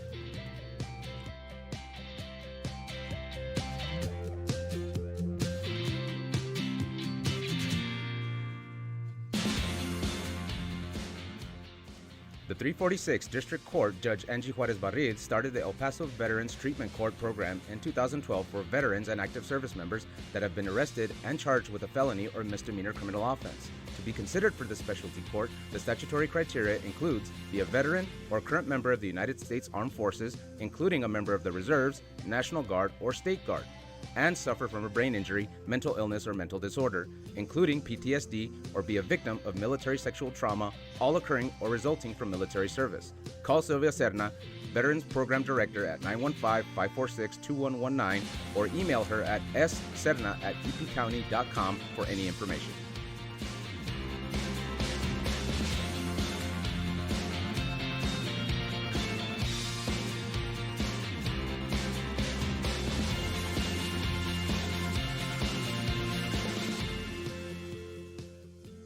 Did you know that the County of El Paso's fixed asset control and inventory disposal is handled through the Purchasing Department?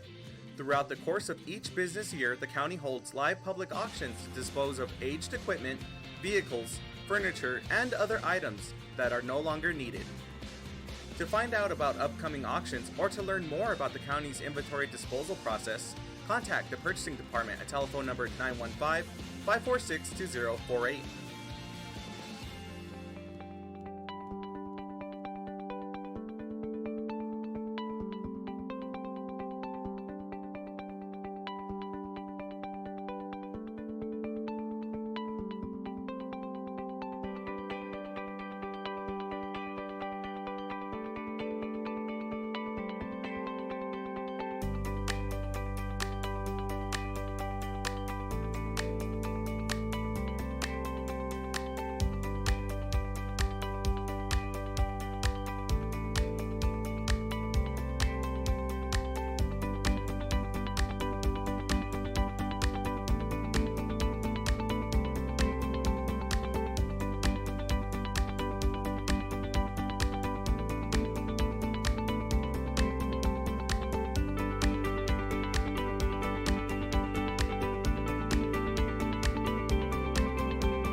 Commissioners Court has reconvened into special open session.